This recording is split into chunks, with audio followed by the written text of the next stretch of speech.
now! It's your boy PSA Sitch here with another Sunday show with everyone's favorite could actually get a Twitter or Twitch account if he wanted to because he lives in the United States of America. Adam Friended. What's up, everybody? How you doing, Sitch?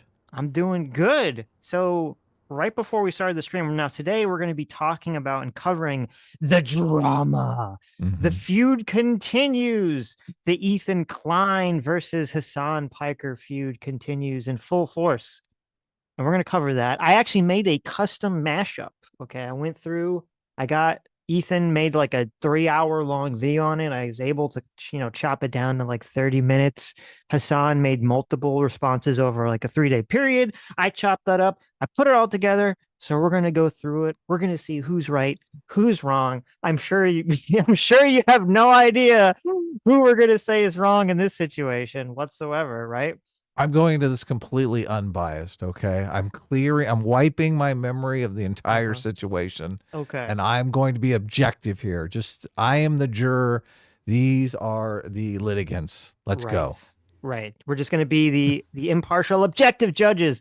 But right before I started, someone in the chat said that there was this accusation against Twitch that if you have an Israeli IP, whether because you either live there or because you use your VPN to like change it to Israel, that Twitch would not allow you to sign up for a Twitch account. Really? And wow. Talk about biased. Yeah, now it was very interesting because normally with something like that, I would expect to see a lot of people say that that's not true, that it's fake. And it's really weird because it seems like so far now, again, maybe this is just a mistake. Maybe it's an employee gone rogue, or maybe it's just a bunch of people lying. But it seems like so far there has been confirmation that people who have an Israeli IP cannot make a Twitch account, which is kind of insane. Set your VPN to the East Bank and see what happens. The East Bank instead of the West Bank? Oh, the West Bank. Never mind. Gaza's the East Bank. No, see, if you're in the East Bank, okay, then you can't sign up because that's Israel. But if you're in the West Bank, then you can sign up because you're in Palestine. So. Perfect. Yes. Right. But, and this is part of the drama too. I didn't know this until I was kind of looking into all this drama that was coming up with Hasan. But apparently the guy who's in charge of Twitch right now, the CEO of Twitch, he is a massive Hasan simp. Okay. He actually That's what I've heard, yeah. Yeah, he actually got Twitch to like put out something where they thanked Hasan and wished him a happy birthday. And he said that Hasan was his favorite streamer. Oof. So, wow. So I actually kind of hope this is true because if this turns out to be true, and if it turns out that the CEO was on board with this, I can basically guarantee you that Jeff Bezos will fire that CEO. Whoa, that would be good. Yeah, because Twitch is owned by Amazon, and Amazon wouldn't put up with that, so they'd have too much to lose. So Bezos is his boss, right? Yep. So I guess we'll find out. So it'll be interesting. Anyway, so let's jump into this. So we're gonna start with this is Hasan. This is Ethan. Ethan on his podcast, he lays out the case against Hasan. I managed to cut it down to like 30 minutes, so we'll go through it. We'll see if you think it's like a good case or not. And then we'll watch Hasan's reaction afterwards, which is frankly unhinged. I texted him a couple of weeks ago after I saw the clip of him saying that he had no problem with Hezbollah. I texted him that I thought it was pretty disappointing and disturbing the way that he was hyping up Hezbollah. This is what I don't like. You like that? So right at the bat, Hasan, I have no problem. Hasan says he has no problem with Hezbollah. Interesting. Right. Yeah. And Ethan texts him and says, "Hey, what's up? What's up with this?" Yeah, he's like, "Bro, are you for real?" Right. I've been taking these stupid little pot shots at him and Instagram stories and stuff. Something happened over the past few days that really fucking set me off and made me get kind of just like determined to finally just do this once and for all. I am seeing a concerning rise in anti-Semitism and a normalization of it in a way that I don't think Hasan is anti-Semitic, but I do think that stuff he does contributes to it. Well, and I know that's a big claim, However, I hope that you will watch this through. I believe it's well supported, and I feel that it will be persuasive if you listen to what I'm saying. But at the moment, It's important here because when I saw Hasan and a lot of Hasan simps respond to all this thing, they kept saying, "Oh, Ethan just said that Hasan hates Jews. That Hasan hates that." Yeah, Ethan just says that Hasan hates Jews. And here, very clearly, right in the beginning of his thing, he says he does not think that he's anti-Semitic. He just thinks that he cultivates an environment that allows this stuff to fester. Yeah, I'd like to know what his definition of anti-Semitic is to make that claim that Hasan is not anti-Semitic. But Do you think whatever. Hasan is anti-Semitic? Well, I'm suspect. Yeah, Mhm. totally. I suspect him of being anti-Semitic. I don't look when he's in private talking to his friends. I think he probably says horrible things. Am I wrong to think that? You're not wrong to think that. I would wager that he probably, I don't know if he's anti-Semitic. I think he's just he's anti-white people. He's anti-America and he's anti the West. And so how much everything worse can it be? Jesus. Well, that's not better than being anti-Semitic. I think he's totally fine with Jewish people as long as they're like weirdo leftist socialist types. Because one of the responses that we're gonna watch that Ethan makes, he's got this Chapo Trap House guy. Chapo Trap House is this very large socialist podcast that's been going on forever. The people that host it and run it are all like socialist scumbags, like super ultra mega dirtbag leftist types. They were even like around before the woke stuff, I think, even took off. They even predate BreadTube and all that stuff. And I believe the guy is Jewish, but he's just super, hates America, hates the West, hates liberalism, hates Israel, all that stuff. And Hasan's totally fine with him. So it's kind of like, well, I guess, does that mean he's anti-Semitic or as long as you have all the right belief system? He thinks he's one of the good ones. So, right. Which still makes you anti-Semitic, right? I see. So like, if you were like a white nationalist, but you like Uncle Ruckus because he hates black people, you're like, well, he still hates black people. He just likes the black guy that hates other black guys, right? I think the mind slips into this collectivist thinking, this group thinking so easily. And I can't imagine Hasan being smart enough to actually fight past that and think, oh yeah, it's not all Jewish people. Like privately, he probably just thinks, yeah, it is all Jewish people. Why look at the horrible things that he says openly? That's all of his thinking. I can't imagine it. So, but look, that's my own personal conjecture. So I've not seen him fight against that kind of collectivist thinking, that kind of group hatred ever. Have you? No. Well, I've heard him say, well, to be clear, I've heard Hasan specifically say that he thinks anti-Semitism is wrong multiple times. So he has against that specific group hatred. But then when it comes to anyone who supports Israel, when it comes to white people, when it comes to liberalism, when it comes to thinking America is good, when it comes to anyone on the right, then he slips very comfortably the glove of collectivist group hatred towards these groups of people. Yeah, he'll say that, and then in the next breath, he'll talk about how all the Zionists gotta go. What do you think he means? Yeah, right. Like, do you think he has the overlap of Jewish people and Zionists? I think is a circle. So he uses a different, he uses a term that he knows he can get away with, but really, I think he doesn't like Jewish people.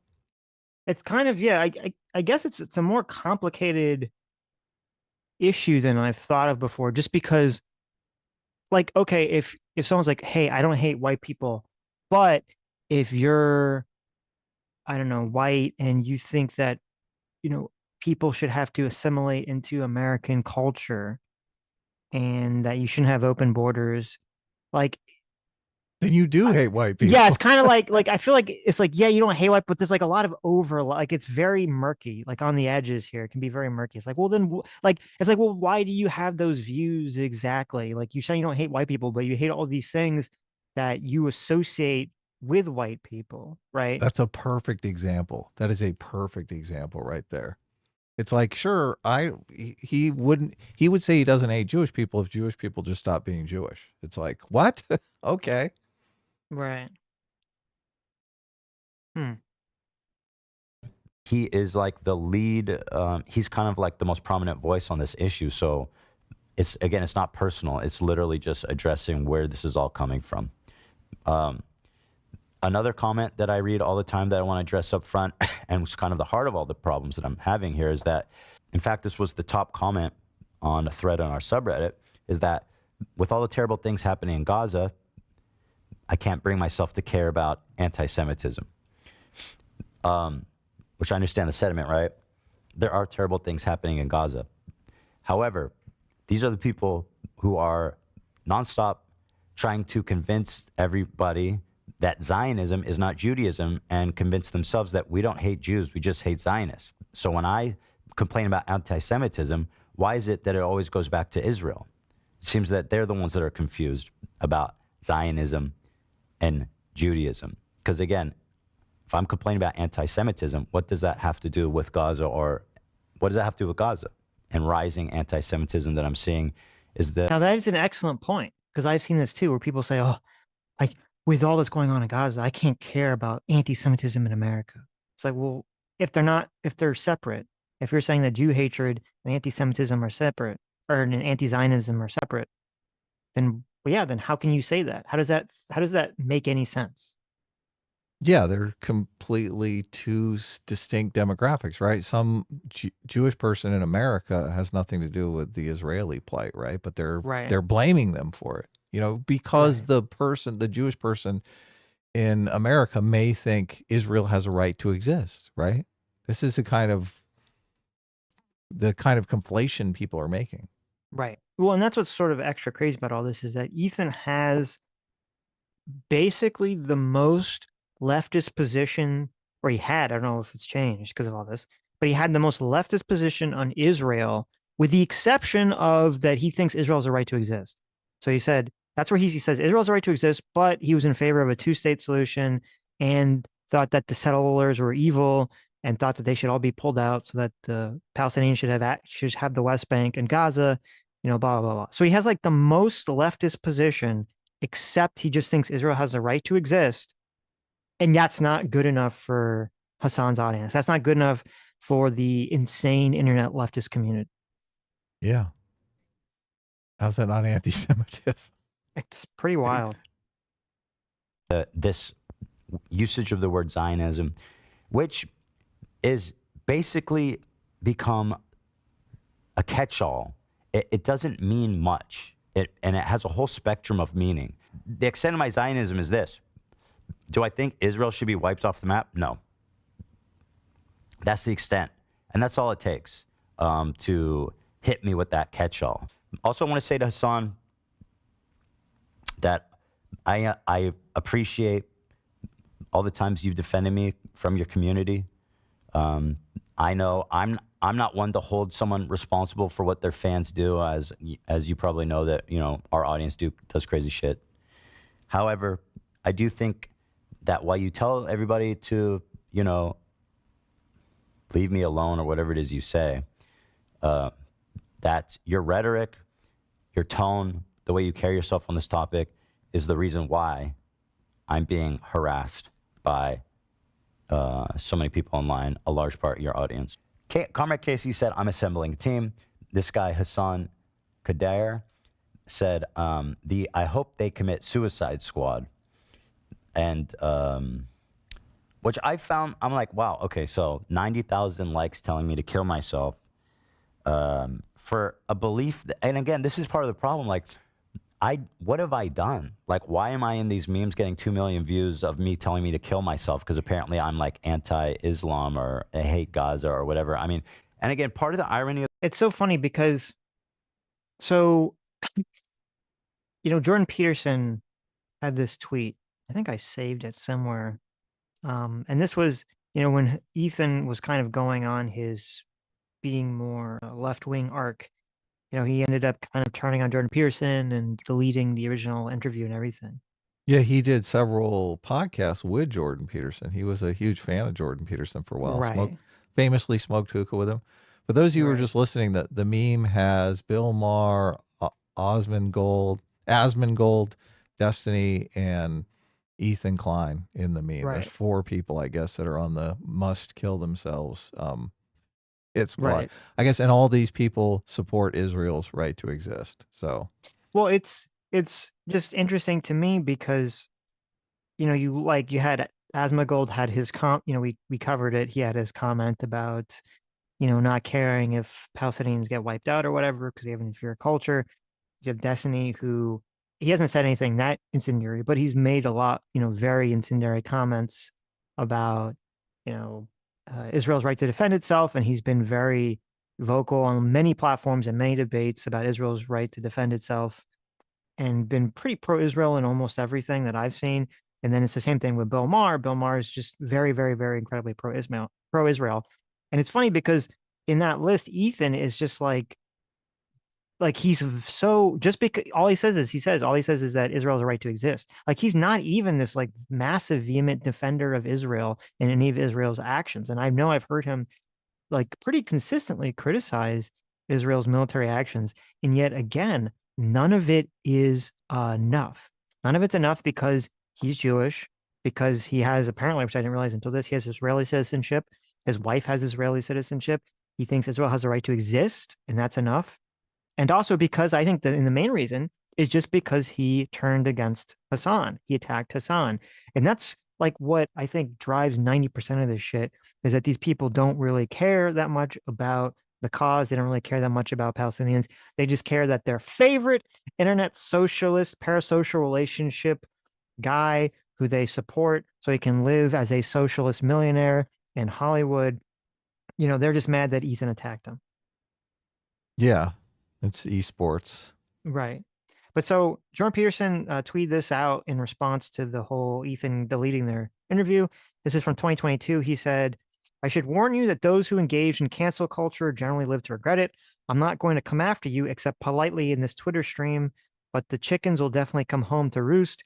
You will be held to higher and higher and soon impossible to maintain ethical standards by the very mob Wow. you currently wish to please. Then you will make a mistake and they will devour you with glee. Please take this warning seriously. I liked you. Whoa, look at the crystal ball on this guy. Yeah. So Jordan Peterson, 1000% nailing it on this issue. Yep. Now they're roosting right here. Of this whole thing is that on the left, they're basically willing to undermine everything they believe in. I guess at the behest of going after Zionists, because they see Zionists as subhuman. They see them as Nazis. They've given each other permission and consent and the green light to essentially target whoever they perceive as Zionists with whatever abuse they deem necessary, because they're Nazis and they're killing children and innocent people in Gaza. Look at this, is so crazy. Like, if you just believe that Israel has a right to exist, you've got blood on your hands for a genocide in Gaza. Mm-hmm. Yeah. How's that logical? It's not. Yeah, that's so insane. That is my problem. It made me think of this tweet from our wonderful Houthi pirate, the cute Houthi pirate that Hasan interviewed. And I remembered this tweet he put out. Just a cute tweet from our favorite Houthi. Same people telling me to kill myself love this guy. And that's true. They do. They love him. Hasan interviewed him. He hypes him up even as recent as like this week, okay? This is a tweet he put out. The execution that we will carry out on all Zionists. And it features somebody whose arms is tied behind their back and they've been impaled by a spike through their asshole and up and through their mouth. Now, I would like to know what people go, Hasan talked to him and he said he's not a Houthi and he says he doesn't hate Jews. Why is it you understand how this works with every other minority group?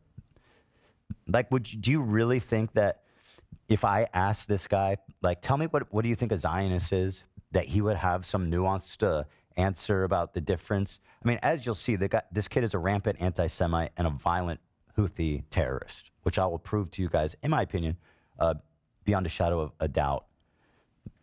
However, so like this kind of rhetoric, frankly, disgusts and scares me. People call me a Zionist. People call my wife a Zionist. It's my family. This is my children's life, okay? And this is a guy someone who I considered a friend, is talking about how cute and funny and awesome he is. In response to the...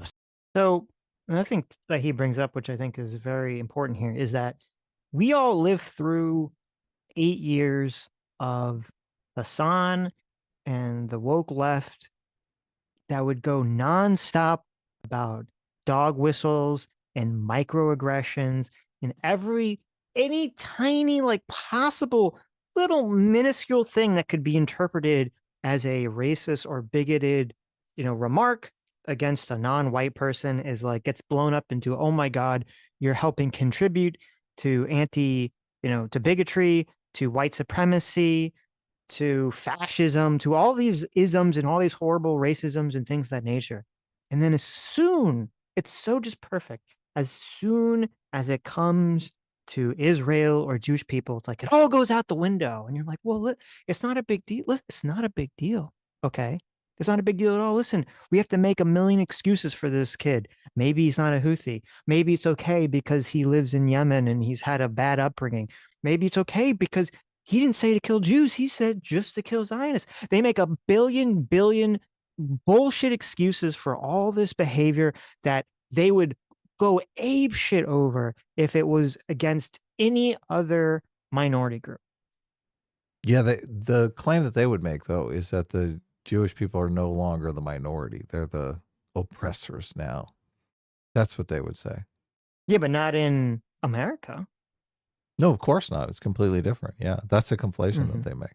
But since they are oppressing the Gazan people, they would say, no, they're the oppressors, and we have every right to go after our oppressors. That's the argument they would make.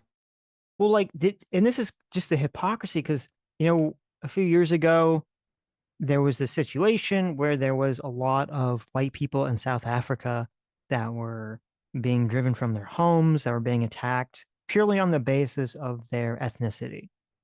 And Right. I don't think that any of these people would have suddenly started to run interference. I don't think Hasan or any of these leftists would have been defending, white South Africans or white people in America, being bigoted against black South Africans or racist against black people, as long as they said, well, I mean, only black South Africans. Right. Right. Yeah, no, that's a good distinction. They wouldn't. They're completely different scenarios. Mm-hmm. Spike. This person being impaled by a spike to death. And him saying, I want to kill all Zionists like this. They say, why should Ethan care? He's not a Zionist. In fact, this is proof he's a Zionist because he doesn't like this. I thought Ethan said he wasn't a Zionist, right? Fuck Zionists. And again, reminder, this is a picture of someone being impaled from their asshole to their mouth. And people are... This is a classic sort of, in like cult, authoritarian trap where it says, we're going to go do something horrible to X group.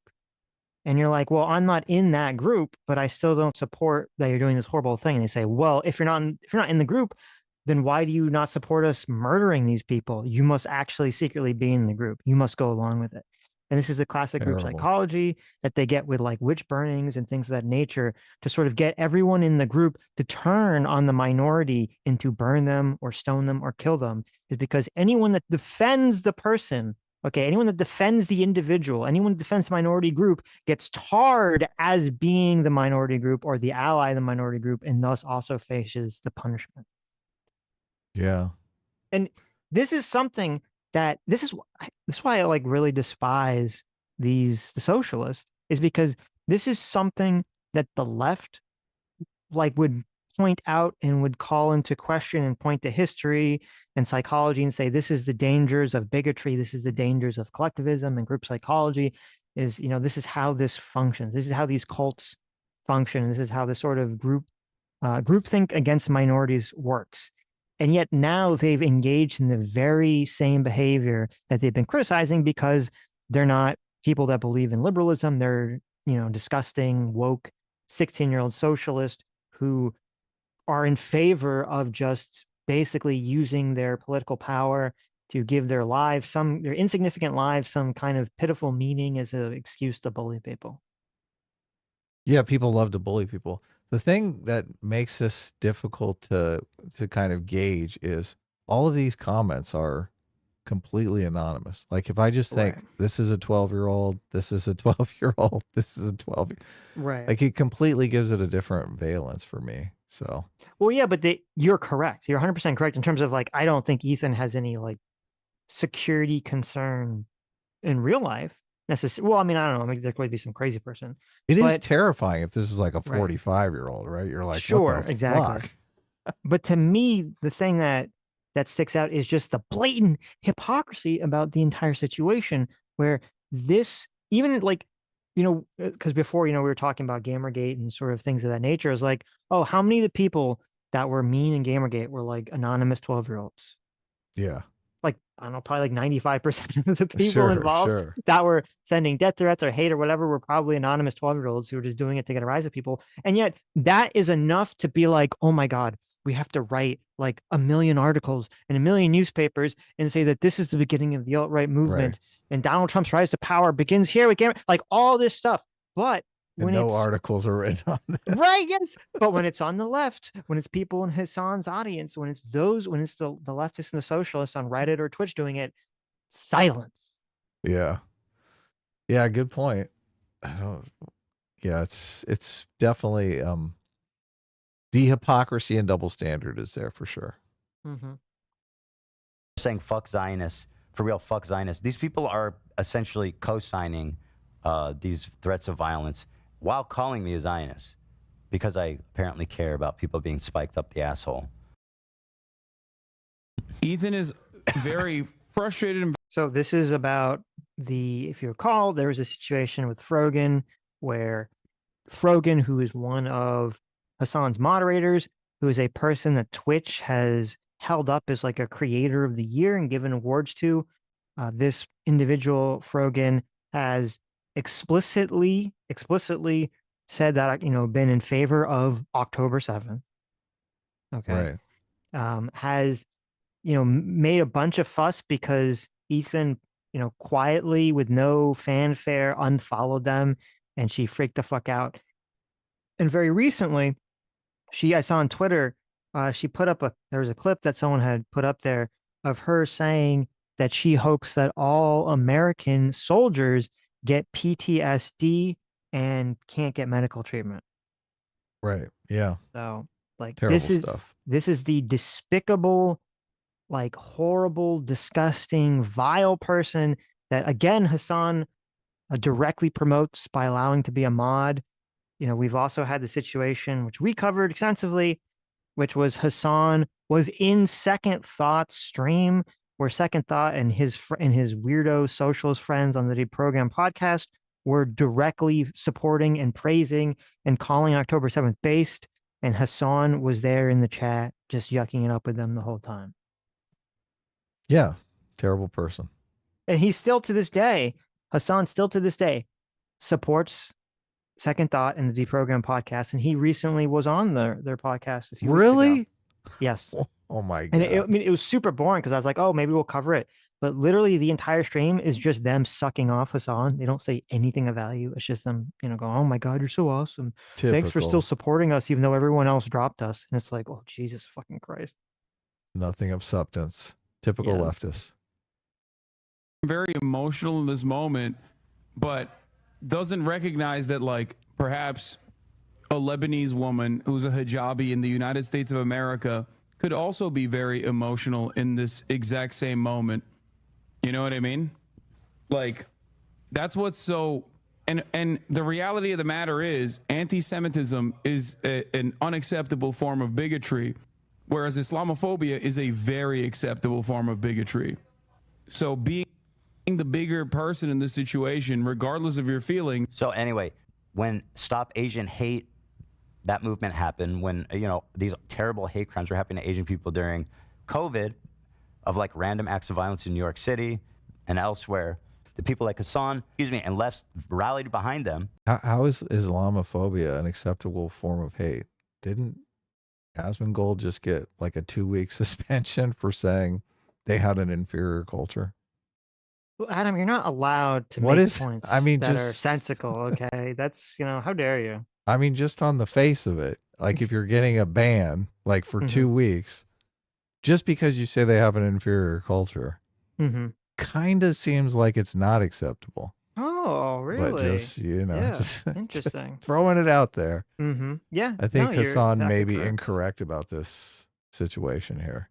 I mean, yeah, the whole thing, it's just total bullshit. But and also like he keeps making this weird defense of Rogan where he says, well, you know, she wears a hijab. She must face, you know, bigotry in real life, which number one, just because someone wears a hijab in real life doesn't mean that they face bigotry.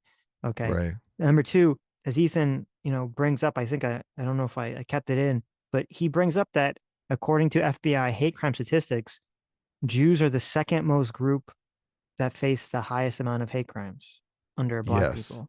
Yep. And so that completely destroys Hasan's entire systemic racism argument because, of course, they only care about, you know, racism when they can attach this weird systemic label to it. Okay. But Yeah. then, like, he talks about how, oh, well, you know, Frogan, you know, she has family members in Lebanon or whatever, so it's okay for her to say all this. Does anyone think for like that would be okay if Hasan wasn't a dirty lying hypocrite about the whole thing? Because we all know that if he had some mod who was Israeli and they had family members that died in October 7th or something, you know, and that mod was saying like, oh, based, you know, I'm glad they killed a bunch of Palestinians, you know, wipe them out or whatever. Hasan would be defending them saying, well, listen, guys, I might disagree with the sentiment, but you know they're very emotional because they had family down October 7th. No, a fucking course Hasan wouldn't say that. And that's what's so despicable about these people and their belief system is they use this completely phony, fake, weaponized empathy that is completely one-sided. It's a total lie. Yeah, it is very one-sided.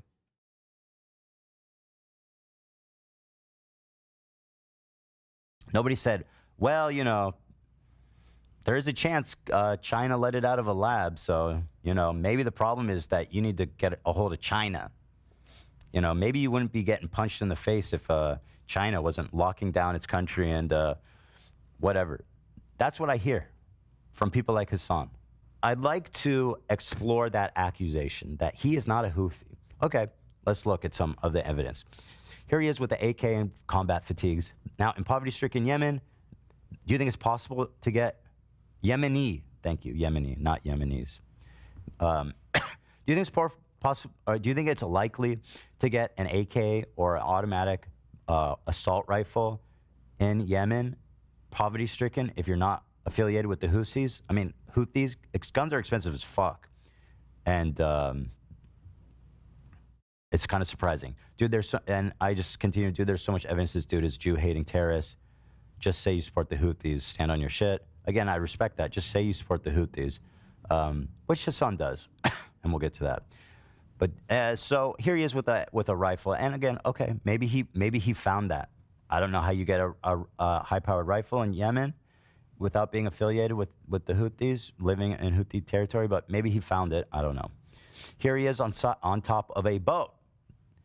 Ship, we bombed a ship. This is him on a boat in the sea that was commandeered by Houthis. Also, and to notice that he said not the Houthi rebels bombed the ship or they bombed the ship. He says we bombed the ship. Okay, keep that in Right. mind. Whenever he talks about like Houthi stuff, this kid, he says we. He uses that. Okay, he doesn't say they or them. He says we. Right. That's some pretty Here good he- evidence. Mm-hmm. This is a translation that it wouldn't translate for me in the pictures, but feel free to do it. It says, ready to sacrifice, longing for martyrdom on top of a pirated vessel.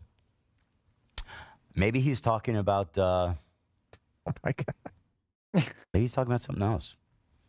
I don't know. I mean, this is pretty damning. I mean, Well, cruising and on even cruising on a pirated vessel, and this is their propaganda guy. That's why they picked the good-looking guy. They're like, you're Right, going to do our right. propaganda. Well, Hasan and over there is missing like 4 teeth. You be our propaganda guy. and it's like even if you say okay, the kid is not, you know, officially a Houthi pirate or whatever, you know, him saying that he's longing for martyrdom, it's like, okay, that's great. So he's just a wannabe. Does that make it better, Hasan? Yeah, how are you going to long for martyrdom if you aren't actually in the Houthi pirates? Right. Yeah. Oh, this is so crazy. Longing for martyrdom, ready for sacrifice. Who knows? Maybe he's talking about something else, you know? It's possible, right? Here he is singing a little ditty on TikTok that goes, "Do you threaten us with what we are waiting for, son of a Jew?" Nice little ditty there. Once again, clearly making a healthy distinction between Jews and Israelis. But just because he told Hasan through a translator once that he doesn't hate Jews, just Zionists, we're going to give him a pass. He's a good kid. And actually, we should prop him up. He's awesome. He's hot, by the way. Cute. Cute kid. So that Hasan was calling him like Houthi Charlemagne or something. So even the little nickname that he's giving him about like what actor they thought he looked like had the word Houthi in it. Hasan is such a useful idiot, man. He loves this stuff. He just revels in it. Yep. yeah.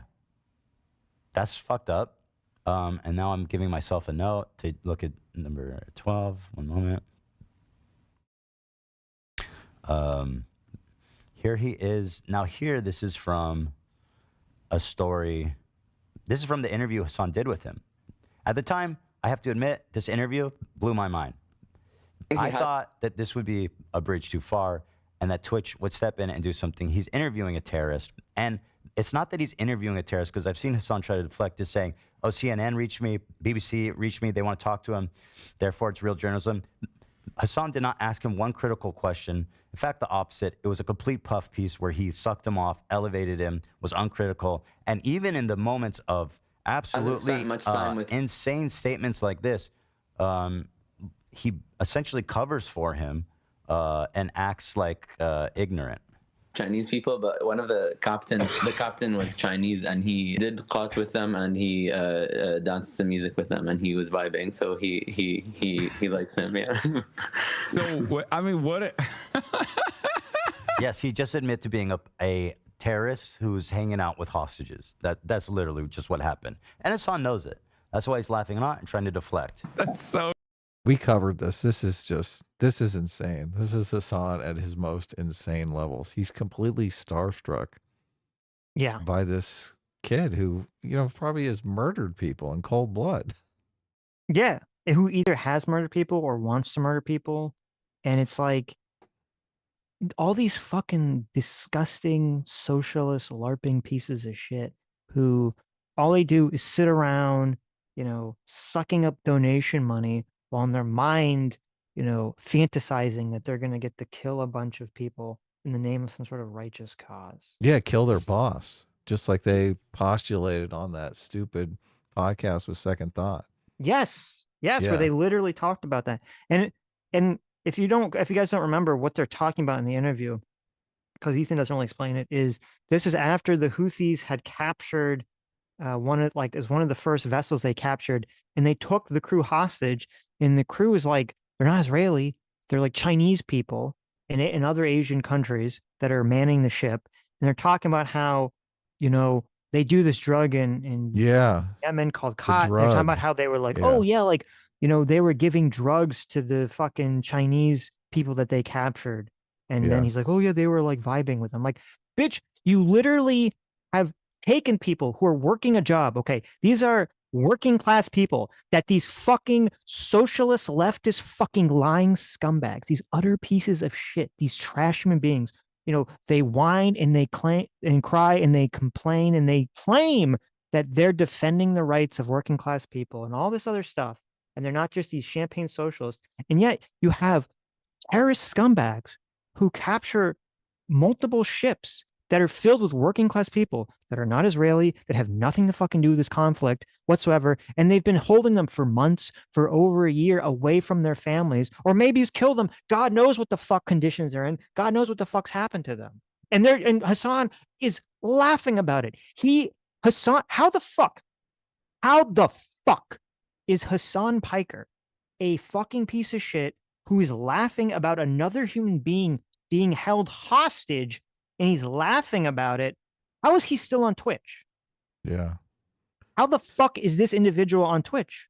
how he's promoting hostage taking, he's promoting terrorism, and he just had an interview with Newsweek today. Did he? Oh my god! Yes, I saw a for tweet. real? Newsweek posted some interview today where he's talking about Kamala's campaign. Like, this is insane. This is psychopathic.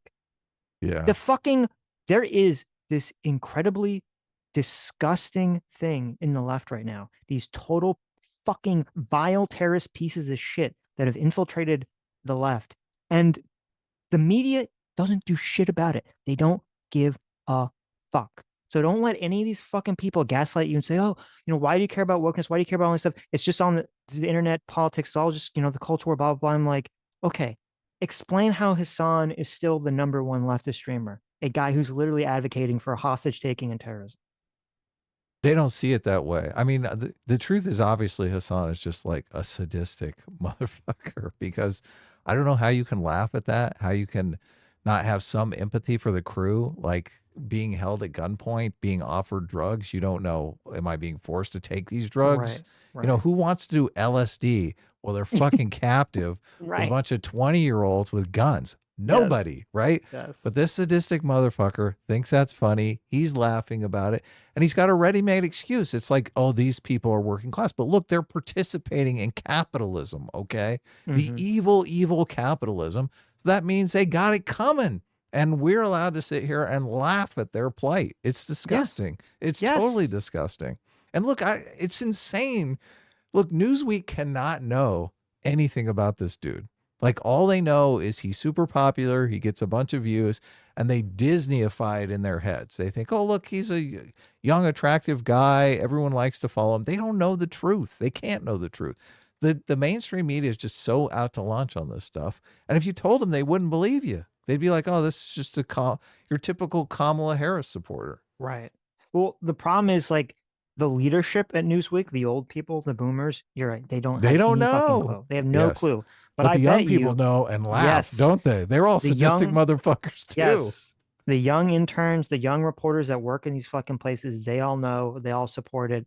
And they're doing this slow fucking, you know, indoctrination and destruction and corruption in all these institutions. Oh my God. It's so, and it completely, and by the way, this completely destroys the cause for peace in Palestine. This completely destroys the pro-Palestinian cause when everyone that's like the loudest people, the loudest voices in the pro-Palestinian movement right now are people like Hasan and other legitimate fucking psychopaths. It just destroys any credibility they have. I wonder what's going to happen with so much the loud yelling about Palestine, I think, comes into play because there's a Democratic president and they feel they have some sort of sway over the Biden administration. I'm curious what will happen if Trump wins in November. Like, will the Palestinian shrieking just turn into Trump shrieking and no more talk about Palestine because it's kind of pointless? I think that could happen. Well, I think with these guys, they gain too much capital. They gain too much personally, you know, around the situation to just let it go. To stop shrieking about Palestine. Yeah, so I don't know if they can let it go. I guess we'll see. We will, yeah. So crazy. Yes, it is. They're just chilling with the captains. Like, I don't understand. You don't understand? Why would... Do you think anyone would just get access to hang out with, like, these hostages? Why would he be hanging out with hostages? I don't know. But Hasan does a good way of deflecting it and being like, oh, no, this is just funny, silly stuff. You know what I mean? So much of this is Western moral sentiments, too, because you look at a young kid like this and you just think, oh, innocent as can be, right? Right. But if you've read anything about child soldiers in South Africa or Sierra Leone, man, it's fucking crazy. They just run around snorting cocaine and gunpowder. They call it brown, taking over villages, killing everybody, stealing all of their resources. And then once everyone's dead, they move on to the next village. It's insane. Yeah. So I look at this guy and I think, oh my God. I mean, this guy could have killed 100 people for all I know. Right. Well, and, you know, I was looking into, you know, the Houthi stuff. One of the war crimes of the many war crimes that they've been accused of doing is employing child soldiers. And yes. we even covered in one of our videos, they Houthi people, they posted some video of, I think it was like a 12-year-old or something, and they're training him to shoot a gun. And we actually got the video like taken down by YouTube. Oh, I remember because just because we showed it. Yeah, no, it's totally insane. Think of all the sadistic shit you've seen on the playground, right? Kids can be brutal. Now imagine that taken to a horrible extreme in some wartime situation where there literally are no limits. That's the kind of shit you're dealing with. Yep. And Hasan, look, out of his own ignorance, Hasan can't know anything about this stuff.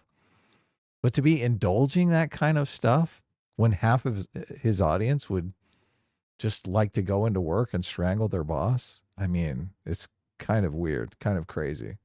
Well, he keeps saying, you know, regarding the age thing, he keeps saying in defense, he's 19, he's 19, he's 19. And you're right. Like, he just doesn't have any, like, so what? the kids in there's a excellent book. I think it won a bunch of prestigious awards, but it's called A Long Way Gone. Several movies have used that book because it's actually written by a child soldier out of Sierra Leone. And I think he was like 12, 13. Like some of these kids are 10.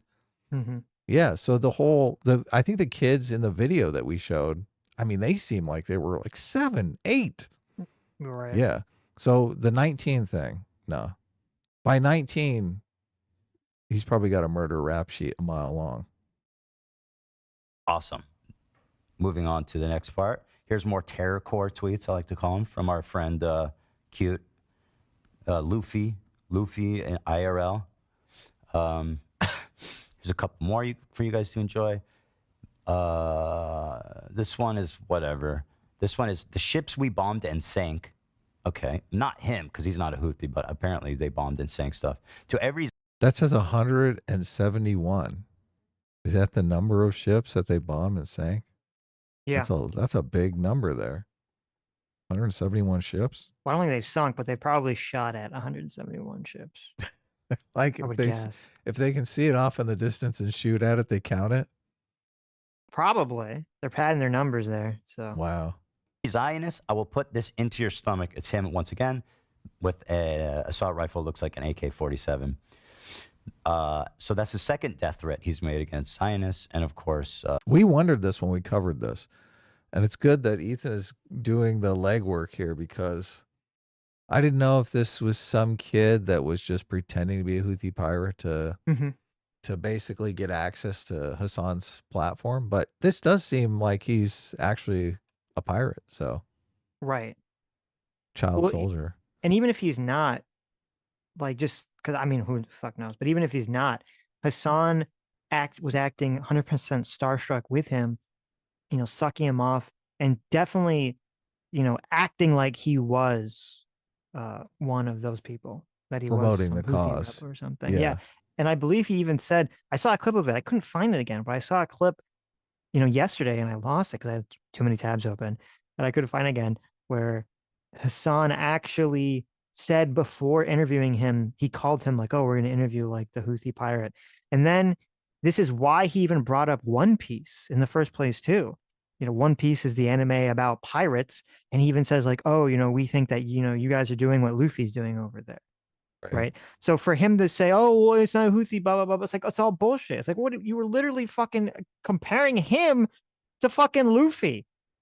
What do you mean you didn't think he was a Houthi? You're comparing him to a fucking pirate anime. He knows what's going on. He definitely knows. It's such a fucking obvious, it's such a disgusting lie. They smile and lie through their teeth at you, and their audience is so fucking stupid, or just they're in on it. They know what's going on. Yeah, they're in on the lie. They're just as dishonest. They don't give a shit. They don't. They love it. No. As we know that he loves in his songs, "Son of a Jew, we will kill you." There's a healthy distinction here between Zionists and Jews, and therefore, why should I care at all that Hasan is propping up a dude who's threatening to kill Zionists, who clearly has no healthy distinction between the two? And he continues to blur the lines between people who say Zionist and people who mean like normal ass people who aren't fucking like genocide committers, and opening the door to rampant, blatant, open anti-Semitism under the guise of using the slur Zionism, which has no fucking meaning, no definition, because it's so broad, it's so nebulous, it means nothing. And it can be employed 1,000 different ways, 1,000 different people, and people use it just as a matter of fact, like everybody knows what it means. People started calling Bernie Sanders and AOC Zionists. I forget why, but they did something that everyone perceived as being pro-Israel or something, and now they're Zionists. And you know, it's like, well, I know AOC's not a Zionist. You know what I mean? But according to him, we need to kill her. We need to put her on a spike. We need to put AOC on a spike, kill her, shoot her with a gun. That's what Hasan thinks is not a problem. Moving on. So I don't know. Is he affiliated with the Houthis? I mean, listen. At this point, I believe that it's impossible to deny. I do. I think it's impossible to deny that this kid is affiliated, deeply involved with the Houthis. He's on ships. He's blowing up ships. He's hanging out with hostages. He's walking around with guns, combat fatigues. There's enough evidence, all right, to at least be like, hey, you know what? Let's not fucking spike Zionists, okay? You know, and I haven't heard anyone say this, but even if theoretically this kid wasn't associated with the Houthis before being interviewed by Hasan, do you think that they didn't say, oh, this kid, you know, had an interview with the largest left-wing fucking streamer in America? They obviously said, oh, hey, you want to join us? You want to be part of us? You know, give him a little, you know, junior jacket, make him part of the team. Of course Obviously. they did. They're not They retarded. recruited him immediately after that. Yes. They're like, So look, good- you're famous. You're making us famous.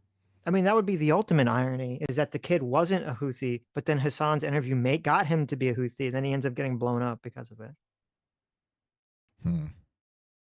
But no, his fans, here's what they do. They first call me a liar that the tweet's not real. Then, once the tweet's real, they say he's not a Houthi. So, also you're lying. There's no point to which reality catches up with these people. There's no point in which me presenting facts, disputable facts, will change their mind that whatever they're obsessed with is real, and that me, a Zionist, is lying. That's the beginning, and that's the end. People don't listen to facts. Ethan is learning. Ethan is growing as a human being. You can't change people's minds. Come on. No. Maybe, and then I see people, the next part of the argument is this. So, you're lying, it's not a real tweet. Okay, it's a real tweet. Well, he's not a Houthi. You're lying about that. Okay, fine. He might be affiliated with Houthis, but Houthis are actually awesome. I've seen Hasan say that a lot, and I'll show it to you as I move on. Houthis are awesome. I've even heard people, the likes of Norm Finkelstein, saying that they should be nominated for a Nobel Peace Prize, the Houthis. And Hasan Norman Finkelstein, one of the dumbest people on the planet. very much is a fan of the Houthis, which I'll show. Let's start with the Houthi flag. Here is their official flag of the Houthi terrorist organization. It says, Allah Akbar, death to America, death to Israel, curse the Jews, victory to Islam. This is their flag. This is... So just keep this in mind too, when Hasan or any of these other fucking people try to do this like bullshit, like they don't hate Jews, they just don't like Israel. When the flag literally says both, okay? It says death to Israel, and then it doesn't say curse Israel, it says curse the Jews specifically. Yeah. Right? So even their flag makes a distinction, and obviously then they, you know, I'm just fucking disgusted at all these traitorous, disgusting piece of shit Americans who are supporting an organization that hates America and would 100% kill them and their entire family and all their friends if they had the capacity to do so. Yeah, number one is death to America. So, Yep. jeez. Doesn't say death to America's, you know, war hawk government, right? It doesn't fit on the flag there. It's just death to America, period. Right. Yes. Even the Kamala Harris supporters. I think all these people that hate America so much, they should you know, they should donate all their money to these terrorist organizations, and they should go over there and just, you know, suicide themselves or martyr themselves or whatever in favor of this cause that they want to LARP on the internet and pretend to do. It's just, it's so despicable to me. It's so fucking disgusting to me, these people. You sound so right wing, Sitch. Jeez. Listen, I You want love my them to country. self-deport I want all from these people. the universe. I want all these fucking people that hate America so much so, and that they're gonna be like, oh, I think America. No, fuck. These aren't the people that say America should change or there's some policy that they want different. No, these are people that are supporting actual people who want America as a country to be destroyed, that want Americans to die. I think all the people that support these psychotic terrorists should go over there and fucking join their cause and stop being LARPing pieces of shit. And their fans, their disgusting LARPing extremist fans, should hold them to account and call them fucking pussies and fakers and phonies until they do that. Go join your fucking terrorist cause, you piece of shit. Whenever anyone says I'm more right wing than Sitch, I just want to be able to refer them back to this clip right here. This clip is the perfect clip. That's right. Okay. Get the fuck out of here. Go leave America. Get out of my country. Look, I think as Americans, I believe in the First Amendment. I think people should be allowed to say totally obnoxious things and to hate America. We're allowed to hate them back. Fuck them. Yeah, listen, I didn't say that they should go to jail. I said they should self-deport. Okay, yeah. Well, I do think, look, America should commandeer one of these uninhabited islands and set it up where it's like Complainer's Island, right? So at least you can point to it. You say, look, fucking go to the islands, you bitch. What the fuck? You got the opportunity. Like they just say, anyone who wants to go, we'll pay for the plane ticket. It's all you. And then that's like, shut the fuck up island, right? That'd be a great alternative. Then you can put your money where your mouth is. You can say, listen, you're just fucking talking shit. You're not going to go to the island. Mm-hmm. Hasan really needs to be conceptualized as the Nick Fuentes of the left, because that is what he is. He's the Nick Fuentes of the left. The David Duke of the left. Yes, the David Duke of the left. The Adolf Hitler of the left. Well, okay, we'll bring it down a little bit. Maybe just a little bit. The Mussolini of the left. Okay, there now, yeah, there you go. The Stalin and Mao of, well, they already were of the left, so. Oh, they are. Stalin and Saddam Mao, Hussein of the left. There you go, the Saddam Hussein of the left. I like it. Okay, good. This is their pirate flag. What do you call it? There's a name for that. The Jolly Rancher? The Jolly Rancher. Catchy name for it. I think someone's saying. I think it's the Jolly Roger. It doesn't matter. It's their pirate flag. Death. Now again, a Jolly Roger. Thank you guys. Now again, death to Israel. Curse the Jews. Not a great distinction between Zionism and Jews. And this is basically their flag. Recently, the Houthis were in the news for sentencing 13 to public execution on homosexuality charges. There's a common theme here. In Houthi-controlled Yemen, here they are doing a Heil Hitler. Is there any other explanation for this other than just doing Heil Hitler? And you got mad at me for calling him the Hitler of the left. What are you, Sitch? What's going on here? There you go. They're literally doing the Heil Hitler. There you go. There it is. Taking an oath of allegiance to the Houthis. I mean, it certainly looks like a Heil Hitler, but okay. Maybe they're just fucking, maybe it's just a coincidence that the guy with in their flag right here that says curse upon the Jews is doing a Heil Hitler. But at any rate, they're executing gay people publicly. People run defense for the Houthis, Hasan included. So I want to read this article I found. This is from Amnesty International. It's from this year, February 2024. It says on January 23rd, the criminal court in northern Yemen sentenced 9 individuals to death, with seven sentenced to be executed by stoning and 2 by crucifixion. Oh my God, it gets worse. Okay, crucifixing fiction here. Stoning is, could be just as bad. Big rock to the head. Ouch. Right. Run around with your brain sticking out. while 23 other people, okay, so we have 7 killed by stoning, 2 crucified, 23 others were handed prison sentences between 6 months and 10 years. These were all on various charges around homosexuality or any sort of spreading immorality related to any LGBT charge. Right. Okay. On February 1st, the court in southern Yemen handed down death sentences to 13 students and flogging 3 others on charges of spreading homosexuality. Wow. So this is the based people that Hasan is talking about. This really shows you that him and his entire community, they're all full of shit when they talk about that they give any sorts of care whatsoever about the LGBT community.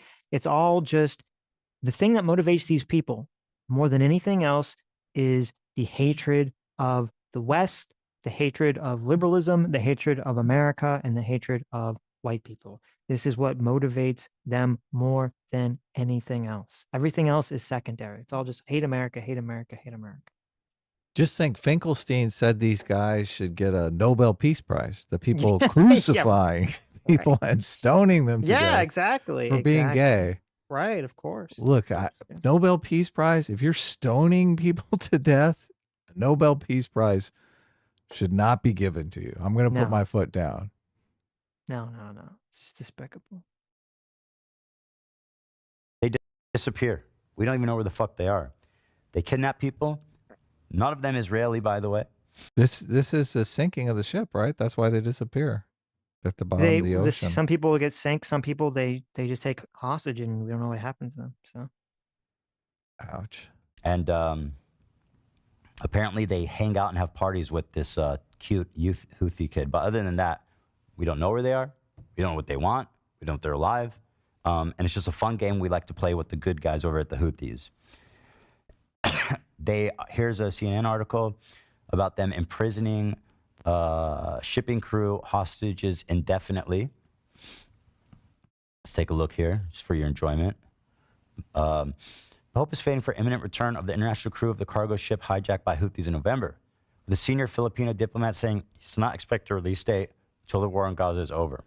Houthi-owned helicopter hijacked the Galaxy cargo ship November 19 in the Red Sea. So yeah, they took these hostages. None of them are Israeli. In fact, I have a rundown of their nationality. This is just total bullshit. I mean, they're nabbing cargo ships. They're getting a bunch of shit off of there. Yes, of course. And they're not even they're making this claim, oh, we're only attacking ships that are like going to Israel. That's just a straight up lie. Bullshit. Straight up lie. Yeah. That stuff it's full of, that ship is going to Walmart. They got a whole fucking Walmart there.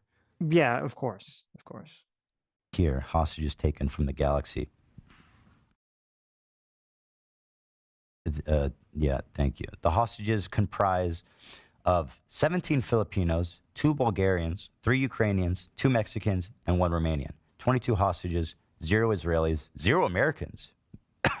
The Houthis have decided to start arbitrarily kidnapping people who are there to help the humanitarian crisis, their charity workers.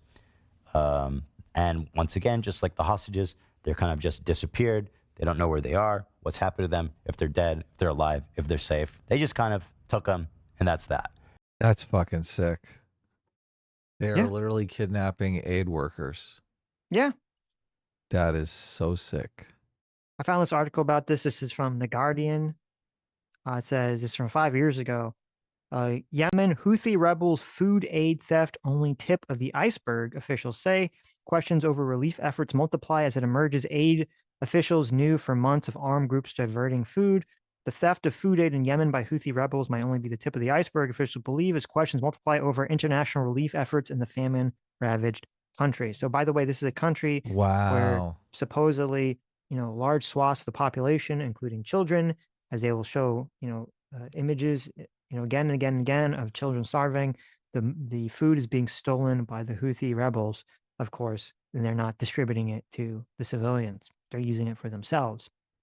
It has emerged that aid officials have been aware for months that armed groups, most prominently the Houthi rebels in the capital, have been diverting food aid into key areas they control, including by manipulating data in malnutrition surveys used by the UN. Officials can see the difficulties with access to many areas in Yemen under Houthi control, and aid agencies' reliance on Houthi officials to collect much of the hunger data have left them vulnerable to falsification. Houthi officials, of course, have denied the allegations of food theft. So, Crazy. So they just took over a whole region of Yemen then. yes. Wow. This is a press release from the United Nations. Just to read a quote here. The targeting of humanitarians in Yemen, including arbitrary detention, intimidation, mistreatment, and false allegations, must stop.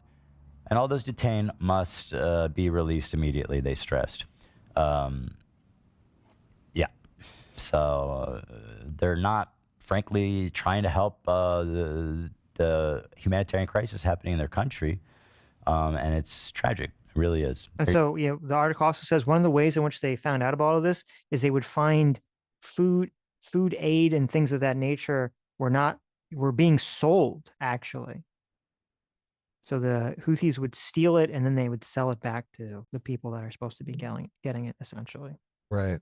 So, these are very nice people. Says one inquiry showed only 1/3 of the intended ration of food was being provided to the people that were supposed to get it. So this is what happens when you don't have a functioning, liberal government country. Yeah. Yeah. A bunch of child soldiers decide that they're going to become the muscle, right? Right. And do whatever they want. Yep. They make the rules. They make the laws. Yep.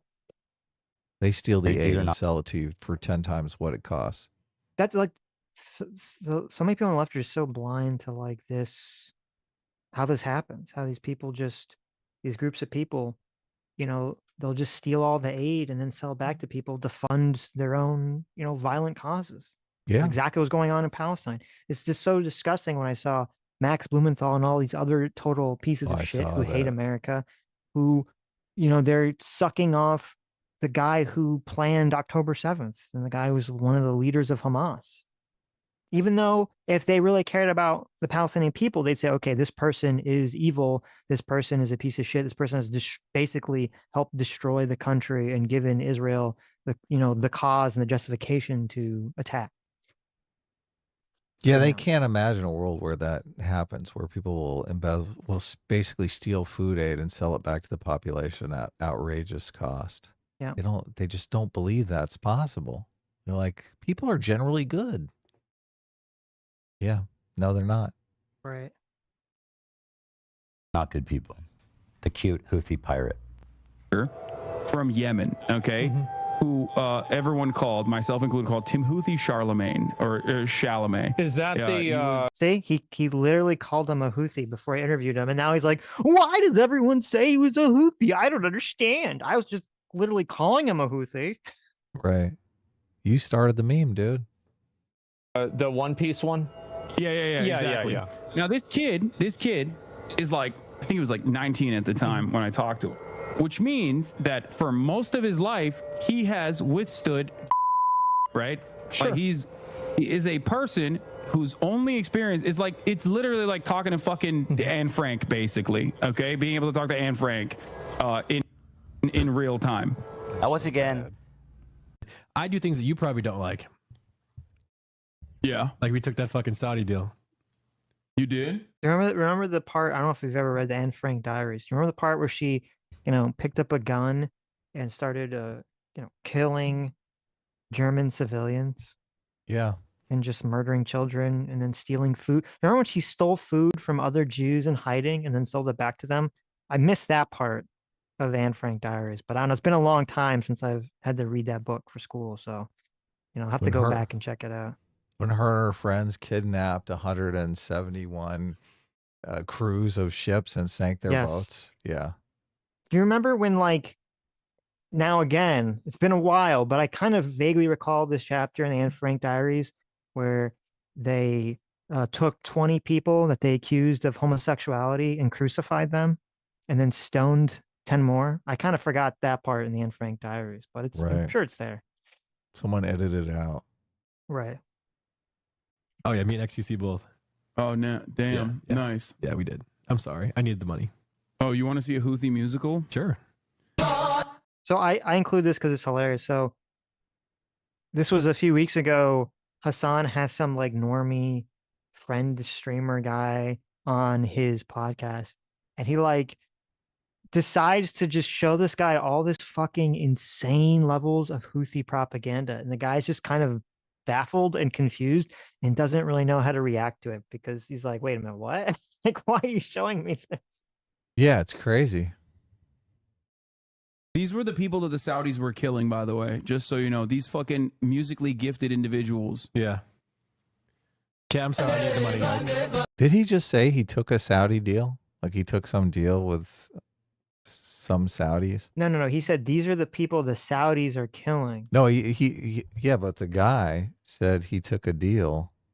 Oh, I And don't know. I missed it. He listen, took that fucking Saudi deal. right there. Oh, wait. We took that fucking in- Saudi deal. In real time.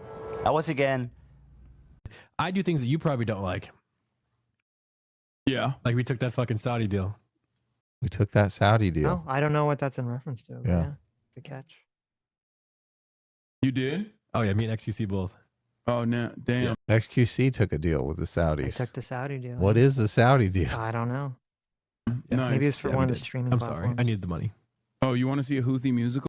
He said I needed the money. So that's why he's Yeah. showing him the Houthi musical here. Cool. Sure. To make him feel better. These were the people that the Saudis were killing, by the way, just so you know. These fucking musically gifted individuals. Yeah. Maybe the deal was to kill Houthis. That's the deal. That's why I queued this up for him. Yeah, you know what? If that's the case, then it's acceptable. That's what that makes this acceptable. Right.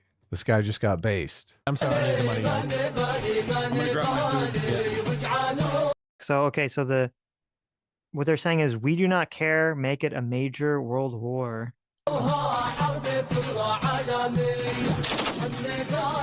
My heart longs for Mauser rifles and assault rifles. I'm so confused. My God, I forbade myself this life. And he's like just like a guy with a gun standing on top of like a hill. It's like a bunch of like, you know, obviously violence has been going in that region. What is this?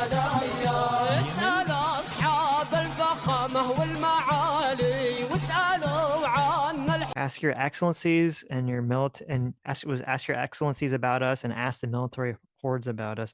Look at the guy's face. Yeah, he's mortified. He's like, what am I looking at here? Okay.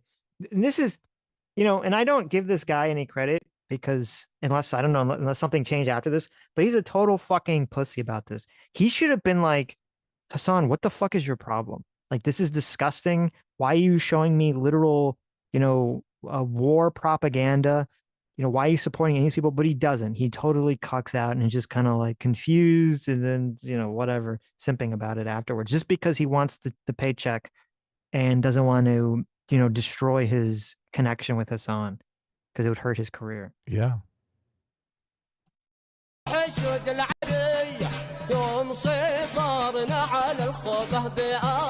Did he leave me alone in a room with like? He's like, should I leave? What's going on here?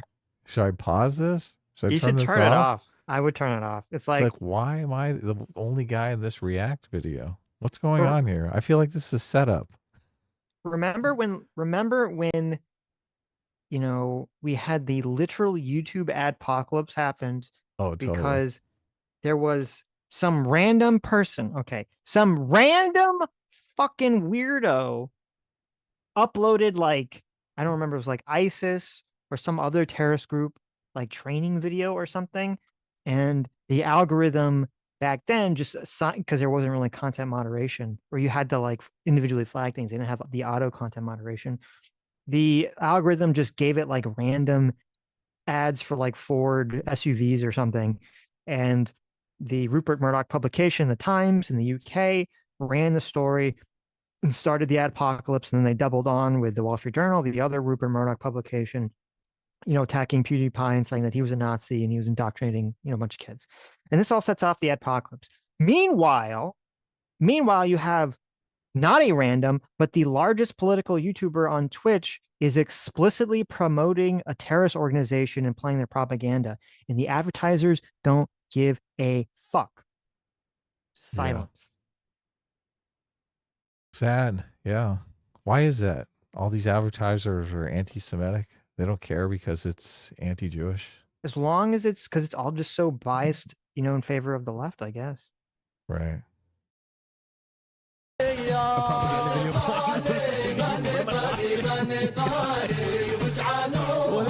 on?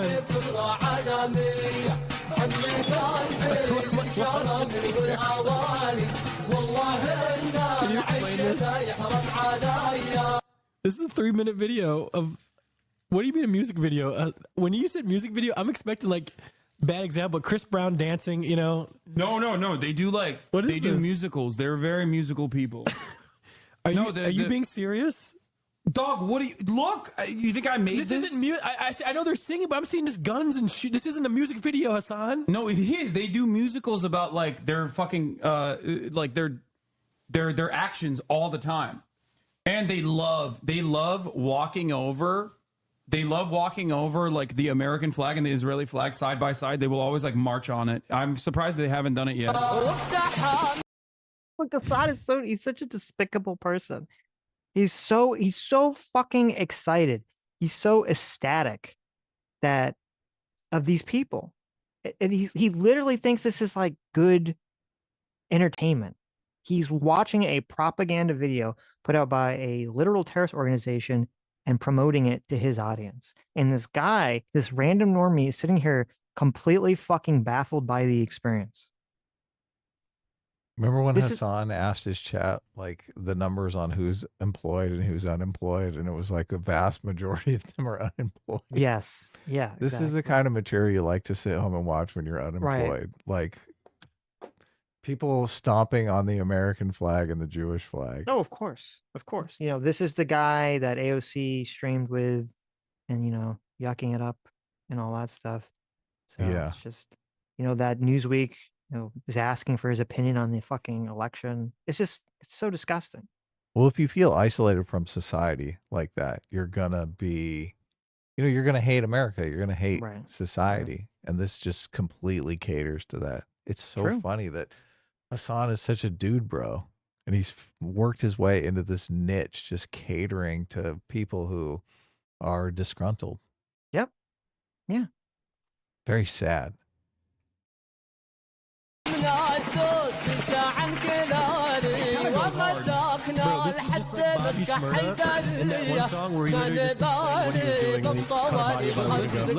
saying they do not care about the heavy missiles. Like they will literally take the war to them no matter what. It's an act of for them it's an act of resistance. You know what I mean? Oh, for sure. For sure. Oh my God. Oh man. Something similar to that caused the apocalypse on YouTube. Twitch, however, I think it's officially sanctioned by the CEO. I say that because he said Hasan's his favorite streamer. He released filmed forcing the Twitch staff to wish him happy birthday. He seems, by all accounts, to be a big Hasan supporter. And God bless him, you know. He's the CEO. It's his ship to steer. Interesting choice, though. Now, when I saw this interview, I thought, surely this is too far. Like, something's got to give. He'll maybe get at least, like, suspended for a day or two, just so that, like, just to make a point, like, hey, let's chill out on the terrorist propaganda.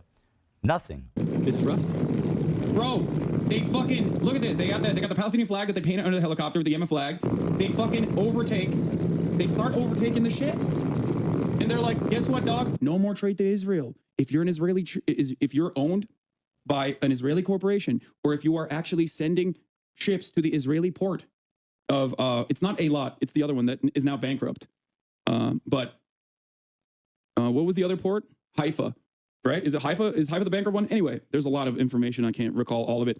But they go, if you are sending ships into Israel, if you are owned by an Israeli subsidiary, if you're owned by an Israeli corporation, we're going to take over your ship. You cannot fucking use this trade route anymore. Guess what, bitch? It's our fucking territorial boundary, and we're going to enforce this until you stop doing genocide in Gaza. Because they say it. They're like, listen, we don't like you. We're not a fan of you. Okay? So it's like a third. He's such a fucking idiot, Sitch. I can't stand this. Well, he's just a liar. He's just a despicable liar because every single person knows, it's been widely reported that they're not, you know, just saying, oh, we're going to target any ship going to Israel. No ship going to Israel is going anywhere fucking near that. They're just shooting at any fucking random ship that gets near. Well, he's buying the cover story. It's like, I'm going to keep robbing banks until there's a 2-state solution. It's like, Yeah, I'm getting right. fucking rich here. He knows it's not true. He 100% knows that he's just lying. There's no fucking way that he's like actually this, you know, delusional to buy the cover story. I think he might doesn't buy care. it, though. No, He I might think his believe it. position is that because he talks about how this is like an Amazon ban and people can't get their Amazon products, and he's like so happy about it and all this other stuff. And I think what's really going on here is that he's conceptualizing it like, well, you know, the people are dying in a genocide, so that justifies, you know, anything, right? In order to stop the genocide, you can just attack random people and steal their ships and steal their cargo and hold innocent people hostage. It's all justified in the name of revolution. That's really, I think, what's going on here. Yeah. Still sick. The It is obvious super sick. motivation is just to get a bunch of free stuff. Yes. To keep your Houthi movement going. To Yep. keep you supplied. Third party. Yeah, this is a group of people that are like, no, we care about the Palestinians. We don't want you bombing them. So we're going to fucking take action. And we're going to try to punish you economically to the best of our ability. See, he completely buys that bullshit. It's like the Gaza thing came along and gave him the perfect excuse. They'd be doing this if there was no war in Israel. They'd still be doing this. And by God, they started doing that, and they were doing it real well. So they started taking over these ships. They started targeting the ships. If you pass through, they communicate with you. They're like, hey, where are you going? Whatever, blah, blah, blah. And if you're trying to get in there, we're going to fucking bomb you. Are there people on this helicopter right now? Yes. What do you mean? Is he like retired? Like, who's going to be like, the Houthis are calling up like, oh, hello, excuse me. This is like the Houthi rebels. Are you going to Israel perchance? Oh yeah, totally. I'm going to Israel. I'm gonna go. I have a cargo full of weapons I'm gonna use to kill the fucking Palestinian people. Like, what the fuck is he talking about? Yeah. It's the most retarded shit I've ever in my life. Idiocy. They're like, oh, ship. Let's go see what they got. Yes. Of course, there are people on this helicopter. Fucking drone? Kind of, from this angle. No, there are people on this So helicopter. this is like a hostile. They're streaming this? Yeah. Yeah. They're flexing. What? And they're coming in hot with guns. Yeah, but you have to understand, this is a deterrence, right? So, like, their goal is to film By it. the way, it is also, this is how, oh my God. Hasan is literally a despicable person. Never let any of this be forgotten. Okay.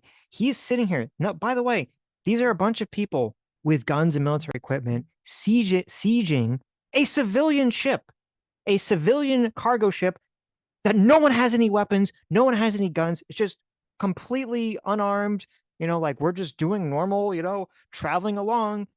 And he's praising this. Yeah, He's he is. praising fucking this disgusting action of He using called it violence. flexing. Yeah, flexing on just random fucking people trying to engage in commerce around the world and now being held hostage. And Hasan's such a despicable fucking evil person that he's like, oh yeah, this is great. This is wonderful. Yeah, he thinks it's cool. And show it to the world. So, like, other companies that don't want to risk having this happen to their product, having this happen to their ships, literally are like, okay, we're not going to use the trade route anymore. All of a sudden, if you don't use the trade route, trade gets more expensive for the West. All of a sudden, if you can't use that trade route, the Israeli port is going to get bankrupt. Israel is not going to be able to get the materials in time that they need for waging their war. Israeli society is going to start getting upset. They're going to be like, I can't get my treats. I can't get my Amazon Prime deliveries. What the fuck is going on? I hate this. Israel sucks. I'm leaving Israel. That's the goal. Getting people to leave Israel, like 80% of the people in Israel are citizens who were born there. They don't have anywhere to go. This is part of the fucking problem with this conversation that I have to explain to people. The Israelis cannot go back to Europe. There's literally nowhere else in the world for them to go. As I said, Elah's parents were born in Israel. So it's like, you know, the country's been there almost, you know, coming up 100 years. They like 80% of the people were born there. Okay, who's leaving? The goal is to be like, yeah. And the fact that he says they want like to go Israel, it really shows you what Hasan's in his mind, what his view of the solution is. His view of the solution is all the Jews have to leave Israel. That's what his solution is. Yeah.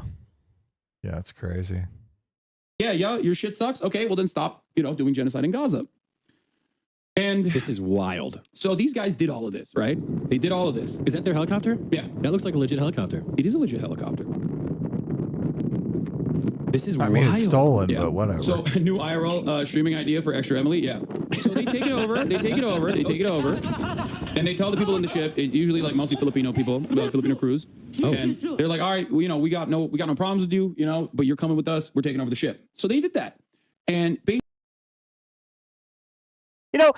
It's not even like, okay, I could maybe give Hasan a level of charity. If this was what the Houthis are doing, like say if they took the ship and they took the goods and then they said, okay, we're going to like send the sailors back to their country, right, of origin. Right. Maybe then I'd say, okay, I still think this is a horrible thing, but I give Hasan like some level of charity. But why do they feel like if this is all about stopping the genocide in Israel, why the fuck do they have to keep these people as hostages? What's the point of that action? Yeah. To get more money, ransom them, obviously. Oh, of Contact their course. families. Yeah, Of get as course. much as they can out of them. Yeah. Right, of course. Oh, okay. Get them, get Bitcoin.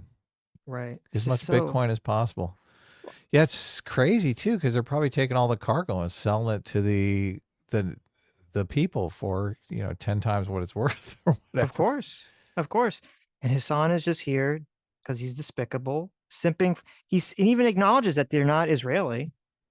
Like random Southeast Asians or random Asians are being kidnapped and held indefinitely because they have a job. Right. So despicable. If they were taking all the stuff and distributing it among the poor and sending the people back to their families. Right. You'd be like, Like- oh, Robin Hood, right? Yeah, exactly. That's how you write it so people would be on board with it, right? Yes. Yeah, Yes. exactly. But that's not what's going on. No. It's weird that Hasan is just narrating this like, oh yeah, this is a good thing. International terrorism. I know. Yeah, And his look. fucking friend is just sitting here like listening to this, wondering like, okay, do I tell Hasan this is psychopathic or Yeah. what? Like, am I gonna get in trouble with my own fucking disgusting audience? How I don't understand how this isn't a big deal. Like, and this is a big failing. The right has totally fucking dropped the ball on this. Okay. Yeah, right- they have. Yeah, Fox News needs to make Hasan a fucking name that every single person knows. It says, this is the person who's indoctrinating your children on Twitch. Okay. Yeah. The largest left-wing streamer is indoctrinating your children with literal terrorist propaganda. And Fox News is fucking retarded for not doing this. Think of what CNN did with the Covington kids, right? Just Yes. the kid had a look on his face, right? And they go full bore into that kid. Right, right. But Hasan is literally on Twitch, praising fucking terrorists for hours. And nobody says anything about it. Nobody goes all Covington on him. That's the perfect example. Covington kid, totally innocent, but he had a look on his face that people didn't like, and everyone loses their fucking mind. Hasan Piker, an adult, promoting terrorism to children, silence. And yeah, total silence. Total I silence. don't, what's going on here? Yeah. How does he buy this cover story that they're all, Robin Hood, that they're all doing this for the poor people of Gaza? Who fucking believes that shit? He's a retard, and he hates the Yeah. West so much that he just is willing to buy in anything, or he just doesn't care. He's just lying about it. Yeah. I think chances are these guys are doing drugs and raping and pillaging in their spare time. Just, Yes. that's what's going on here. Of And course. for him to be completely blind to that, just retard. Fucking retard. Elusive Gentleman for $20 says, just got back from a Tinder date. Well, that's good. the lighter side of things, Hera, the dog, pooped on the kitchen floor while I was gone, and Lucy stepped in it and tracked it all over the house. Oh my God. This is a nightmare. This is a night. This is almost as bad as getting kidnapped by Houthi pirates. I hope the date went well at least. Yeah, I hope so. Luckily, I own a steam cleaner and I have patience, but the smell is terrible. Well, I hope the date went well at least. So. Yeah. Oh, that's the worst. Jeez, terrible. Lucifer the Doberman has a puppy, by the way, just in case you guys didn't know. Just in case you guys didn't know, yeah. Right. Basically, they shut down the fucking strait. Like they almost completely shut it down with exceptions. Like if you're, you know, I don't know, if you're like a Russian ship or some shit, if you're not going to Israel, then they let it go through. But America did not like that. America was like, we're the big bad. I'm going to show you this. Here are the Houthis hammering 3 U.S. warships with 23 ballistic missiles and drones from the Red Sea after the Tel Aviv attack. And I'm going to run the 3-minute ad break right now, and I'm also going to pee real quickly. Okay? I'll be back in a second. You watch this. Okay. So this is going on like right now.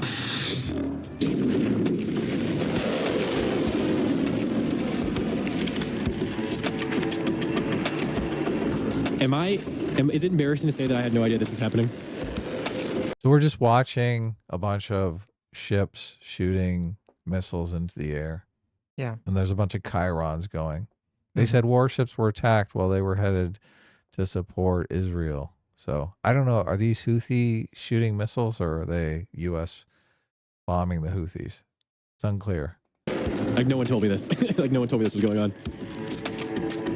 Houthi said they used 23 ballistic and winged missiles and drones in the attack. So the he's Houthis are showing him- attacking ships. Yeah, so he's showing him more propaganda of the Houthis attacking ships. And, Right. you know, Which, I mean, this could just be something from a movie. I don't know. This is kind of scary. Look at this. Someone with empathy. They're like, oh, yeah, I could have family member on that ship. A Right? normal person is like, why is Hasan, this large streamer that I thought was going to be good for my career, like promoting literal terrorist fucking propaganda? What is happening here? You showed up on the wrong day. Yes. Bud. Yeah. Oh my God. I assume people are getting hurt when all this is happening. You think? Those aren't unmanned ships. Those ships usually have huge crews of like 100 guys. No. Like, remember, when you watch the old Saturday morning cartoons and like they would blow up the helicopters and you see all the guys like jump out and parachute like right before the missile hit? Yeah, sure. Yeah, that's what's going on. So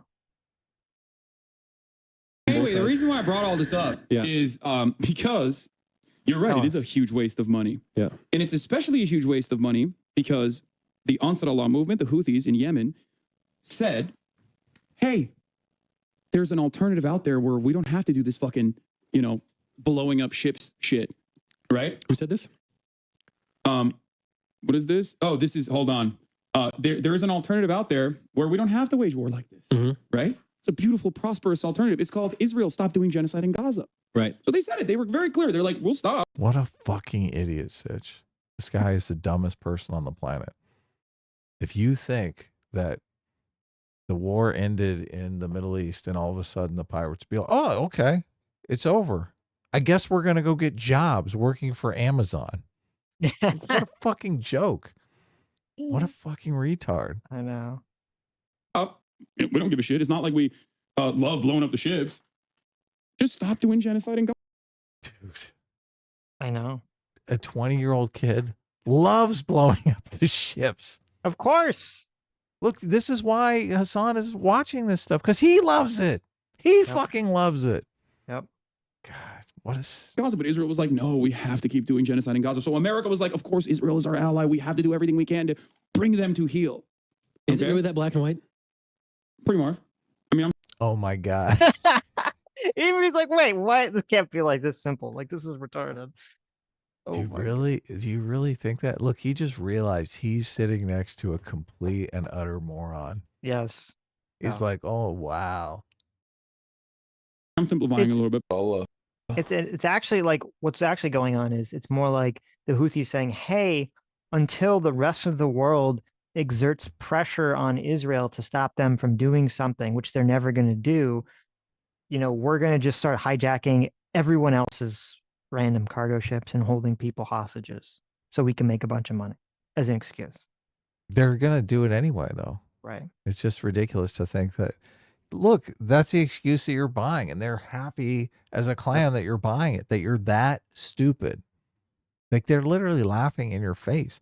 I'm sure all of the guys that Houthi pirate guy hangs out with just think Hasan is the biggest moron in the world. Like, they laugh and joke about how dumb American, fucking stupid American. They do. They have to. Useful idiot, yeah. Yeah.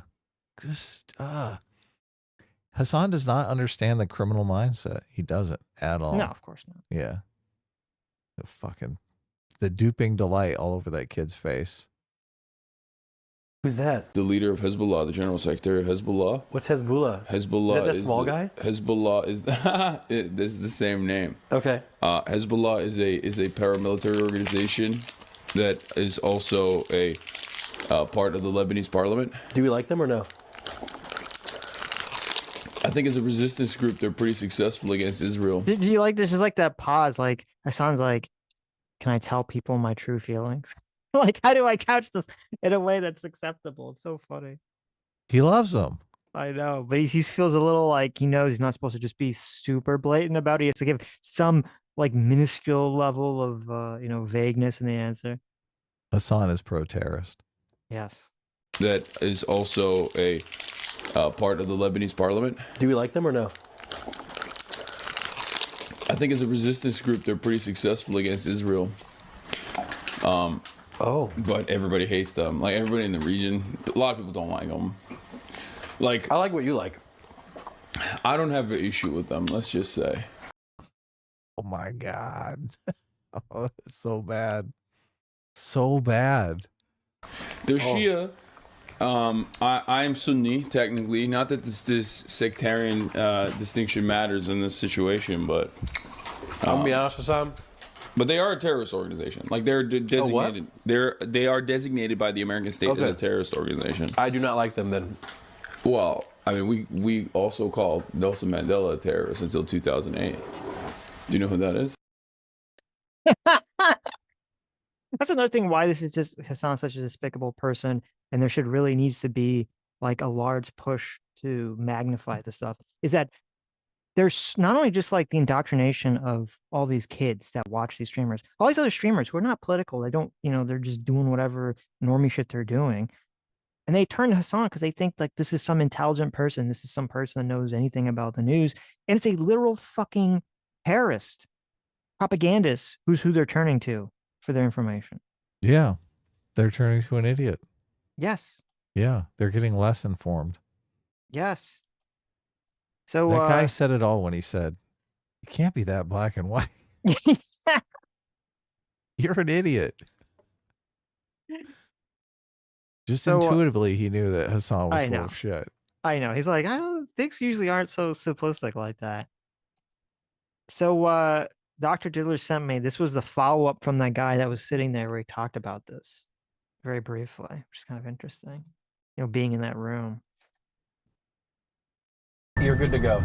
Because hell, even a couple days ago, I was hanging out with my buddy Hasan, and this guy unironically put a terrorist propaganda music video on and then left the room. Left the room? Yeah, and I was just like, and the thing is, like, in hindsight, it's hilarious, But at the same time, I'm like, what is going on here? This is wild to me. Yeah. But like, I just, and like, he was like, yo, they're such great dancers. Look how good my God. I was like, okay. But yeah, we just keep doing stuff. So you say what you want to say, you do what you gotta do. It's really not a problem. But I've had to train myself. Is this guy like a vlogger or something? He's some streamer. Nymph LOL.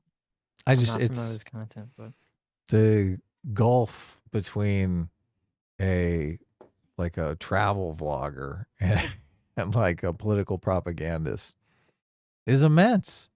Mm-hmm. I don't think you can do much harm as a travel vlogger. Well, but right?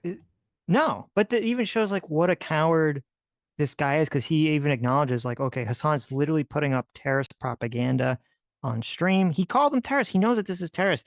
He's simping. Like, this is what I don't understand these people that are such moral fucking cowards. Okay. If I'm some big YouTuber, even if I'm not like super politically in like knowledgeable about current events, and I'm sitting with this guy and he's literally explaining to me why it's based that innocent people are being kidnapped, I'm gonna be like, what the fuck's wrong with you?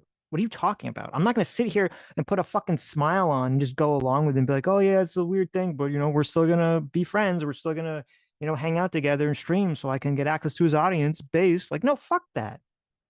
Says you got to bide your time, man. Jeez. You can't go calling him out when you have no power. You got to wait. Got to wait for the appropriate moment when you can nick sand. Because hell, yeah, okay. That's what always happens. All these cowards, they all wait until some pylon, you know, happens, and then all of a sudden they're like, oh yeah, then they turn. That guy, yeah, I always thought he was a weirdo. I always thought that guy was bad. You know, it's like, okay, it's great. Everyone's waiting for Hasan to accidentally show one of the folders on his computer. There you go. His short stack goblin folder. That's right. Yeah. Okay. I pressed back on the thing. Okay. We were at 20. Well, that was kind of a mild. I don't know. I'm more. I don't know. Why does this guy have to be the cop on Hasan? It's not a question this guy has to be the cop on Hasan. It's a question of when people are confronted. The problem, the reason that people like Hasan are able to just continue in the world in general, it's not just Hasan, anyone like this, is because other people go, well, it's not my problem. They just keep their head down. And I've never abided by that attitude. I'm like, what? If I'm in this situation, I'd be like really questioning, like, wait, what are they doing? I pull up my phone. I'd be like, that's not like Hasan. These people are like terrorists. You know, I would like totally fight him in front of the stream. Maybe even if I knew nothing about it, just because I'd feel morally compelled to do so. Right. Well, the thing that you want to do is you want Hasan to change his behavior, but that's never going to happen because it's driven by his audience. Hasan is the king of audience capture. Mm-hmm. Like he is basically cultivated an audience of just disaffected young men who want an excuse to hate. Yep.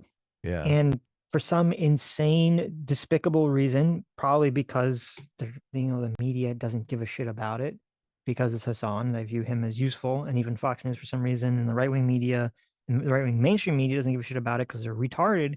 You know, they're not trying to go after all the advertisers on Twitch and try to get Twitch to remove Hasan for being a literal terrorist, you know, sympathizer, propagandist. Remember when Elon bought Twitter and all these organizations, before anything even happened, before anything even changed, just Elon buying Twitter, they went after Twitter and all the advertisers, and they got so many advertisers to drop from Twitter just because Elon bought it. Nothing had actually fucking happened yet.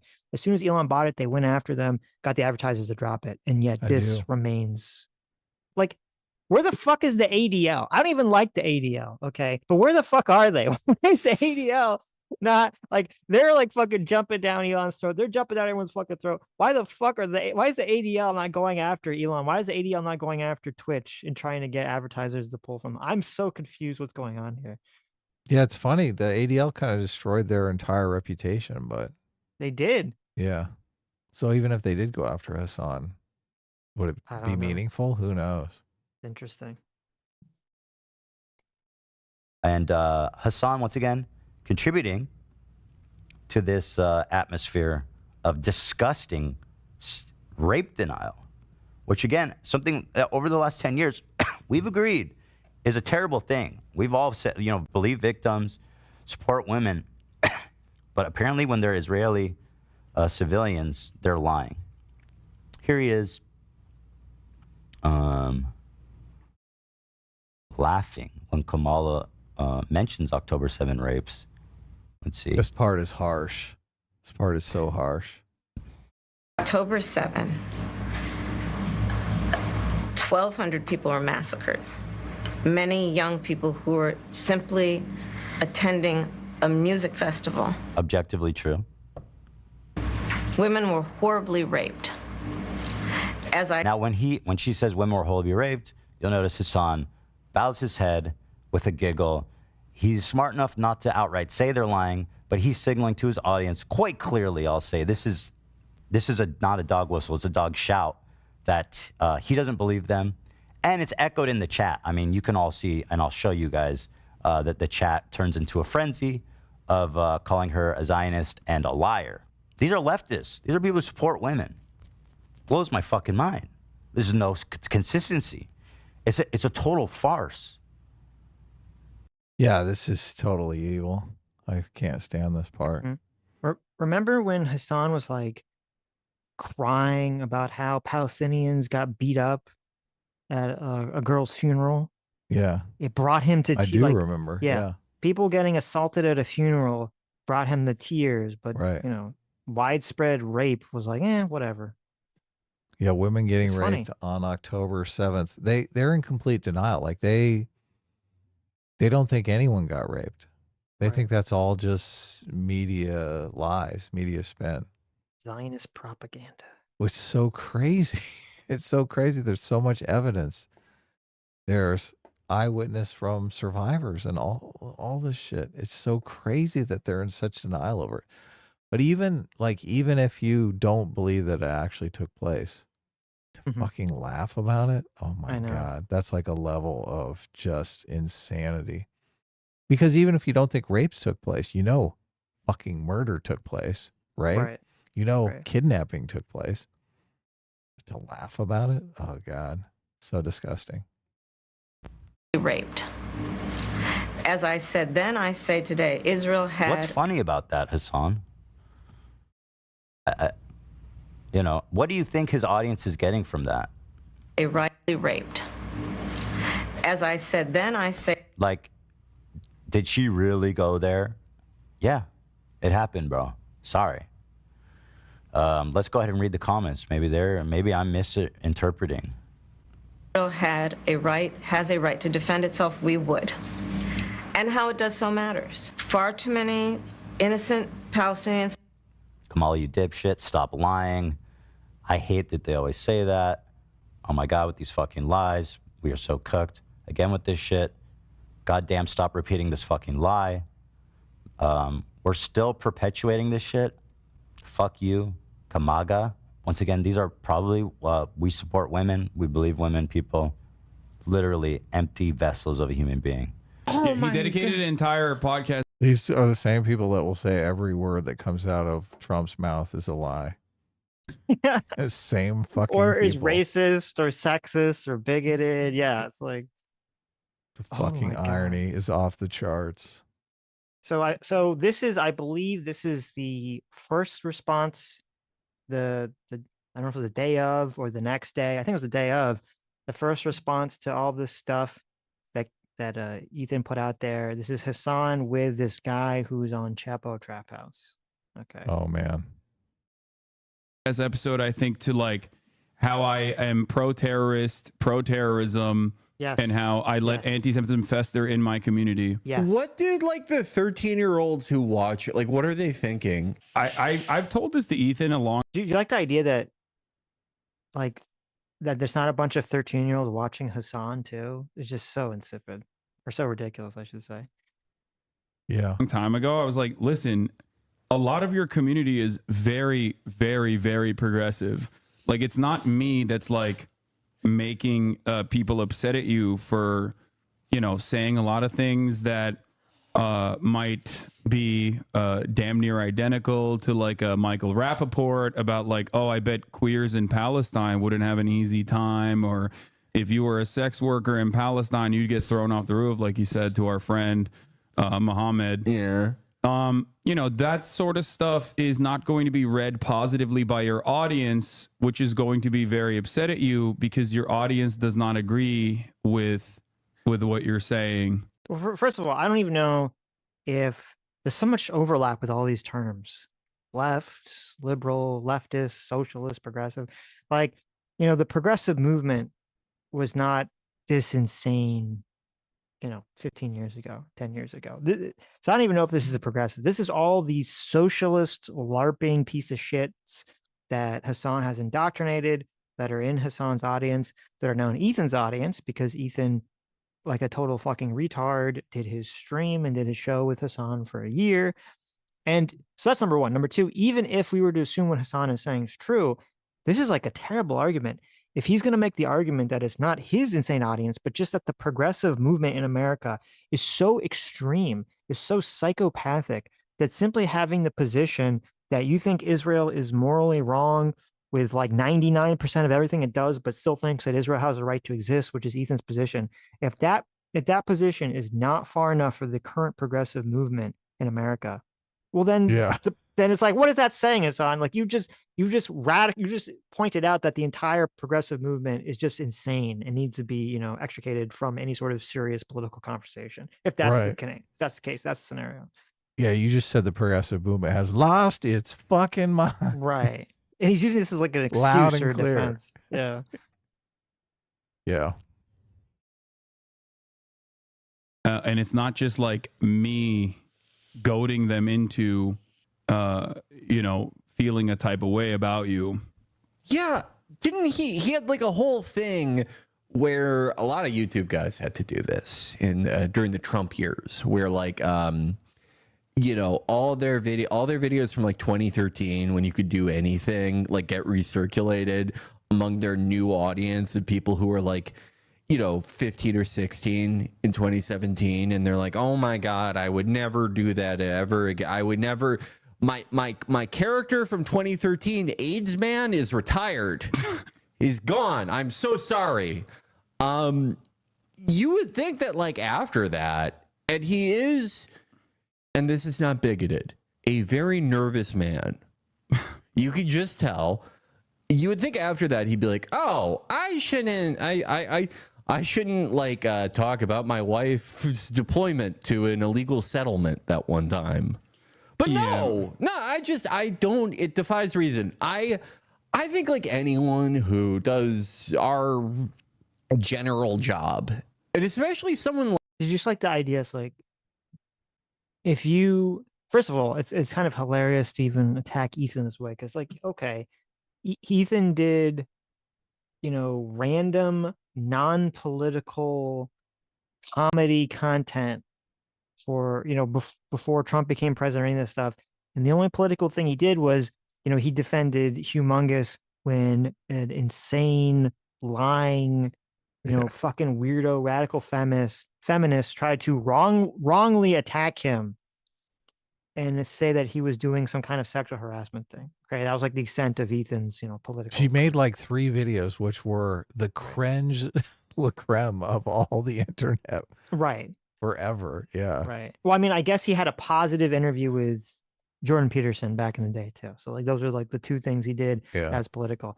And you know, this guy's over here castigating this guy. By the way, Chapo Trap House is like basically the origin point of the scumbag leftists too. Right. These are not people that are, you know, very involved in any sort of political correctness. So it's rich coming from him to sort of throw this, you know, accusation around. Oh yeah. Like him, who I only make $3 million a month. I'm middle class. He makes $30 million a month. He's upper middle class. He's upper middle class. And it's like, we won the lottery. Why are you bitching about the trolls all the time? Yeah. Well, so it's 2 things. Number one, this joke about making $3 million a month and being middle class it's like a joke, but it's also a wink, because this is how this guy and Hasan and all these other lefty streamers that make millions of dollars a month, they'll act like they're not part of the 1%. Yeah. Even though they pretend like they're not part of the 1% that they rally against, that they hate. And they pretend like they're middle class. And it's so fucking disgusting and so hilariously stupid. And yet they get away with it because their audience is filled with children that are all retarded. So, but it's so sad. They're not making the world a better place in any way, shape, or form. No. They're making everything getting worse. obscenely wealthy doing it. Yeah, of course. Conflict entrepreneurs. That's what they are. Yep. Yeah. And then the second thing is Ethan's complaint. You know, if you actually were listening to him, it wasn't even about like, oh my God, woe is me being a millionaire in LA. You know, people are mean to me online. It was about that Hasan is radicalizing an entire generation of people to, you know, hate Jews, to hate Israelis, to be, you know, terrorist sympathizers. That's what his complaint was about. And the Yeah. fact that we live in this insane political climate where that's allowed. And like for some reason, everyone just shrugs and allows him to do it. That's what he's talking about. Because we all know, like, if there was some situation where there was if you had a millionaire black streamer come out and complain about Nick Fuentes or something, you know, these fucking pieces of shit here wouldn't dare be like, well, why does he care about Nick Fuentes trying to radicalize people to be white nationalists? He's a he's a You're millionaire living rich. in LA. Yeah, He's rich. exactly. Who cares? Yeah. Then they'd understand the argument. Yeah. Yeah. The fact that he Then they'd- reduces that, like just the level of anti-Semitism is going through the roof, and he reduces it to, oh, it's just them trolling you personally. Right. Right. Yeah. Is lame. I don't get it. Look, of like accusation is, it kind of reminds me of the stuff that like Zionists do, where it's like, hey, I'm actually a liberal. I support peace. I blah blah blah. But when I see a kafaya, that's the same as seeing Adolf Hitler cloned 50 Yeah. times and walking down my street. Yeah. It's the same. Yeah, it's the same type of thing where you try to like portray yourself as eminently reasonable, but the actual thing you're saying is so fucking crazy. Like, you would have to be like every day for like months and months. You're like, what is a system of subliminal messages I can issue to chat where they. What are you doing? They Oh, can I had muted myself. anti-Semitic. He's comparing, saying like, oh, he sees a person, walking the street wearing the kafar, whatever the fuck it is, the little Palestinian colored thing, the white scarf with the blue dots on it. He sees that and he freaks out. And it's like, no. We watched the video as we just did, Hasan, and Ethan's like, look, here's Hasan, promoting this guy who's talking about killing all, the Israelis. Here's Hasan talking about videos where he's pro-kidnapping, random Asians because they happen to work on cargo ships. Here's all this fucked up shit. And this lying scumbag here just lies to the entire world and says, oh, no. It's just, he just gets mad when he sees someone walking down the street wearing a piece of clothing. Yeah, this guy's just minimizing everything. That's his goal. Just minimizing everything. Look, he's getting all triggered over nothing. It's just a guy wearing a scarf. Chill out, dude. Target the Kleins. I mean, if I was doing that, and I've actually done this to a lot of people, to use subliminal messages to anti-Semitically target people. But not people in media. They're nobody. They're non-people, regulars as we call them. My neighbors, people who complained about like noise and stuff, like those types of people. When I've done that, I leave no trace. I wouldn't be streaming it every day. Yeah. Wouldn't it? Someone was saying that he called me a rape apologist for October 7, which I think is not only True. Oh, true. 100% true. 1000% true. Yes. What do you think he's going to say here? He's going to deny it, obviously. Oh, okay. But he is a rape apologist. You're exactly right. Yeah. incorrect, but it's also a weird line of attack when, Israel. Haaretz recently came. Oh my God, he's going to go straight to whataboutism. He's going to whataboutism rape. The IDF be raping everybody. Oh my God. Look, my side, 0 rapes. IDF, tens of thousands of rapes. Oh no. That's exactly what's going on here. Came out with an article that the pro-rape protest that the Israeli rabid weirdos engaged in was actually significantly more violent than we had previously seen, and that they were actually literally with arms, like wearing balaclavas. They like violently apprehended the military police. Yeah, like that came out yesterday. The pro-rape protest happened where, Israeli concentration camp guards at Sde Taiman brutally raped a Palestinian to death. Numerous ones, but one that was like made it to the headlines. So it's weird Is this true? Any of the claims he's making, are these true? Who knows? I don't know. But even if they, like, let's say these claims are 100% true, okay? I can guarantee you that there's a clip or a tweet of Ethan talking about how this is horrible. So it's just a total bullshit whataboutism anyway, because Ethan is supporting this stuff. Well, and you'd hope that the IDF fucking pulled that guy and is prosecuting him, right? Right. Obviously. Like, it's not like that, like it's a weapon of war they're using. Right. They're disciplining people. Rape is out of line, obviously. He played a video of you laughing at Kama talking about rape on October 7th and said that's proof. Yeah. What am I supposed to do in that situation? Sit. Not laugh about rape? I don't know. Like, what do you fucking mean? What are you supposed to do? There and be he doesn't like, believe it. Okay. He doesn't believe it. His look, it hurt. His audience doesn't want to hear that shit. So he has to pretend it doesn't exist. So now he's kind of gaslit himself into thinking it doesn't exist. Right. So he can give the audience what they want. Right. Like this unsubstantiated, one of the most well-documented, acts of violence overall, where the least substantiated news coverage over it was met with like just no fucking resistance whatsoever, with the exception of like internal communications from the New York Times editorial team being like, this is a bridge too far for us. What the fuck are we doing? We're like dropping the ball on this, which kind of went nowhere. And everyone just kept repeating the unsubstantiated reporting on it as though these violent, barbaric monsters were just like breaching the fucking Gaza boundary, specifically to go and rape the beautiful Israeli women. Like it's repackaged colonial propaganda. Yeah, Israel has never offered colonial propaganda that people were raped on October 7th. Yeah. But that's thinking. Offered like actual, like coherent evidence for this. Yeah. Okay. So I did some creative editing. Yeah. So because that was the day, that was after this, but let's go back just a second. Let's go see what Ethan said about this. UN is often cited source by pro-Palestinian activists and all the rebucation of Israel.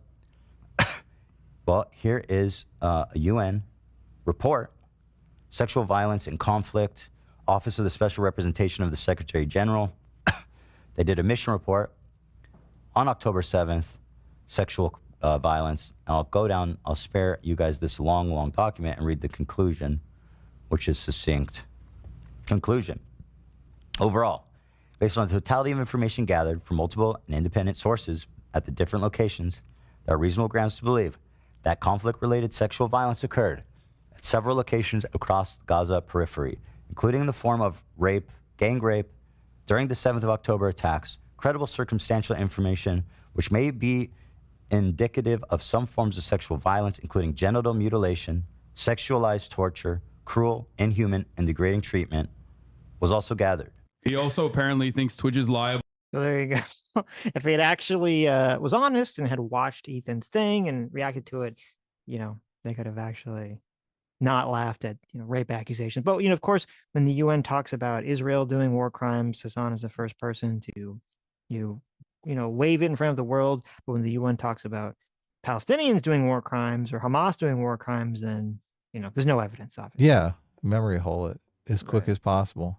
Yeah, pretend it doesn't exist and laugh about it. Yeah, exactly.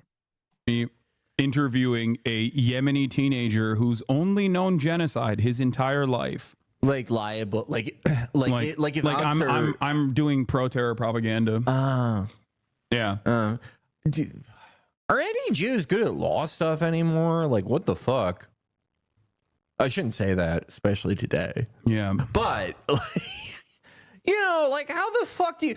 Oh, yeah, when fucking... Who was the guy who interviewed bin Laden in the late 90s? Mike Wallace? Or some guy? Some 60 Minutes guy. Yeah, after that, CBS was on the hook for 9/11. Come.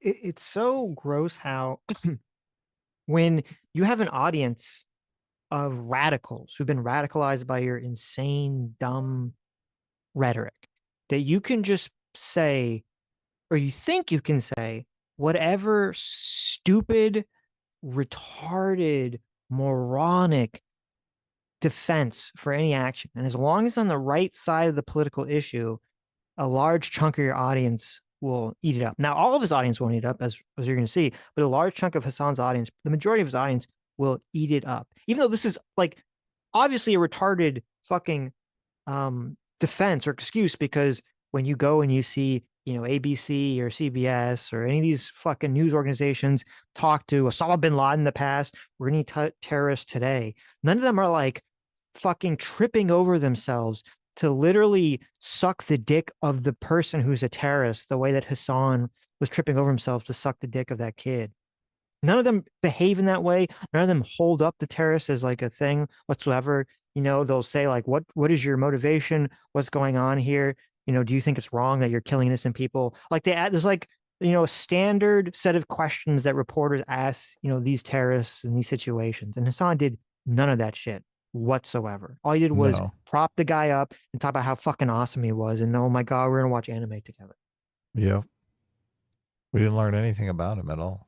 No. And then he lies about it. And he's like, oh, I'm just doing journalism. Look, he didn't want the answer to the how many people have you killed question. Right. That's why he didn't ask. Yeah. Why? Yeah. Why didn't he ask, idiot. like, you know, do you find it, is there like, you know, do you have any moral problems, you know, kidnapping and holding hostage people that aren't involved in the conflict? Did he ask any question remotely like that? Do you guys torture people for information? What do you do with the hostages? Yeah. Is there a ransom? No, he laughed about it. He said, "Oh, you're doing drugs to the hostages. Oh, ha ha ha ha. That's great. That's was wonderful." it voluntary? Did they give you consent to do the drugs? How's that work? Were you armed the whole time? Yeah, right. Exactly. I can guarantee you.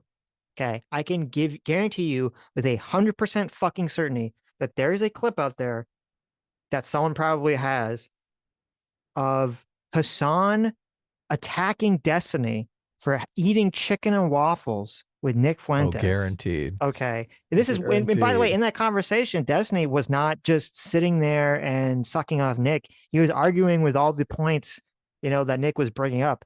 And yet he has the fucking, because he's such a hypocrite, he's such a piece of shit that he's, you know, going to attack Destiny for that or anyone for doing anything like that. But then he's going to turn around and suck off this fucking Houthi pirate kid and then pretend like he was doing some kind of journalism when he gets blowback for it.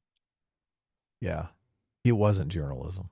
No. It was propaganda. It was 100% propaganda. And remember, as we learned when Hasan was on Piers Morgan, he's in favor of propaganda. He is, yeah. He acknowledges that what he does is propaganda. Yeah. He thinks it's good. He wants to make the entire generation anti-Semitic. Yes.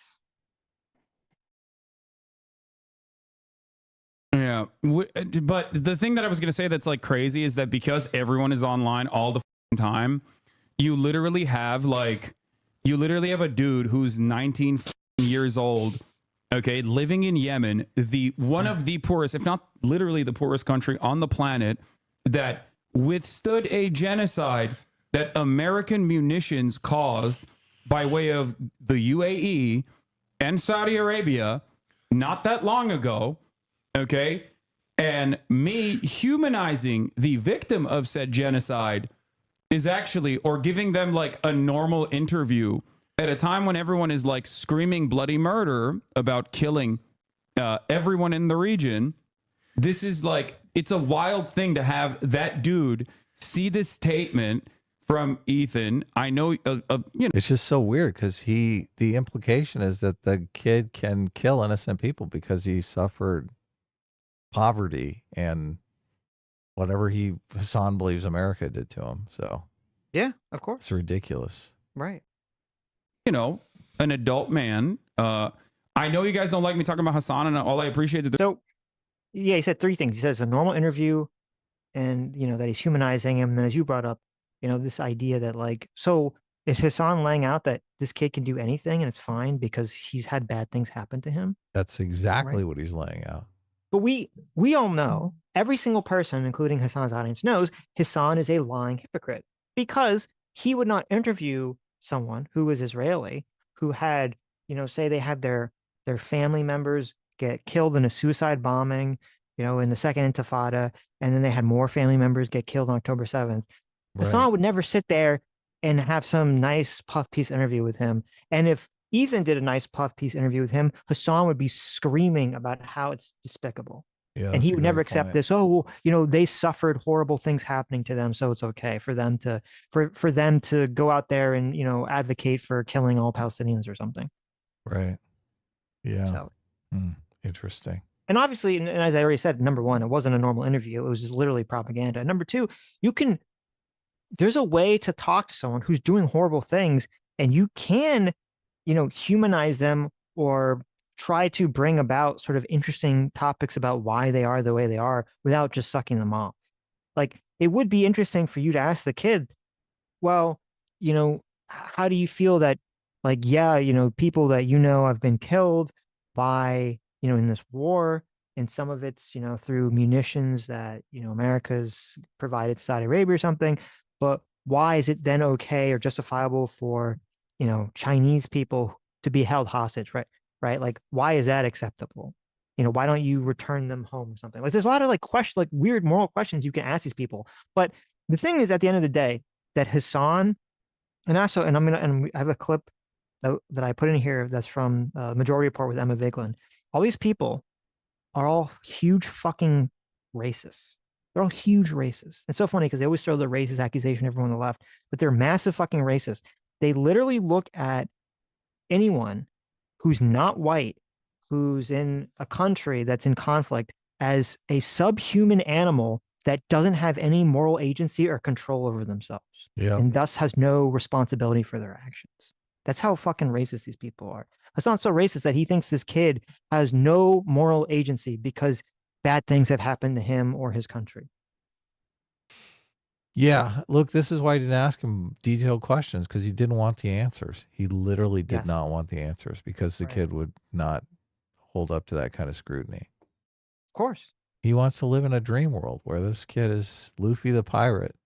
Well, that's how you know that Hasan is a liar. Because if he was delusional, if he was literally just delusional, he would have asked that kid like questions thinking that the kid would answer them in the quote right way. But he knew that if the kid he knew one of two things. Number one, that if he asked this kid hard questions, that kid's life could be in danger because the Houthis could go after him if he gives bad answers. Hasan, probably knows that, or knows that he would give bad answers that the audience wouldn't like and make the Houthi movement look bad. So Hasan is just a fucking straight up liar. Yeah. Yeah. There's a lot of crossover. I'm grateful for those of you that are able to watch us both. It's impossible for me to ignore that the majority of these people are coming from his community. It's something that he and his audience refuse to reckon with. Hasan's whitewashing of that Houthi kid who said he wants to spear all Zionists to death was frankly disgusting. I don't give a fuck that he's seen an episode of One Piece. I'd like to know why he's hanging out with a boat captain of a Chinese cargo vessel, aka a hostage. Oh, he was furious when he was writing that. This makes no sense. And as more info.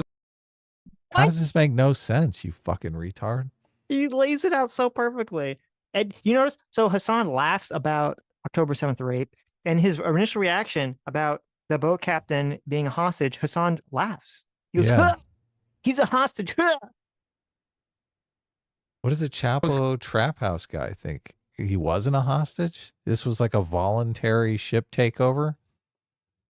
He's just doing this bullshit gaslight nonsense. Oh, yeah, totally. Where you say something that everyone knows, that's perfectly clear, that's completely logically coherent, and goes, what you're saying makes no sense. I can't understand. They do that all the time. You say something so clearly articulated, and they're like, "That's a word salad." You're like, it's like, just because you're a fucking idiot doesn't mean it's incomprehensible. What are you talking about? I know. It's so silly. Loose Silver for $20. Thanks so much. Says Sitch, for context, when you read the above was in regards to you guys were talking Hasan. Awesome show so far today. You are on fire. Thank you. Appreciate that. Why, thanks. Nate the farmer for $20 says, after his fall from grace, I can see an old and fat Hasan moving to the Middle East because the only place where he's still relevant, just like Steven Seagal in Russia, Hasan Seagal. We can only hope. We can only hope. Yes. Joe the Mig for $20 says, we need to do everything in our power to make the Sam Hyde Hasan Piker boxing match a real thing. God. Also, you guys going to cover the TwitchCon crap with Frogan, sponsored by Chevron and Samsung. Yeah, I was going to play it after this because Ethan made a video about it, and it's pretty interesting. So, wow. Duke Norton for $20 says, Hasan is the sofa king, and it's one of God's best jokes that he's relevant. S-Class, he's the best class. And A-Team's okay, I guess. Love Well, you guys thank and you. all that you do. There you go. Thanks so much. Come out about this kid being a terrorist affiliate and being anti-Semitic. Lots more examples. Hasan has refused to disavow him. The opposite, actually. He continues to prop him up. Rashid al-Haddad responds to this from Yemen. I did not mean the Jews, but the Zionists. Do not confuse everyone. I respect every Muslim Jew who stands for the truth. That's and I will awesome. do everything I can to protect him. You like that? They're like, that's awesome. They're laughing. He says, I respect every Muslim Jew. What does that mean? Yeah. What does that mean? And also, it's interesting, too, how there's like this magical thing where it's like, oh, it's okay for me to advocate to kill the entire population of a country as long as I don't advocate to kill a specific group of people on the basis of their religion. Yeah. Why is that acceptable? They're Right. playing the game. They know the American moral sensibilities, and they're just fucking with people. They are Right. totally fucking with everyone. Right. That's what's Can so you- insidious, because Hasan buys this shit. No, he knows. I think he knows. I don't think he buys it. I think he knows what's up. You think he's in on it? Yeah, I think he's completely in. So everyone's basically in on it. Yeah, I think they all are in on it. Yeah. Because none of them would accept, like, if there was, like, again, imagine if there was some very they wouldn't take it. popular Yeah. white streamer who was like They wouldn't talking take about genociding Black South Africans specifically. Like, let's say that they were a white South African and they were driven out of their country or something by a mob of people, and they went on stream every day and they talked about genociding South Africans. And then the people left would go, "Whoa, you're super fucking racist. You're talking about like genociding, Black people." And he's like, "Whoa. I don't have a problem with Black people. I love Black people. I just want to kill all the Black South Africans." Do you think fucking that Hasan or these fucking people be like, "Oh, well, that's fine. No. That's acceptable, right? It's okay to kill an entire population of people because, of their country of origin. But as long as you're not attacking them on the basis of their skin color or religion, then that's okay." Like, it's just total bullshit. It's a total fucking bullshit. But this is indicative of the social power here, because Right. you literally have Ethan Klein complaining about this and everyone's just laughing in his face. Yes. Yeah. Where if it was a Black creator, like, no one would be laughing in their face. No. People would be getting canceled right and left. Of course. It'd be a of big course. news story on MSNBC. So, speaking of Jews in Yemen, I actually looked this up. I was like, what is the current status of Jews in Yemen? Okay. Mhm. 0. Yeah, so apparently the Jews have been systematically attacked and ethnically cleansed from Yemen over the last, Yeah. ever. So, and I'm gonna start from like That's reverse like all of chronological. these nations, all these Arab Right. nations. Yeah. Right. And now I'm gonna start. Here's an early article. This is from 2015. It says the Yemenite government to Jews convert or leave Yemen. Yemen's remaining Jews have Wow. been given a stark choice by their government: convert to Islam or leave the country, according to this guy whose name I can't read. A representative of Yemen's small Jewish community reached out to him. The written ultimatum from the country's government that told them to convert or leave the state. Now, the spokesman for the party that's in charge of Yemen, who I believe this is the Houthi frame of things because they're in a civil war, said the report was inaccurate. Okay. Now, that was in 2015. Here's a 2020 article. Report: Houthis arrest Yemen's last remaining Jews in a bid to ethnically cleanse the country. The Houthi militia in Yemen is reportedly rounding up the country's remaining Jews, claims Egyptian newspaper. According to the report, after being rounded up, the Houthis allegedly forced the Jewish residents of the Karif district to sell their homes, land, and all their properties to Houthi leaders. There was Wow. further reports that the Houthis also pressured the Jews to leave Yemen. Think they paid market value? I don't think they did, no. Probably not. Yeah. The newspaper further maintained that Yemen's tiny Jewish population, thought not to number more than approximately 100 people now, has consistently faced systemic discrimination and human rights violations. Then we have a story from 2021. Some of Yemen's last remaining Jews expelled by Houthis. 13 members of 3 families reportedly transferred to another country, with efforts underway to bring them to Israel. Exit said part of a deal to free imprisoned Jewish man. Some of the very last Jews in Yemen were recently driven out of their homes by Houthi rebels and were taken to another country. 13 members of 3 different families left their homes in the Sana'a region of the country held by Houthi forces and went to a UN refugee agency. They reportedly agreed to leave as part of a deal to gain the freedom of a Jewish man held by the Houthis for 6 years. Quote, they gave us a choice between staying in the midst of harassment and keeping Salam a prisoner, or leaving and having him released, one of the expelled family members told the newspaper. Terrifying. I know, isn't it? History will remember us as the last of Yemeni Jews who are still clinging to their homeland until the last moment. We have rejected many temptations time and time again and refused to leave our homeland, but today we are forced. It says... That's terrifying. Yeah, no, it's just, this is like insane. So you want to know why this guy was arrested? This guy was arrested in 2016 by the Houthis because a deerskin Torah scroll was smuggled out of Yemen to Israel, along with 17 members of the Jewish community. That's why they arrested this guy. So, wow. There you go. That's an obscure law in the books, right? Yeah, there you go. Very interesting. I think he meant Muslim or Jew. Yeah. But yeah, like this dude learned English from literally like reading Twitter. Okay. Yeah.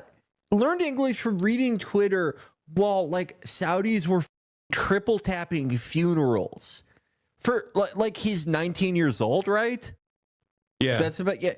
For, yeah, like nearly half his life, Yemen was just probably the most horrific like aerial bombardment campaign, at least one of them in the region at the time. Sorry he didn't go to your fucking specific Twitter page, Heath. So if he wants to go out and rape a bunch of people, I guess that's okay then? That's what you're saying? Well, as long that's as they're okay. Jews. Oh, I'm sorry. As long as they're Zionists, it's okay. So yeah, right. Do you think that if there was some, I don't know, some white kid in America who lived, you know, in poverty and lived in a predominantly black neighborhood of the country and was victim of violence, some of it racial violence, and thus, you know, was become racist, do you think that they'd be carrying all this water for that individual? Fuck no. Fuck no. Okay. Yeah. Just wondering. And figure out the exact HR-approved thing to do. Making the Like, targets and only resistance of ongoing genocide. Dude, this is so grim, says Aisha. And I thought that was like poignant, but also kind of crazy to just like really imagine a world where like you got a dude, everything he's known is like death and destruction. Okay. And he's on Twitter, the Everything app, and he's posting like, hey guys, you know, I don't hate all Jewish people. So this is a picture that Ethan brought up. Says he says there's no, this is the guy, the Houthi guy. There's no difference between a citizen, a soldier, or an official. We are all with Palestine until the end and victory. Okay, so you can interpret this in 2 different ways. Either he means from his perspective as a Houthi or a Yemen, obviously, and he's also holding a gun in the picture. But he's saying there's no difference between any Yemen citizen, soldier, or official. They're all together to fight, number one. Or he could be saying that there's no difference between any citizen, soldier, or official in Israel, and that they're all fair game. A stance that Hasan has echoed in his conversation with Ethan about the settler babies. So, of course, yeah. And also, again, it's just hilarious because the Houthi flag literally says "curse the Jews," but Hasan's going to pretend like it's, you know, it's not a big deal. Listen, it doesn't matter. He suffered bad things. Bad things have happened to him, so therefore he can be horrible. right? That's how it works. That's how Hasan's insane moral system works. If you've suffered bad things, you get to be a bad person to other people, apparently. Yeah, that's a weird world. Yep. Look at that big ship in the background. You think they've already terrorized that ship, or you think they're going out to terrorize I think that they've ship? already I think they've already kidnapped that crew and folded in the ship. Oh, okay. That's probably why he took the picture like that.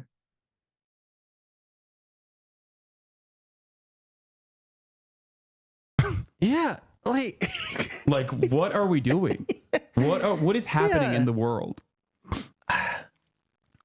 It's just like Yemen, the poorest country, if not the poorest, like definitely in the bottom 10 or bottom 5. And then a guy who sells, like, as far as I can ascertain, has made $700 billion selling like pastel colored crew necks.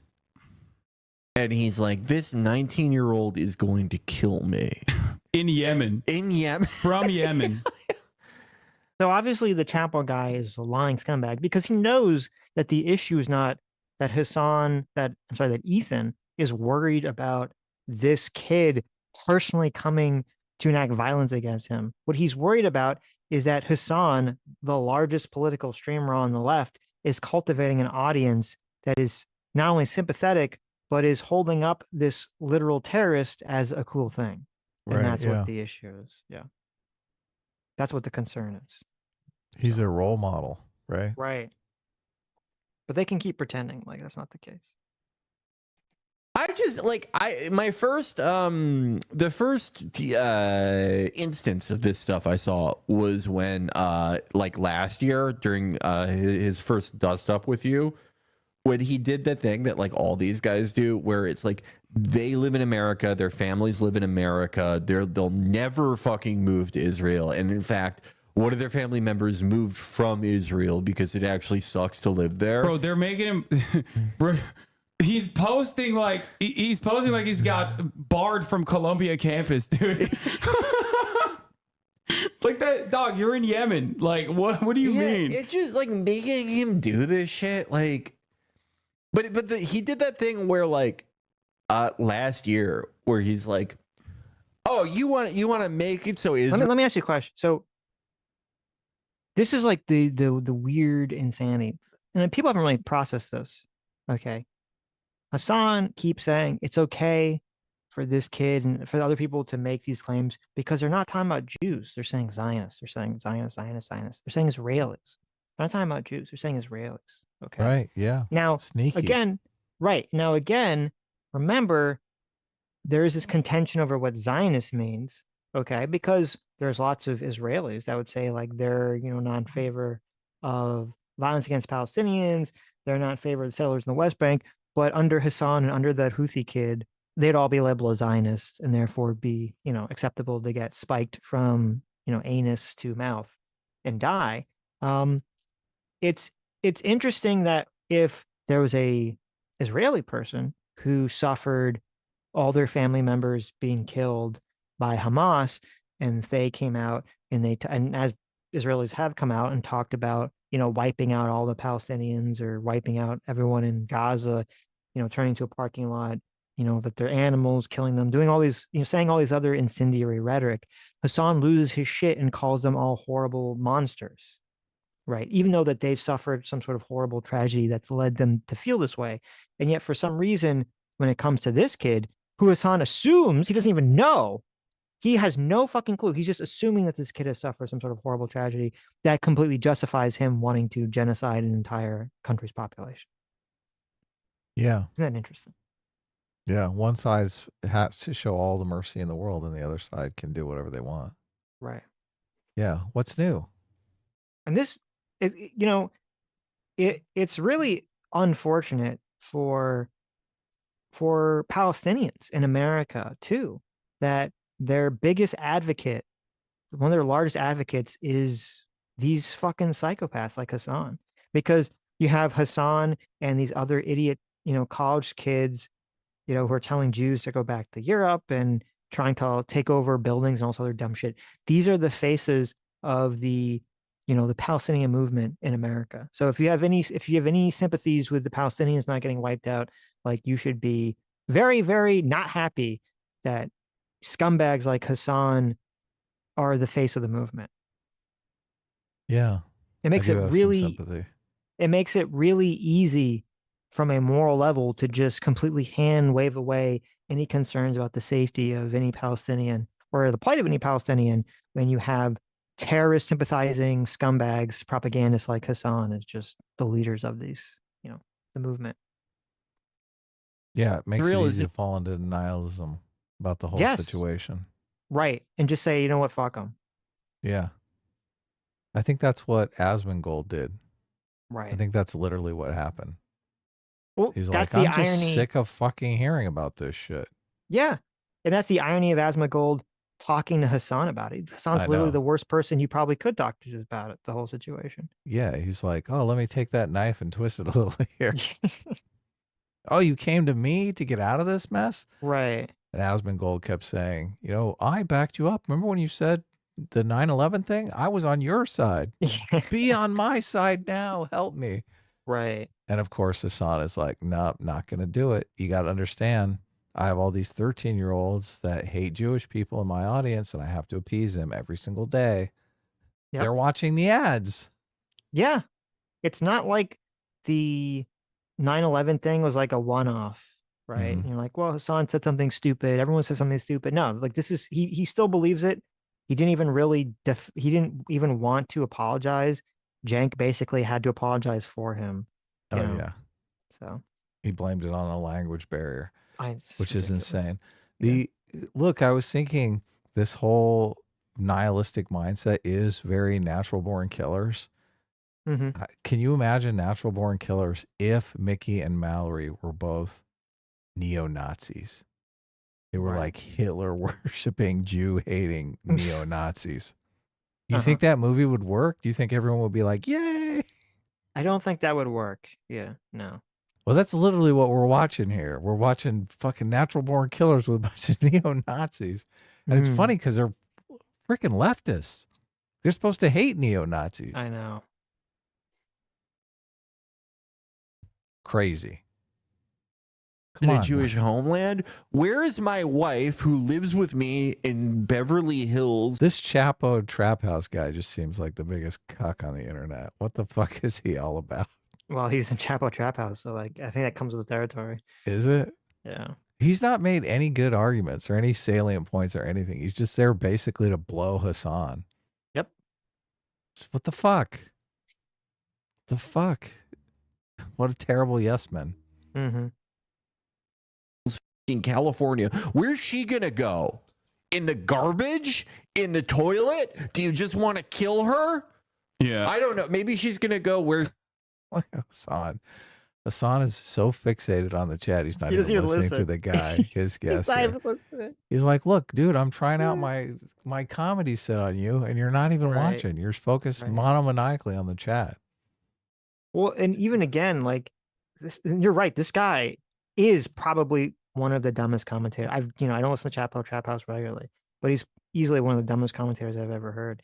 Because even if, like, obviously this is all just intentionally dishonest, but the argument that Ethan is talking about is sort of the propagation of Yeah. of The toxic anti-Semitism, meme. Yes. right, in America. And so this whole thing, like, well, he's fine. He lives in America. It's like, well, that's the whole point. He's not going to be fine living in America for very long if people like Hasan are just promoting this disgusting, idea to an entire audience and to an entire generation.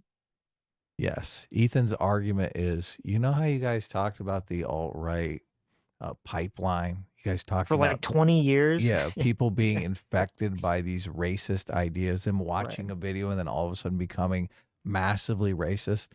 So Ethan is saying, yeah, that's happening now. I'm watching it. They're watching Hasan and they're becoming massive racist against Jewish people. And I keep pointing it out and you guys are saying, nah, dude, that's not happening. Yep. It's so crazy. But look, I'm Yep. sure there's probably videos of this Chapo Trap House guy talking about the alt-right pipeline and being, oh my I'm God, the sure. conservatives, holy shit. Yeah. Because they're doing she- the thing. It's not happening. Oh, it's actually happening, but it's good. Right. That's what they're doing with socialism and their weird leftist socialist propaganda and worldview. Right. I wonder if they believe it or they're just Just look. grifting. This is the thing about being a leftist commentator. You can be a fucking idiot and be a leftist commentator. You just got to say the right buzzwords. You just got to talk about racism. You got to talk about how you played Smear the Queer when you were a kid and it was about like demoralizing gay people. You just make up any stupid shit you want and you're like, oh, I'm a leftist commentator. Right. Like all these people have their brains off. They don't want rational arguments. They just want, I hate Donald Trump. I hate conservatives. They want that spoon fed to them like 75 times a day. It's boring. It's totally boring. Look, it's not bad work if you can get it right. Chopla Trap House is making $3 million a month just being a stupid, lazy, idiot leftist commentator. Yeah. I mean, that's middle class. So oh yeah, aspire for higher than $3 million a month to be middle class. I mean, this is what's interesting about Ethan, because Ethan was always kind of a thinker. Like he did seem to have a moral center. Like when he stood up for Humongous was a guy who was being attacked by the internet, who was just really a guy down on his luck, being attacked by, I can't remember the name of that stupid social justice warrior that made all those cringeworthy videos about how, oh my God, I've been sexually harassed by this guy who made a dad joke. Right. I mean, that's kind of noble for Ethan to do that. So what has Hasan ever done for anyone? Except for raised a bunch of money for a bunch of Palestinian charities that probably ended up buying missiles that were used on October 7th, right? Yeah, right. It's like, what the fuck? Is now, which is not Israel. Yeah, this is Hasan talks to literal terrorists on stream. 28,000 likes. I think killing over 11,000 children is worse than anything some dude with a dynamite has ever done, which is kind of a funny way to severe low ball. Yeah, that's like someone being like. Not only is it a low ball, but this dude is not even like. I asked him straight up. I was like, "Are you a part of Ansar Allah?" Like, again, like, are you a quote unquote Houthi? And he was like, "No, Quote I'm unquote. not. I'm Yemeni. I'm from Yemen. That's it."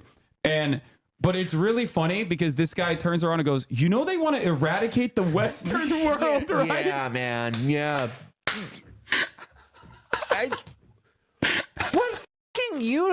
So this is interesting reaction. So someone says, you know, they want to eradicate the Western world, which is true. They literally have Death to America. Death to America. Yeah. The flag. Okay. It's before the Jewish stuff, before the Israel stuff. They're like Death to America. Right. So listen very closely to the reaction here. So we have Hasan's brilliant reaction to this is just to laugh, right? He doesn't have a reaction. It's just, I'm going to just laugh and dismiss it.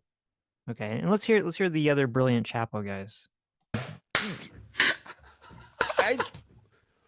What fucking universe are you living in? Dude, what the f are you talking about? You're like perceived. He wants to eradicate the Western world and you're laughing. It's like it's there is nothing there is nothing funnier than this. Than like hallucinating a reality that like you know, people in Yemen are going to come to the United States of America and eradicate the Western world. Okay, so he doesn't make the distinction on whether he wants it or whether or not it's possible. It seems like he's defaulting to well, it's not really possible, right? Right. So this is very interesting. So he acknowledges that, yeah, I guess they do want to kill America. They do want to destroy the Western world, but they can't do it. So why do you care? Yeah, this is the argument for why it's not bad to vote for Donald Trump, because look, maybe he wants to be an authoritarian, but he can't do it. So like, just go ahead. Like, what the fuck? Right? I'm sure Hasan would accept that argument for a reason to vote for Donald Trump. I don't think he would. I don't think he would. Oh, you don't think he would? Oh, no, he'd be for like, some reason, I don't think he would accept. Oh, it that just argument. matters that he wants to. Okay. Yeah, that's interesting. That's a good point. Yeah. I honestly don't believe Donald Trump wants to be an authoritarian. I want to make that clear. I think the left is like way overstepped on that one, but you understand the logic of that. Like he's definitely separating out. He's like, oh, but that can't happen. Of course they want. Look, Death to America's on their flag. Of course they want to kill America. Well, why does it like I don't give a fuck if they can do it or not. Why would I support an organization that wants to kill me? Yeah. Even if they can't actually accomplish it. That's retarded. This is like Hasan and this guy are the ultimate cucks. They want to support people that want to kill them. There's nothing more cuck than that in the entire world. Okay. Can you imagine just like the American rules of engagement were like, if they have death to America on their flag, yes, we can fire on them indiscriminately. Right. Like it's a classic, that video of the kid who there was like the BLM protest. With the He's rock? like, yeah, Totally. BLM. Yeah. And then someone throws a brick through the window and he's like, what the fuck? I'm on your side. And someone throws a second brick through the second window. It's just like, all right. Didn't Very we smart. fire? I think the U.S. ships did fire on the Houthis. Oh yeah, they've been attacking them. I think mean, we did a none of it's stream on been that. very successful for some reasons I okay. don't really understand, but Because they're decentralized. just fucking wipe them out. Bunch of people that just call themselves Houthis. No, but anytime, I mean, just keep sending ships through the area. It shouldn't be that difficult. Just keep sending ships through the area, and every time they come out the ship, just blow them the fuck away. Right. Just annihilate them. Yeah. It's all these feckless governments. It's so weird because that's what people want for America. They want America to have a feckless government. Mm-hmm. All these places are total shitholes because the government can't keep the criminals in line. Right. They need to be building more prisons, but no, they don't have the resources. They have one, like, what's the fucking, you're the plane nerd. What's the one plane they have? Like one F5 that doesn't really run most of the time. If one F5 destroys all, not just America, England, Germany, like the whole EU. If one F5 does that, then okay, then we suck. Yeah. Like, okay, that like we deserved it. I would like to clarify that any Jewish person, Christian or Muslim or any other who is innocent, we will never hurt them. We protect them and ask them for what they want, what they lack, and what they need. We stand for the oppressed, which is why we oppose Zionism. It is Zionist ideology that is wreaking havoc upon innocent Palestinians and Lebanese. Dude, this kid is good. I know. It's good. He's just winding Hasan up. Yep. Well, again, it's like they say we support anyone. We would not hurt anyone that is innocent. It's like, well, what does innocent mean? Why does your flag say curse the Jews? Why does your flag say death to America? Are there innocent Americans? Of course not. He doesn't maybe believe that. Yeah, maybe you should tell that to the Houthi rebel government that's running Jews out of the country. Yeah, why don't they do that? That'd be Were good. all those Jews secret Zionists? He could stand up for those oppressed people. There's only 100 of them left, right? They kidnapped some guy and forced him out. Probably bought their land for pennies on the dollar. Right. Should someone be killed just because they think that Israel has a right to exist? God, this is so just real nasty stuff.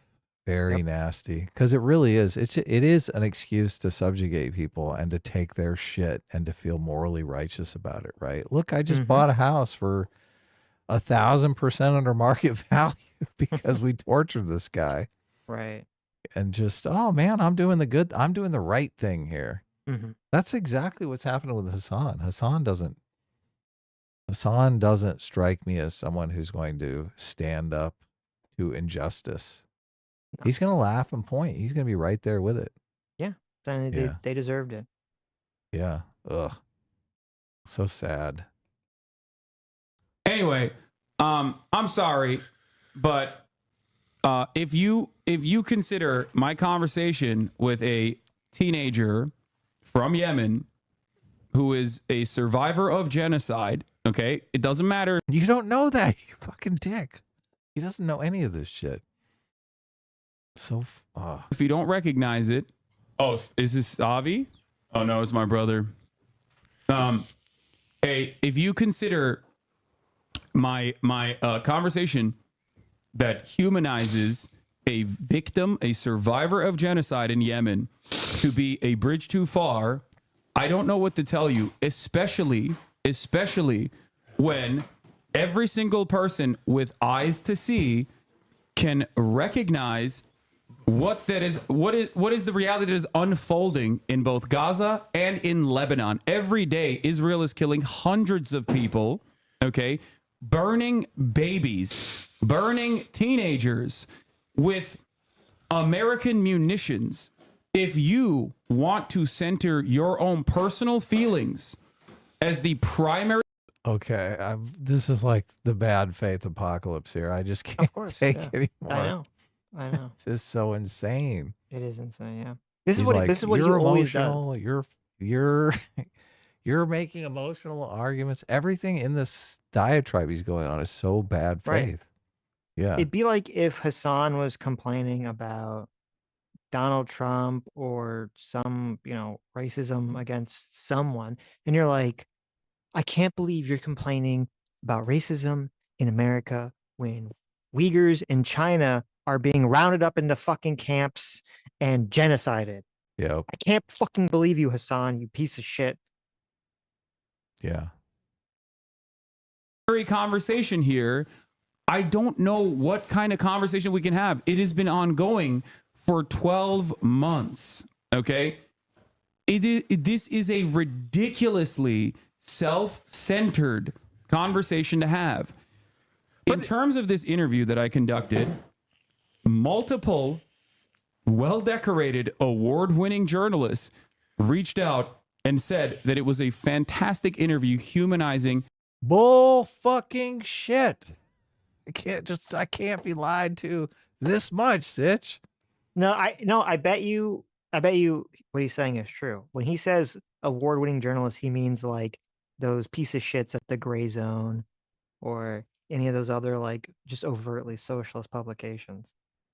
Technically, he is an award-winning journalist, right? He wins that Webby or Does that count? for news every single year. Does that count? Yeah, no, that's what I'm saying. Like, it's just Right. ridiculous. The idea that these are award-winning journalists contacting him. Right. Like, what the fuck award did any of those guys win? Right. Some nonsense award. Mm-hmm. This is just bullshit. This is total bullshit. Why not name the names? Of course. Because they're bullshit awards by bullshit journalists. Because when it's Max Blumenthal who's exactly. sucking off the leader of Hamas, that doesn't exactly we all make the laugh in your argument strong. face. Yeah, exactly. yeah. He's trying to make it sound like it was someone at the New York Times or CNN, right? No. Right. Yeah. Nobody reached out to you. You're a fucking liar. The victims. And look, what kind of journalist would say that? We watched that interview. What the fuck? What the fuck? No journalist would ever say that. That was ridiculous. It wasn't even propagandists would say that. No journalist. Yeah. It wasn't newsworthy in any way, shape, or form. Like if he would have asked tough questions, it might have been newsworthy. But he didn't want to ask those questions because he didn't want the guy to come off like a serial killer. Yes. Right. Not even tough questions. Interesting questions. Yes. Single interesting question. Yes. Yeah. Of American imperialism that never get a fucking that never are approached in this way. And not only that, but also the fucking New York Times also reached out to get his information because they also saw having a conversation like this, like the one that I conducted, to be worthwhile. They were not going to have that conversation with him, dude. I know. And look, that conversation never took place because he knew, because he's smarter than you. This fucking Houthi pirate 19-year-old is actually smarter than you, Hasan. Mm-hmm. He knows that the New York Times would ask the questions that you were too much of a pussy to ask. Right. It's exactly what would happen. Yes. Excuse me for not fucking immediately going, do you condemn Hamas? Do you condemn the Houthis? When I'm talking to a 19-year-old who doesn't even fucking speak a lick of English. That is... He had a fucking interpreter there, you fucking piece of shit. Now he's making it sound like he couldn't even talk to him. He couldn't even understand me, Adam. We don't speak the same language. He had a fucking interpreter. He could have asked him anything. What a load of horse shit. Hasan is such an idiot and a liar. I know, it's so silly. Are you dishonest or stupid? Well, you're both. You're fucking both. insane. All of the above. Okay? That is insane. Look, you can tell Hasan gets completely peeved when the chat is like against him. You can tell he's like completely indignant. You can tell there's people in the chat right now because Hasan is so indignant. You can tell there are people in the chat going, but Hasan, you didn't really ask him any tough questions. Oh yeah. So after this, I'm gonna send 2 videos or 2 parts from his streams the following day where actually he was getting pushback for people in his chat. And he gets all like super pissy about it. We covered that. I would love him to have asked actually interesting questions, right? Right. Hasan doesn't know enough about the situation to even know what to ask. The fact that he's asking him about One Piece says it all, right? That's the kind of culture you're involved in.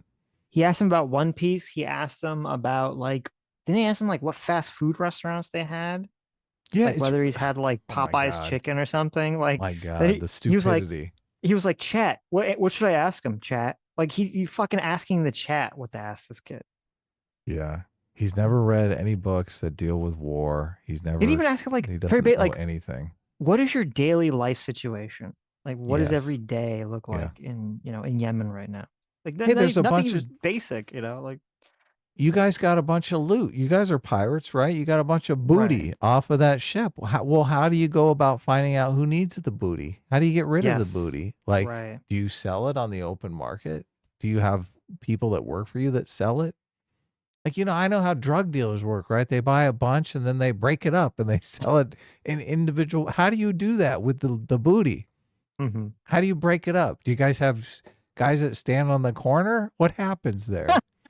What other industrial operations are you into? Do you guys sell drugs? Are you involved in prostitution? What other endeavors do you guys participate in? Nothing. No. Do you watch One Piece? What's your favorite character?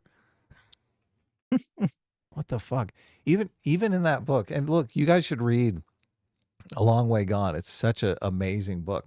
So they have it's about a bunch of child soldiers basically going around and just raping and pillaging. It's like it's fucking horrifying, but it's so far from Western culture that you're just like culture shocked.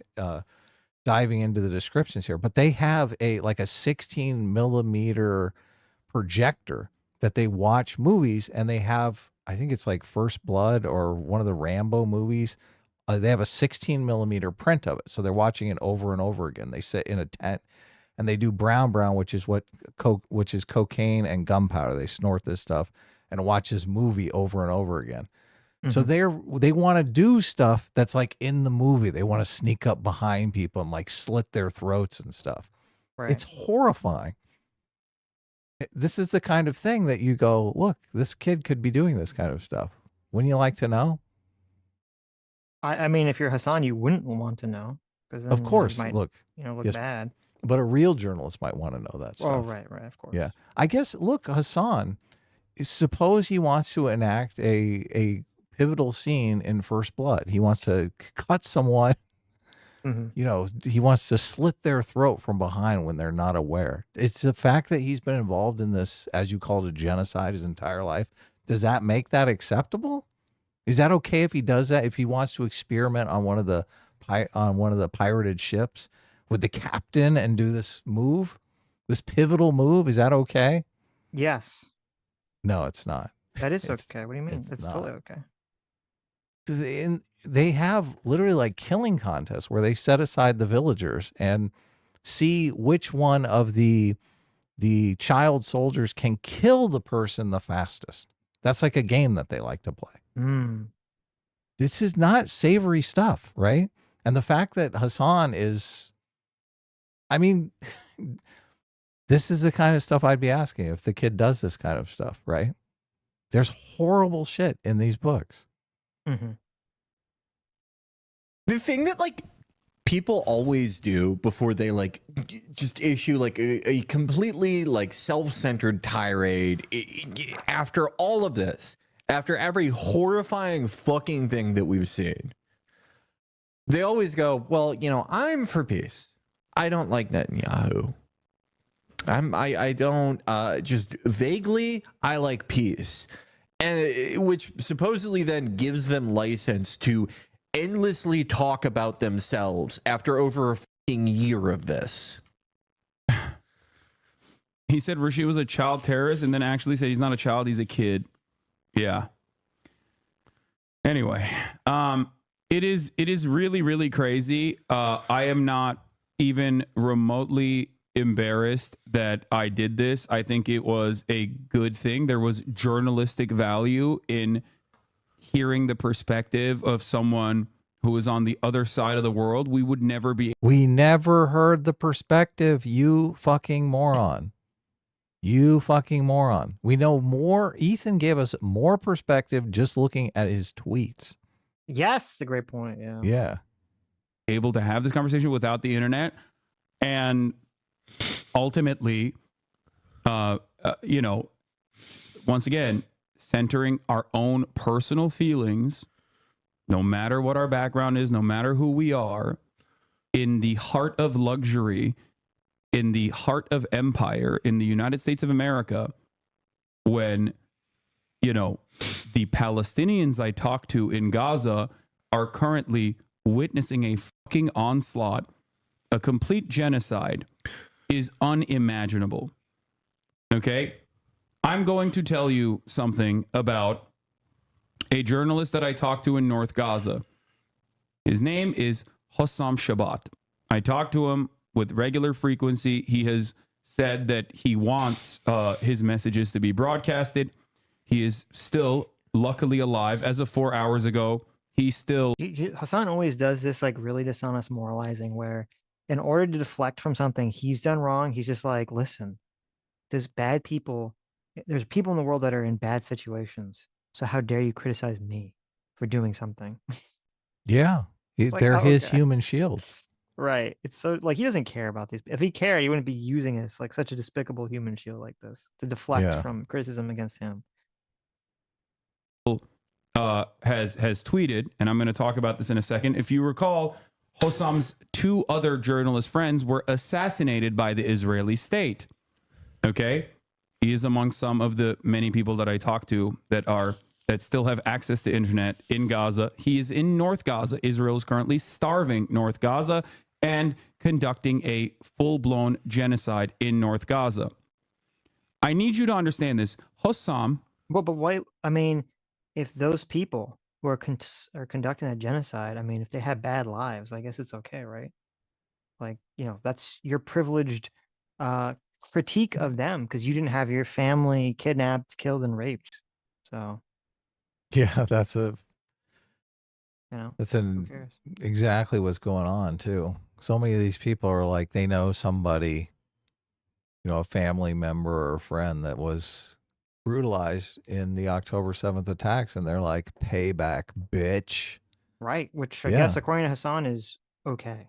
That's acceptable, or should be acceptable. Look, it's not acceptable when the Israelis do it. Okay. Oh, okay. I forgot. It's only acceptable when the people Hasan likes does it. Okay. Gotcha. Then yeah, it's okay. Yeah. Right. That makes sense.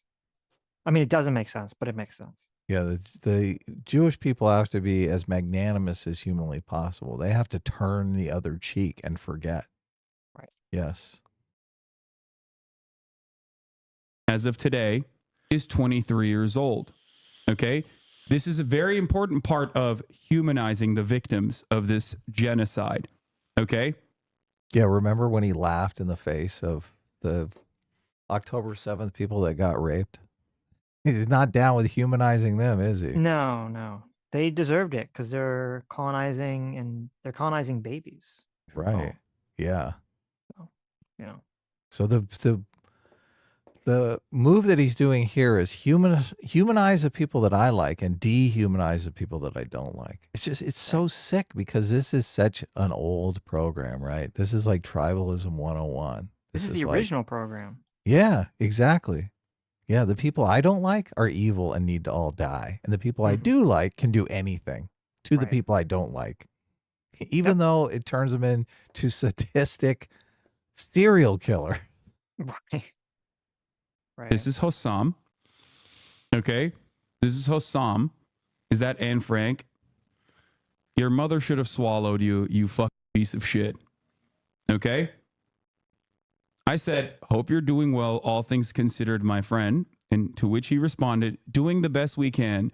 Today is my second birthday during this genocide. I turned 23. I hope by my next birthday, I will be alive and all of this will be over. 23 years old. 23. 23 years old.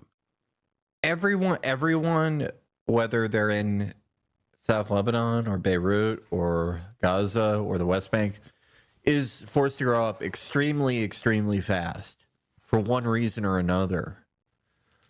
It's kind of sickening when you juxtapose, like put it next to whenever like a group of Israeli soldiers are killed, and they're like, "Oh my God, these 21-year-old kids." He was just a 27-year-old colonel. It's so these kids are being killed. Professional soldiers. Oh my God, I thought he was going to make a point. It was so close. No, he was so close to saying something, but there was nothing there. Yeah. Right. Then And he just kind of trailed off. Like, there are, if there was a level of universalism to anything he was saying, where he's like, yeah, I think it is horrible that on both sides of this conflict, you have young kids that are going out there to kill and die, right? Then you'd be like, oh, okay, well, he has a point. Or maybe there's some kind of point that you could, extricate from the jumbled of words that he's trying to get across. But no, it's never like that. It's always just completely one-sided, The Israelis are all totally fucking evil. Palestinians are all totally innocent. Anyone on the Palestinian side who I think is, and they code as non-white is innocent. So yeah, there's no blame for October 7th, right? They just had to do it, obviously, because Israel was there. Yeah. Yeah. I need you to understand. That is why I'm showing this specifically so you understand, like, show me. Show us. Where my mindset is and where I'm at. I understand that I am an incredibly fortunate person to be living in the United States of America. Okay? And I try to use that good fortune to the best of my ability to communicate the humanity of the people that are victim to American imperialism, to Israeli violence. I'm sorry if these emotional moments for a lot of people cause others to stop thinking about the victims and instead start thinking about the fear that they hallucinate or the violence that they hallucinate from this community. Okay? If you think I'm anti-Semitic, or if you think that I'm promoting anti-Semitism, when every single day we work tirelessly to ensure that anti-Semitic statements do not get any fucking, do not get any kind of fucking ground in this community on a regular basis, I don't know what to tell you. Okay? I don't know. I have no answer. I have no answer for you. So I saw someone posted this on Twitter here. This is kind of interesting. This is a person, this was on, I believe this was on Hasan's subreddit. A person said, I just got permabanned in chat. They're talking about Hasan's chat. I just got permabanned in Hasan's chat for calling Yahya Sinwar, that's the Hamas guy, the guy that they think masterminded October 7th and died. I got banned in his chat, permabanned, for calling him a piece of shit. The guy orchestrated a terrorist attack. I'm not pro-Israel. Obviously, the genocide is awful. That doesn't mean I should be banned for calling him a piece of shit. Like, what the actual fuck, mods? That's crazy. Okay, so this is a guy gets permabanned by Hasan's mods for calling the terrorist guy a terrible piece of shit. Right. Okay. And then let's see. Look at all the little the reply. Now, Oh my God. Before we get to the replies, okay. Look at all the little emotion, the emoticon emote replies. All of them are laughing at this kid. None of them are like, oh, like that's fucked up. They're all like making fun of him. Right. Happening. Yeah. Okay. I love Then we the have a mod. responses here. Yeah. Yeah, then we have a mod from Hasan's Discord called Gorbachev.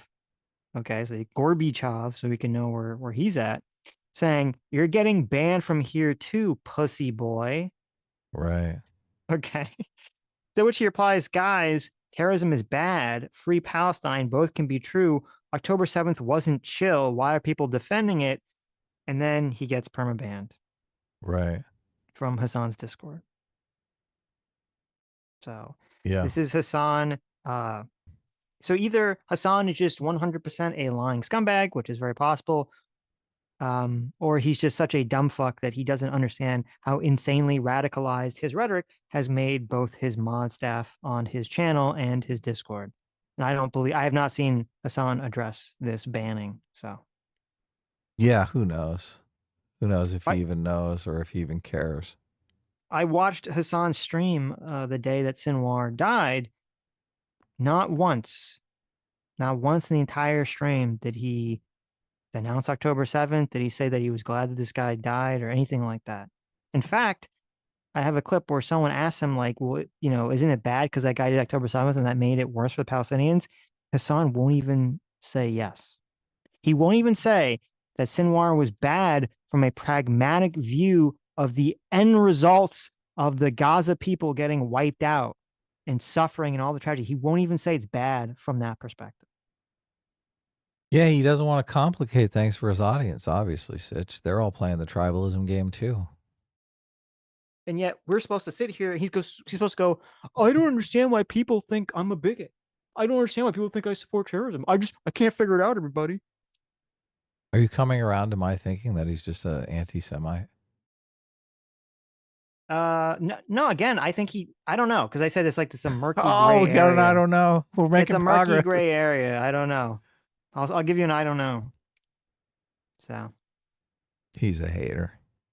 Well, that is true. He hates It with is every fiber of his being. ridiculous, and it's sad that this is even a point of contention.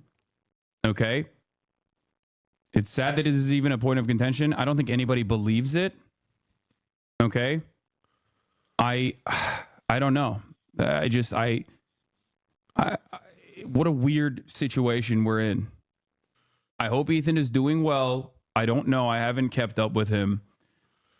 I urge him to talk to at least like Sam Cedar or something. Maybe that retard. Fuck that guy. Why? Well, he's a fellow Jew, so I guess it makes it better or something. I don't know. Oh, okay. A different perspective from someone else that has also been to Israel. Someone who look. What is the perspective that Ethan has broadly is Israel is going too far in prosecuting the war, but they had to do something because of October 7th, and Israel has a right to exist. Which is, I don't even know if Ethan is saying they had to do something. I don't even know what his position on that. Well, I mean, his take is super moderate centrist position. I don't even think it is. I think it's pretty far left. It's just he won't go the extra mile. He says Israel has a right to exist. I think that's like the only contention, really. Well, look, I think the spectrum is Israel can do whatever they want. Gaza's theirs versus Israel needs to pack up their bags and leave the Middle East. Like that's the spectrum. And on that spectrum, he's definitely in the middle. Sure. Right? Maybe. He's saying they can stick around, but they shouldn't go hog wild. Mm-hmm. And look, maybe even give the land back to Gaza. Look, I don't even know if I'm for that. Right. I mean, they pose a security threat. It's just Americans are freedom-loving individualists, and the idea of some foreign power coming in and occupying our country is just like, we can't even fathom that. Like that's so off the charts for Americans in triggering them that they can't imagine the Israeli people or the IDF basically providing security for Gaza. But that's what's going to happen. I mean, that's what's got to happen, basically, right? Yep. So until they can make some sort of peaceful situation out of the whole thing, that's what's definitely going to happen. But I don't know, it might end up better for the people in the long run. Like, Israel's going to occupy them for a long fucking time, but they might get independence one day once a bunch of peace-loving tree huggers are in control, right? Once they have a real diversity, right? They've got some sort of judiciary that's got half Jewish people and half Islamic people, right? But they're all Gazans or whatever. Might happen. Admires and respects. That's it. If you're not anti-Semitic, then you must have a problem with Hezbollah. What? If you're not anti-Semitic, then you must have a problem with Hezbollah. Hezbollah is more pluralistic than like any of Israel's governing parties. That's not really, that's just kind of a fact. There you go. Hezbollah is better than Israel. So Hezbollah is pluralist? I mean, aren't they authoritarian? Don't they have might makes right, live by the sword mentality? No, How is that pluralist? That's a good question. That's not pluralist. What does he mean by that? Pluralism is generally like Western democratic values. Well, pluralism is supposed to be kind of like, you can have a bunch of like live and let live, a bunch of people with different sort of philosophies are able to live together equally without killing each other, and also, get the same individual rights. Power I don't sharing. think that, I'm a little skeptical that Hezbollah is engaged in that's their philosophy. They have a philosophy of pluralism. Okay. They bring up pluralism a lot in Why Nations Fail as an undeniable good thing. Yeah. Right. Okay, so this is the next day. Hasan starts arguing with his chatters because when he's got the Chapo Trap House guy on, he's total full ego mode, saying the most insane shit. The next day, he actually gets some pushback from his chatters, and he gets very upset about it. It's kind of funny. But before, let me read some supers here. Lucifer the Doberman for 20 Canadian says, got the house cleaned and the dogs got a bath. That's good to hear. I need help from the chat. What should I make for a first dinner date with a haughty Ukrainian woman? I'm thinking steak and fresh oysters, but I think it's too much for a first time. Oh my God.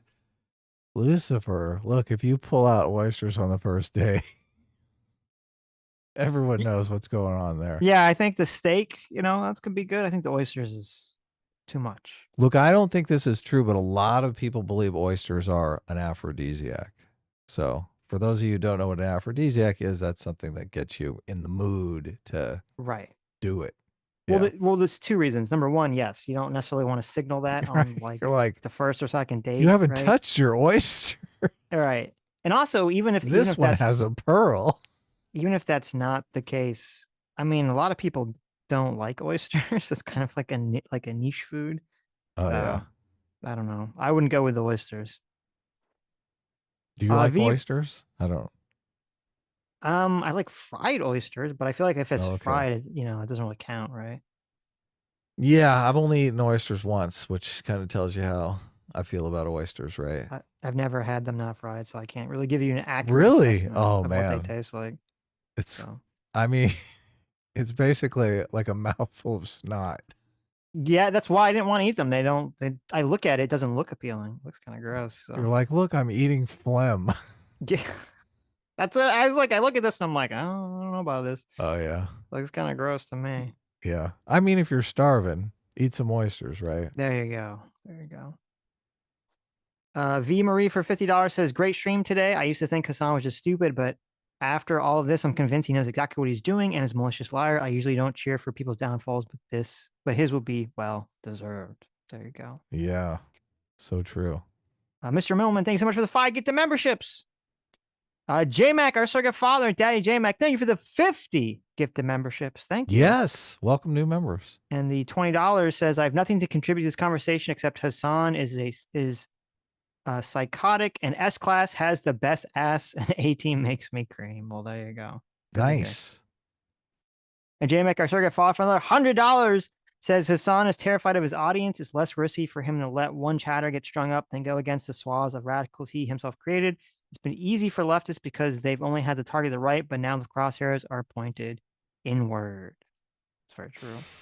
Yeah, it's interesting that Hasan was at the Young Turks and Anna Kasparian obviously is at the Young Turks, and Anna Kasparian's in this situation where she is going against the audience that she kind of fostered, right? Mm-hmm. And it does take a lot of strength of character to do that. Yes. Definitely. Right. It is not a fun assignment to go out No. there and say, look, I got a bunch of stuff wrong and I'm growing as a human being. No one's ever rewarded for that kind of stuff. Can you ever imagine Hasan doing something like that? Fuck no. Of course not. He's No going way. to log off if he ever came to some kind of epiphany, the way that he would get out of it is he would like open a nightclub or a coffee shop or something and just run Right. from the internet. Mm-hmm. That's exactly what he would do. Look, and he makes himself out to be like this super strong guy. This is probably why he's crushing on a 19-year-old terrorist. Yeah. That's a good point, yeah. It's weird. It's totally weird. Yep. Take a deep breath and think about it. Take a deep breath and think about it. Okay? Think about what am I doing here? 12 months of genocide, and I am trying to cancel a dude that at any given point might be underneath a YouTube bombing campaign like the one that occurred last night. Okay? Do you feel like this is a normal conversation to have? Okay? Think. I really need you to understand this. Is he talking about the Houthi kid? I don't know. Yes. It wasn't clear. He's talking All right. about the Houthi. People in his audience are actually pushing back on like him interviewing the Houthi kid, and his excuse for it was not a good excuse. Look, and him completely carrying water for this kid when he knows nothing about him. Right. He knows absolutely nothing about him. Like if he's engaged in killing contests and indiscriminate killing, you shouldn't be carrying water for a person like that, right? Right. And it goes completely against what he's saying. Like he makes all the Palestinian people out to be angels. Like he won't even admit to himself that they've raped people on October 7th. Like they're the angels, the innocent ones. Oh my God, they only do moral right things. They don't lie, they don't cheat, they don't steal. They're Boy Scouts, okay? So he just can't fathom that this kid has done anything wrong, and he's making him out that way. But you don't know. You don't fucking know who you're carrying water for. It's so ridiculous. Adam, he's 19 years old and he survived. Okay, a genocide. I don't give a fuck. I don't give a fuck. That means he gets to rape people. Look, the kid in the A Long Way Gone book, his whole village was burned down and his whole family killed. Mm-hmm. It doesn't make it okay for him to go around killing innocent fucking people in status games. But what if those people are white or Jewish or American? It makes it even worse. It makes it totally even worse. Wow, even you're worse. so racist. I can't believe this. Look, the whole context of the conflict there is some of the child soldiers are the rebels, and some of the child soldiers are the army. They work for the government. But really, it's just a bunch of fucking gangs running around raping and killing and doing whatever the fuck they want. Right. It's a bunch of 20-year-olds running around doing whatever they want. Actually, these kids are like 12 and 13. The child soldiers are. The older kids are like in their 20s and stuff. So, but it's like, I don't know that that's not what's going on with this Houthi kid. I mean, look, I'm willing to bet that's exactly what's going on with these Houthi pirates. I don't know if this kid is involved with that. Maybe he's just a dumb like guy that knows how to post on social media, right? Maybe he's not getting his hands dirty. Maybe he doesn't do that kind of stuff. But I don't know. I would want to ask him. This is what was so interesting about that conversation that he had with him, because these are the kinds of questions that I would hope he would ask him, right? But he doesn't know about the realities of the situation. Or he wants to hide the realities of the situation. Right.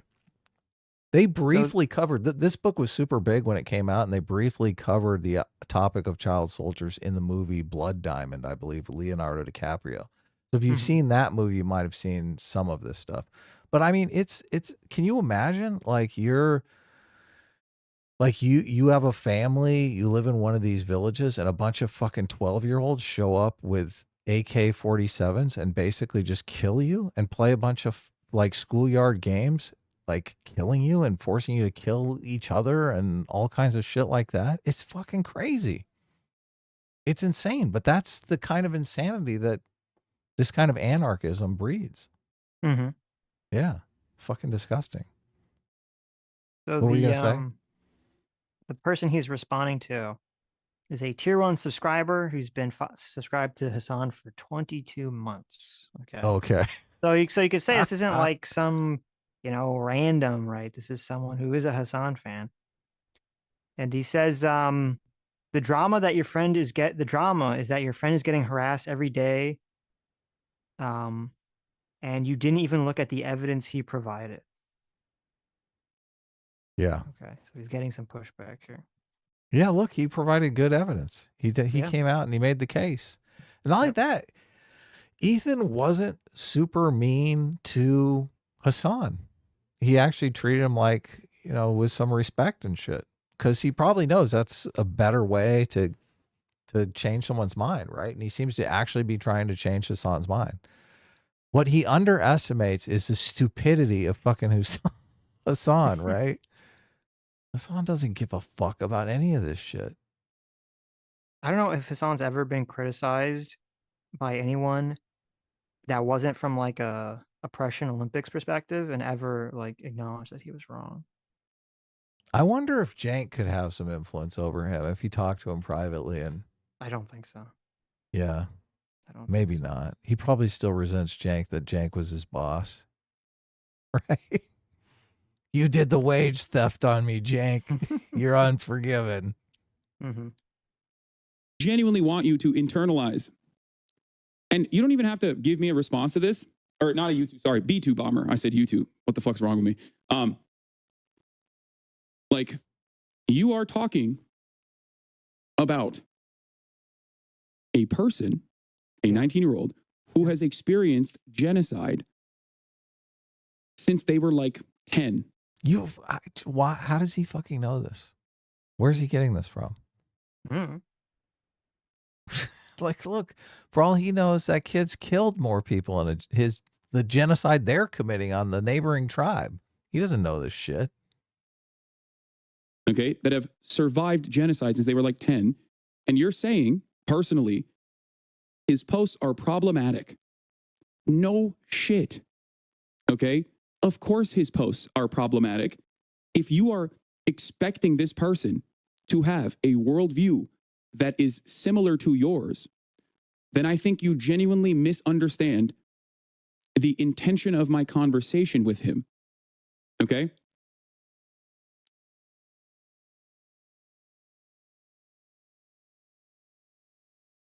God, it's amazing that he's still getting blowback for this stupid conversation, because this was like months ago, like maybe a year ago. How long? Do you know how long ago it was? It was a while. Yeah, it was like Seems like forever. Yeah, it was a while ago. Look, you fucked up, dude. It wasn't any sort of journalism. Because it's an insane. The reason is he'll forever get blowback on this because it was an insane thing that happened. He's never taken responsibility for it, and he's never been held to any sort of accountability for this action by any mainstream publication or by Twitch itself. And as long as that doesn't happen, it's going to just be this thing that forever like sticks in people's craw about like how insane this was. It's like the bankers with the housing crash. Exactly. Yeah. It's going to keep coming up over and over again. Like, don't worry. The American state will probably end up assassinating him with your tax dollars, and then you can rest easy. Okay? God, he hopes that happens before this kid comes out and has like killed a village of people, right? Right. If that happens, you can rest easy. How about that? Will that make you happy? Will that kind of cancellation make you feel better, Barry Weiss? Well, it depends. I mean, I don't know what this kid's done, right? I like the punishment to fit the crime. If he's a murderer, hell yeah, I want him drone striked. Fuck you. What was even problematic is all manufacturers did. I don't fucking know.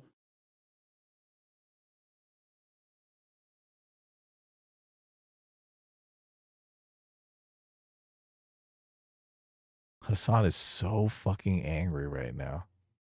He's so pissed. I did this interview for you guys, and this is what you do. You get critical of me.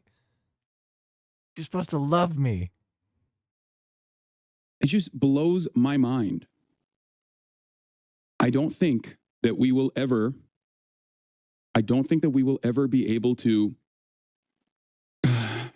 see the world in a similar way. I just don't think so. I don't think we'll ever be able to look at the world in a similar way. I think there is a fundamental. He made a post saying he wants to kill all Zionists and posted a picture of a Jewish person being spiked to death. I don't think that's what?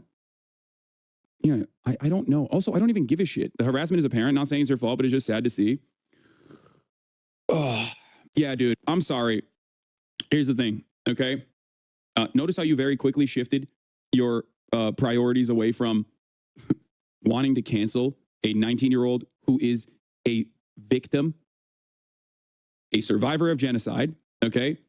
Now, notice, again, the dishonesty here. No one said anything about canceling this kid. They said that it was irresponsible for Hasan to platform this kid with no pushback and to just make him look like, oh, he's just so awesome. That was the concern. That was the criticism. And nothing to do with canceling this fucking kid.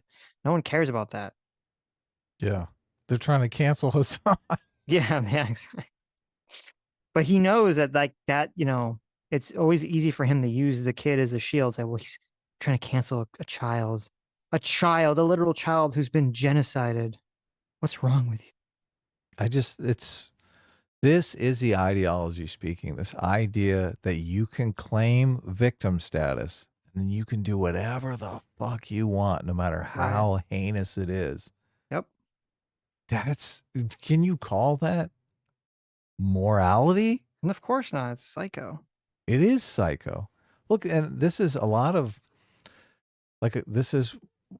people on the left. This is their view of crime. They're like, look, these people are only committing crime because they've been victimized, right? Right. It's kind of a get out of jail free card for them. It's like, well, once they've been victimized, and of course they're going to commit crime. But look, I think a lot of people commit crime just because they dig it. They have an opportunity. It's fun to get free shit. It's fun to lord over people. It's a power trip. Mm-hmm. So a lot of people on the left don't actually buy into that. So no, this is why that oppressor oppressed lens is so comfortable for them, because it does get them kind of a get out of jail free card on the crime situation. So yep. Who knows? It seems like eyes are on this kid though. If he does anything heinous, this is really going to come back to bite Hasan. Yep. I'm sorry, chatter. I don't care. Okay. I don't care. I don't know how to communicate this to you. I talk to literally people that are currently under brutal bombing campaigns and mass starvation campaigns conducted by the Israeli state. Okay. I cover actual fucking news. The centering this conversation around the personal feelings of a person living in Los Angeles, California is some of the most unproductive, most selfish, American exceptionalist, garbanzo nonsense I have ever had to encounter. The well is so deep. The well is so deep for American insanity. Okay? How does this center my feelings? And it's not even your personal feelings. It's not even your personal feelings. It's the feelings of another person that you're coming in here to continue this conversation on. I'm done. Okay. There's a genocide going on. I'm innocent. Why are you bothering me? Genocide. I like he's also like, how dare you care about someone else's feelings and not your own? He's not even you, some other person. Mr. Empathy over here. How dare you care and empathize with someone who's not you? How dare you care about bigotry in the community that you're a part of? Okay, like this is insane. Okay, the reason why I don't cover this stuff is because I don't think it's productive, number one. I think it's for a lot of people who simply care about the drama of it all. That's so true. Makes you look like shit, Hasan. That's why you don't cover it. Right. You're like, run. God, you know, if he could go back in time, he wouldn't have done that interview. Of course not. It's made him just so many headaches. Yeah. At all. Not necessarily about the real impact. Just endless, selfish, self-centered drama. Like, how can I make the genocide about me is what it feels like. It feels hollow. It feels like it's a disservice. And I get kind of grossed out when I see my own chatters. Look, this is such projection right here. This is exactly what he's doing. Like, you're making the genocide about you so you can get out of this horrible thing that you did. I know. Can you imagine if Hasan actually came out and said, look, I shouldn't have done it. I wasn't thinking. I should have asked him tougher questions. My bad. And next time I will ask tougher questions. Or even, just try to get a hold of him and ask tough questions of him. 75% of his audience would lose their shit and be mad if he said that. Really? Yeah. 75% of his audience loves this shit. They agree that he's a fucking hero. Wow. This is probably 25% of Hasan's audience is in this like really weird, rude awakening. They were like a bunch of kids who are on board with like, the LARPing socialist stuff. And then when it gets real, they're like, whoa, what's going on here? This isn't what I signed up for. And the other 75% are like, burn it down. Yeah, fuck America. I'm mad. I live in my parents' house and they won't let me buy all the food and toys I want to buy. Oh my God. That's so bad. What happens? Look, say he gets the Houthi kid back on again and he asks him about the killing contest. He's like, hey, you guys ever have any killing? I've heard about these killing contests where you take the hostages and you compete to see who can kill the hostage the fastest. And Luffy goes, oh yeah, we do those all the time. That's how we got rid of the last boatload of hostages when we abducted when we took over one of these ships. Like, how's the audience break down as soon as that comes to light? Well, they deserved it because, Do you think so? Look, they were supplying arms to, genocide Palestinians. Look, it's got to be. I think the audience splits. It's like it's hard for me to believe. Look, so many of these people don't even want to believe rapes took place on October 7th, right? The people who can't even stomach the idea that rapes took place on October 7th, they're not down with Luffy doing a killing contest on one of these ships, right? Well, I guess the question is, what is the real position? Is the real position that they actually don't believe it, or is the real position that they believe it, but they don't care? And they're pretending that it didn't happen. Yeah, I guess that is. But I don't know. until something like that happens, you don't have the audience split because it seems like that would create some sort of fissure. Right. And then they would have to adopt some narrative like, oh, Luffy was just joking around. He wasn't serious, right? That's probably the position that Hasan would settle on. Oh, that was just a joke. He was just joking with me. I talked to him after the fact. He's not doing a killing contest. All the people are at home safe with their families, Of right? course. Yeah. Of course. I wonder how psychopathic this audience really is. I wonder when like the reality check will come into play. Well, if Hasan asked any of these questions, that he would automatically get accused of being racist in the first place. Like, you must be racist to assume that this, even can go on in the first place. Why? These people are delivering goods to the evil genociders. They're all innocent people. Okay, they're all innocent, normal, rational, humane people that just were fighting for freedom. No. By throwing gays off rooftops. They're the literally crucifying gay people. Yeah, I don't know how it would split. Like, I'm looking at it from the perspective of a lot of these people are LARPing. Like, as soon as they come to the realization, oh, there's some really heinous shit going on here, like they would split away. But I don't know. Maybe we often say people LARP themselves into civil war or revolution or whatever. Because there are a few psychopaths out there that are like, oh yeah, based. Look, killing contest on the bridge. Why didn't you guys live stream that? right? Mm-hmm. Coming in here to try and consistently repeat these talking points. Okay? Hasan would be throwing up like crazy. He would not be able to stomach that. No. I don't understand why you wouldn't care if he's out there tweeting an image of a Jewish person on a pike. I don't understand why this problem can't be approached with nuance, because he is a teenager in Yemen, dude. These people have no material power. They cannot touch you. They cannot harm you. That's the point. Okay? There are real They can't harm us, but obviously he's got a fucking gun. There's people around him. He can harm them. So stupid. Fucking idiot. Nazis in the United States of America. And also, what do you mean? It's just a... How would you like it if your city was patrolled by 19-year-olds with guns? It's some Houthi movement, Sitch. How safe would that make you feel? This is like saying, like, well, you shouldn't care about people dying in Gaza because, like, the Israeli, forces that are killing them, well, they're not going to kill you in America.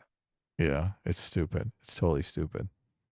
A person on a pike. There's no Jewish person on a pike on that photo unless I saw something different. Okay? This is why this entire conversation is fucking idiot. Like that. He's like, there's no the pic. There's that literal picture of it's like, I'm gonna do this to every Zionist. He's like, there's no Jewish person on there. What are you talking? It's so ridiculous.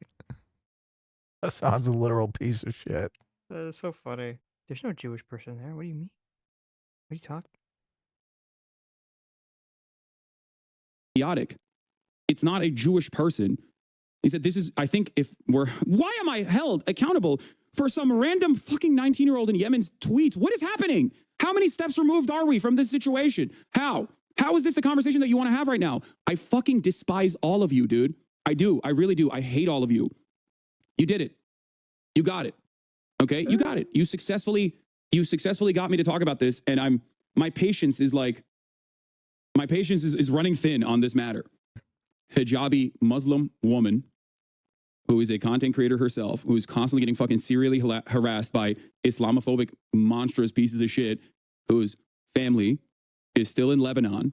You think I'm going to be like, hey, I know Israel is like, I know that Israel's bombing your fucking village and you're getting harassed endlessly, but it's really fucked up. Like, I think it's ridiculous. Bullprog says, FYI, Hasan has been doing worse than apologia for groups like Hezbollah and Houthis in his reaction to Zionism. I mean, I don't know.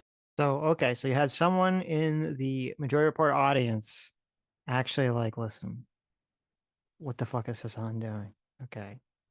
So let's see how they react to this. Oh, this should be good. I don't know what he said, but I really don't care. To be honest, I find the like safe, cozy, rich white people in America picking apart the ideology of resistance groups. Yep. There's nothing to me that makes me want to like scream more. It's the height of privilege, and it's just such Western chauvinism. So I support Hasan 100%. I think it's great that he had that Houthi kid on back in the day, and we should be understanding more why Houthis, Hezbollah, all of these folks are resisting. Yes, and honestly, none of that fucking shit was in that conversation, though. None of that was in there. No. It's bullshit. Well, do you like how she originally said, I don't know what he said, and then I don't know what he said morphs into, it was so base that he talked to that kid. I'm glad he did it. And if you criticize it, you're just a privileged American. Go fuck yourself.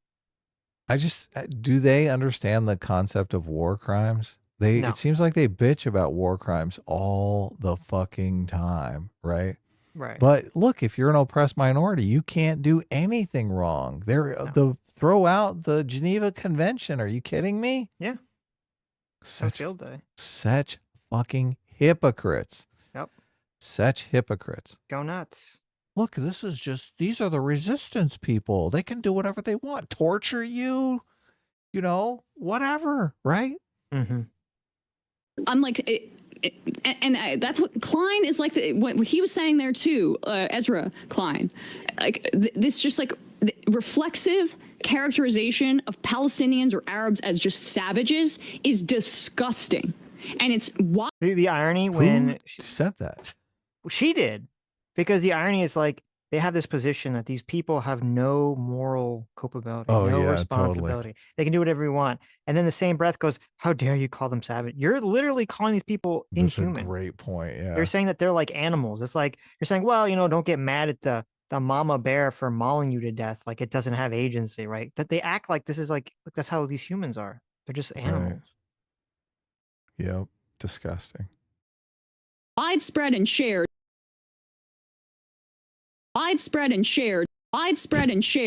on the Democratic and Republican side.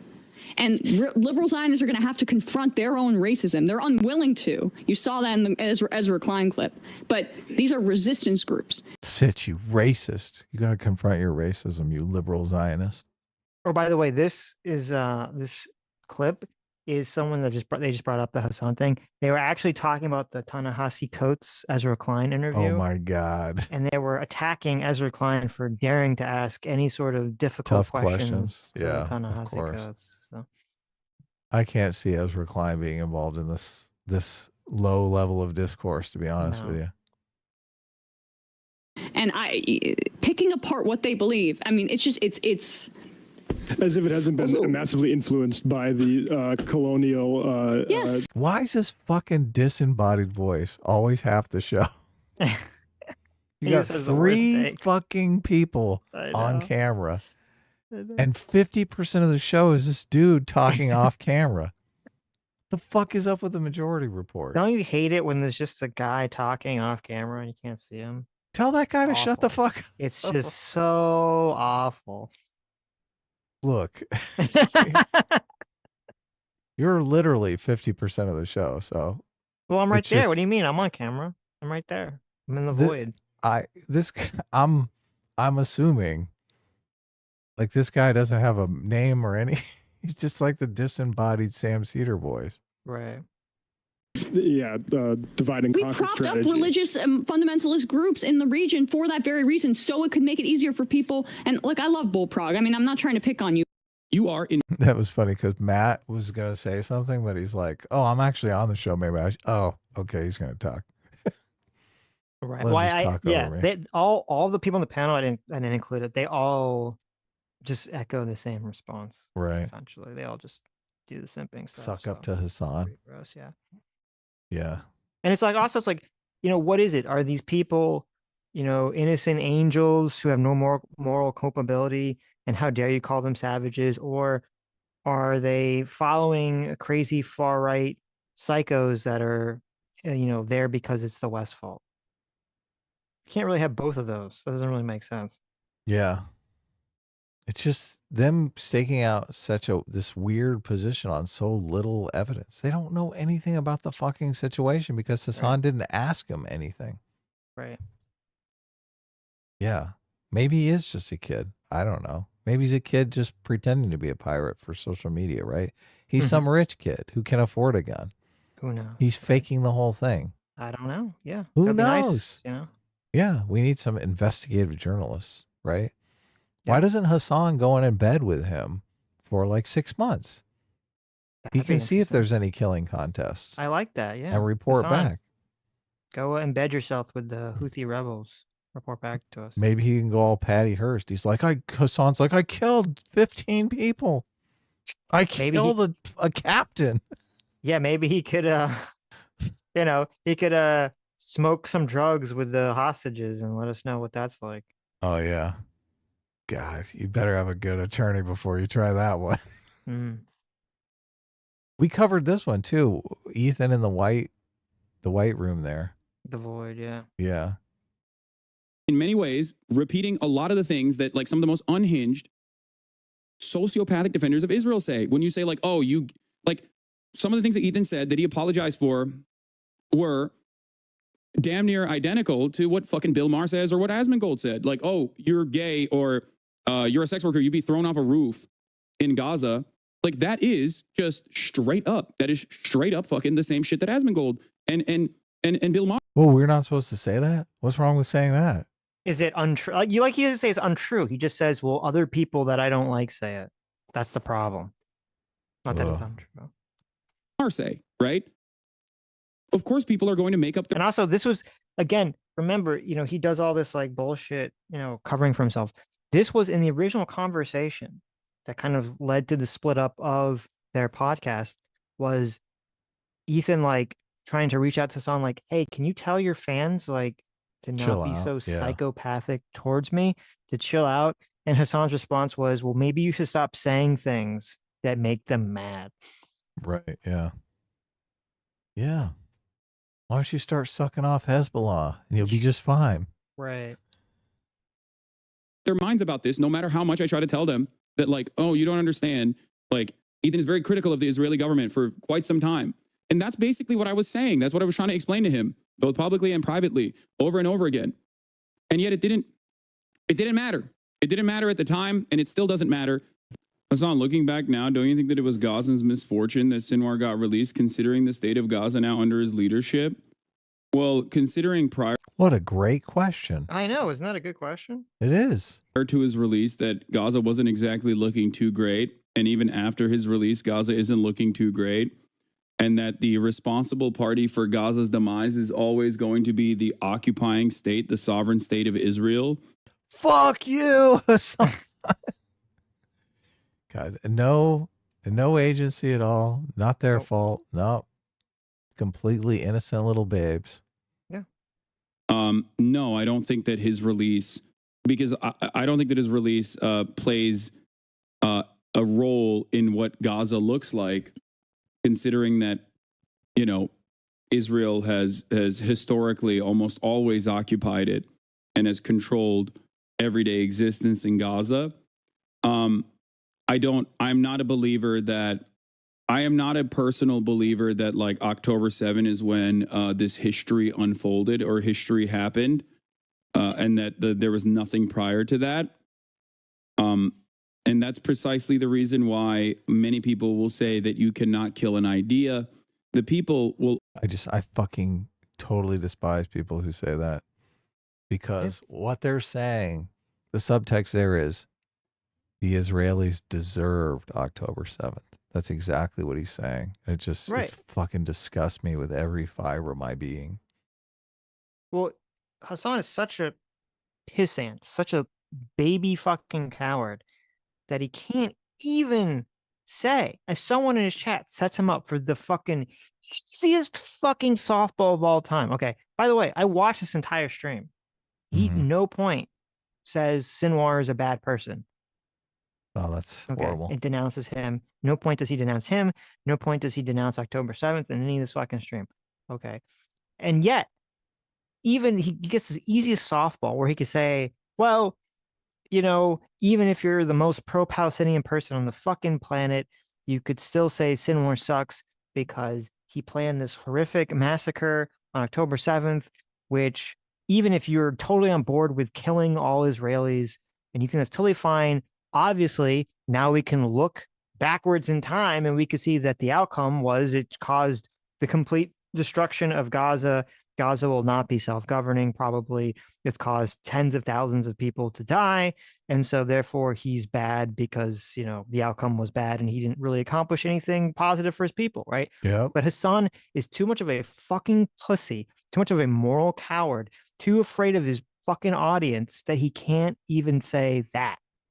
Right. Or alternatively, he actually is in favor of killing innocent people and civilians in terrorist attacks and being a martyr. It's one of those two things. He's either a fucking coward or he's pro-martyrdom. Right. Yeah, I just don't see why he can't say it was a colossal fucking error. But I guess he's ready for the next October 7th. He thinks, look, Israel's still at fault and they deserve it. Like if the West Bank invaded tomorrow, Hasan would be all, yeah, that's base. That's the way it should be. Right. Israel would control the whole area. Yep. He's fucking, and you still have Hasan. Look, they might invade the neighbor next door. They might take over Lebanon. It's fucking bullshit. I just don't. He doesn't understand that they reap what they sow. No. Well, Israel reaps what it sows, right? But no one else does. So it's kind of interesting that way. Yeah. I just see, look, this is a massive construction site here. Let the bureaucrats come in. This fucking resistance force. It's fucking bullshit. Always yearn for emancipation. That's a totally normal, totally understandable. They had emancipation, you fucking idiot. Well, they needed emancipation from Hamas too, which is Yeah. that's another interesting thing that he never brings up. The Do you- Hamas was yeah. subjugating its own people. Great fucking point. Great fucking point. And as long as that's the situation, as long as you have the maniacs who control all the guns and have all the power, you're going to have them nursing this grudge against Israel and the country never looking forward. So much of it goes down to, look, and I don't know a lot about Islam, but I know a lot about Christianity, and Christianity definitely is a forward-thinking religion. Like, it's got that forgive, move on, get over it, continue to thrive. And I I can't help but think if I dug into Islam, I would find it's more about revenge, never forget, like nurse your the bad things that people have done to you 1,000 years ago for another 1,000 years, right? If that's your mentality, that's a loser mentality. That is a loser mentality. Which your group is going to get smaller and smaller and smaller and smaller. So we'll see. Look, they say Islam makes up a lot more of the world than Christianity does. But I think the economic output of the Christian nations is probably vastly superior to the Islamic ones, right? Most of these Islamic nations are only viable because they have natural resources that they sell to the West. Like as soon as the oil runs dry in Saudi Arabia, they're fucked. They don't have any sort of economy that develops anything. Totally human position to have, and that's precisely the reason why, for example, Hassan Nasrallah's assassination. It's not a human position to be like, this military is subjugating me, so I'm gonna go kill every innocent. I'm gonna try to kill, rape, and kidnap every innocent civilian I just happen upon, including children. That's not a normal reaction. And it's fucking insane that Hasan has now cast that as a normal reaction. Yeah, it's idiotic. To be clear, Hasan just cast October 7th as a normal human reaction. Maybe that's his normal. Maybe he's like signaling here. I don't know. Yeah, what the fuck? If you think that's a normal human reaction, holy shit. Right. Yeah. Fucking weird. If that's a normal human reaction and we look down upon that in the West, and we think that that's bad and horrible, doesn't that mean that the West is a superior culture? Yeah. God, I keep going back to this book, but when they recruit the child soldiers in the book, they tell them that the people that they're fighting are the ones that killed their entire family and burned their village. And they said, when we engage these people, I want you to think of your family. Right. Of course. Yeah. That is who these people that we're fighting killed, your family. Just focus on that. That's exactly what Hasan is doing here when he's saying, look, these are the people, these Israelis, these are the people that have subjugated you. That's how they can make them go in and kill everyone indiscriminately, right? They're like, it's not a baby, it's a baby settler. It's going to grow up to kill you and your family. Yeah. You got to kill it when it's young. That's the kind of gaslighting. It's bad. It's totally bad. But he's no different than those people in Sierra Leone converting children into lethal killing machines. It's bullshit. There are innocent people in the world. There are people that are not responsible for every single bad thing that's ever happened to you. And when you start conceptualizing innocent people as the people who've wronged you, that sends the world down a horrible path. That's what ended up causing all this fucking chaos here, all this carnage. Nation by Israel has not changed the dynamic with Hezbollah still very much fighting against the Israeli incursion into Lebanon, because it has nothing to do with the leadership unless you personally think that like these guys have the capacity to brainwash, millions of people and are just like mind controlling them somehow into resisting against the state of Israel, and that it's not coming out of a normal, very human place of wanting to not live under the ruthless. It's so funny. Hasan is so dumb. He keeps talking about this like mind control thing. You can't have one leader mind controlling anyone. This is the guy who believes in manufactured consent. This is the guy that believes that we live in a culture and a patriarchy and a white supremacy where elites create some sort of top-down propaganda message that controls the minds of all Americans, and that all the people that vote for, the ways that he doesn't want them to vote are mind controlled or racist. He believes all this shit. But then when it comes to non-white people in the Middle East somewhere, he's like, oh no, what are you, an idiot? This is just a normal reaction. You think they're being mind controlled? You think you think he's Professor X? You think Sinwar's Professor X, he's mind controlling people? It's so retarded. Yeah, he wants to make the argument that Israel really is that bad, and they're not just literally teaching their kids in school that Israelis are basically devils. Right. Which they are. They literally are. This is like the person who's supposed to be all like, I'm anti-hierarchy, I'm anti-leadership, all this stuff. Like, maybe this is why. Is he so retarded he doesn't understand how much like the top of an organization controls the rhetoric, controls the mood, controls the ideology behind what's going on here? If the person in charge of Hamas was all like, listen, I don't think we should be fucking like murdering innocent people, and we should be trying to build up everything better for, our people, that would have an impact on the society where people are living in. Yeah. It's weird because our society, I think, and I do think this is a dividing line for societies, because their society probably is a lot more collectivist, where they do respect authority to the point that you can kind of just brainwash them in school, teach them whatever you want, use a top-down approach. But American society is so individualistic. You really have to use a bottom-up approach. And this is a approach that Hasan uses, right? Hasan is not trying to influence his audience, even though technically he is an influencer, right? Right. He's just accumulating the audience that believes the bullshit that he's putting out. He's not trying to move the needle on any of them. I don't know if, I think he's doing both. He's simultaneously audience captured to the extremists, but he is, whether he's intending to or not, he's radicalizing more and more people. Sure. And I do think like there are more individualistic people and there are more collectivist people. And collectivist, I'm just thinking in terms of people who are like, I'm looking for my role. I want to fit in. I'm just going to do what I'm told. And, if I go to school, if I'm a kid being raised in Gaza and I go to school and they teach me, Jewish people are horrible and the reason why we're all poor is because Jews are stealing all of our money, right? They're going to internalize that. They're going to believe that. They're going to grow up and hate Jewish people.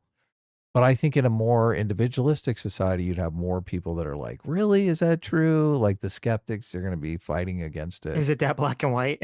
Yeah, exactly.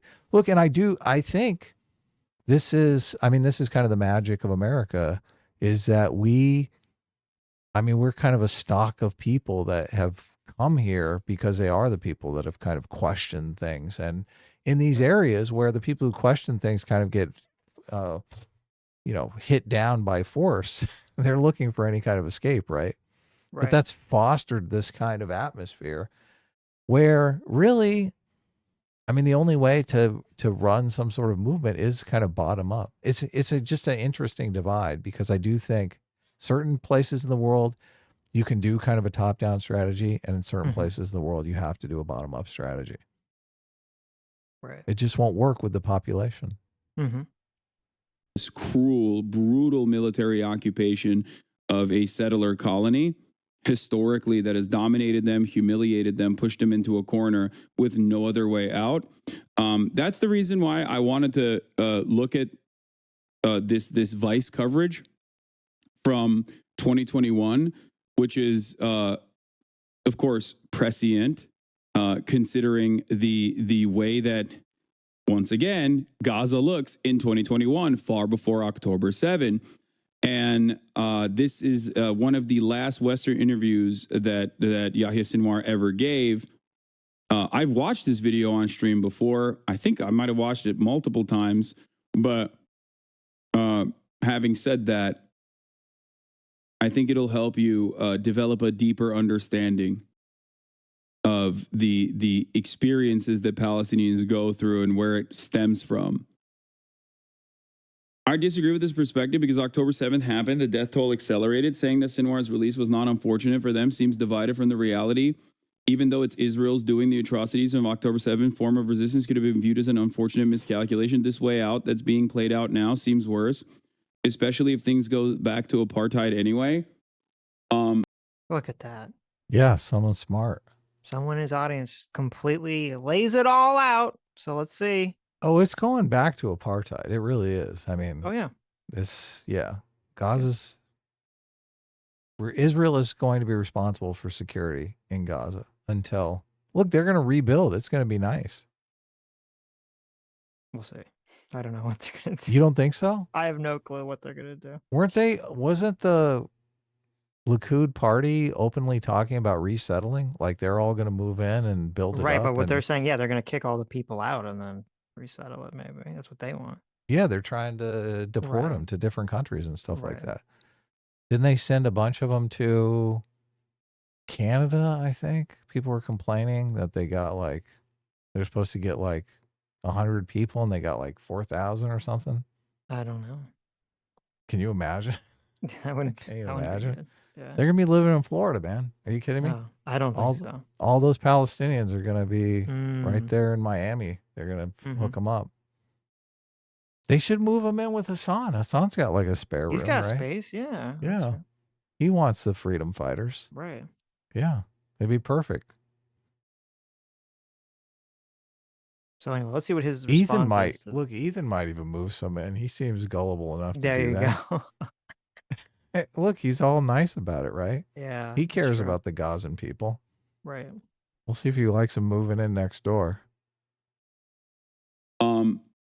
I'm not Palestinian. I don't live in Gaza.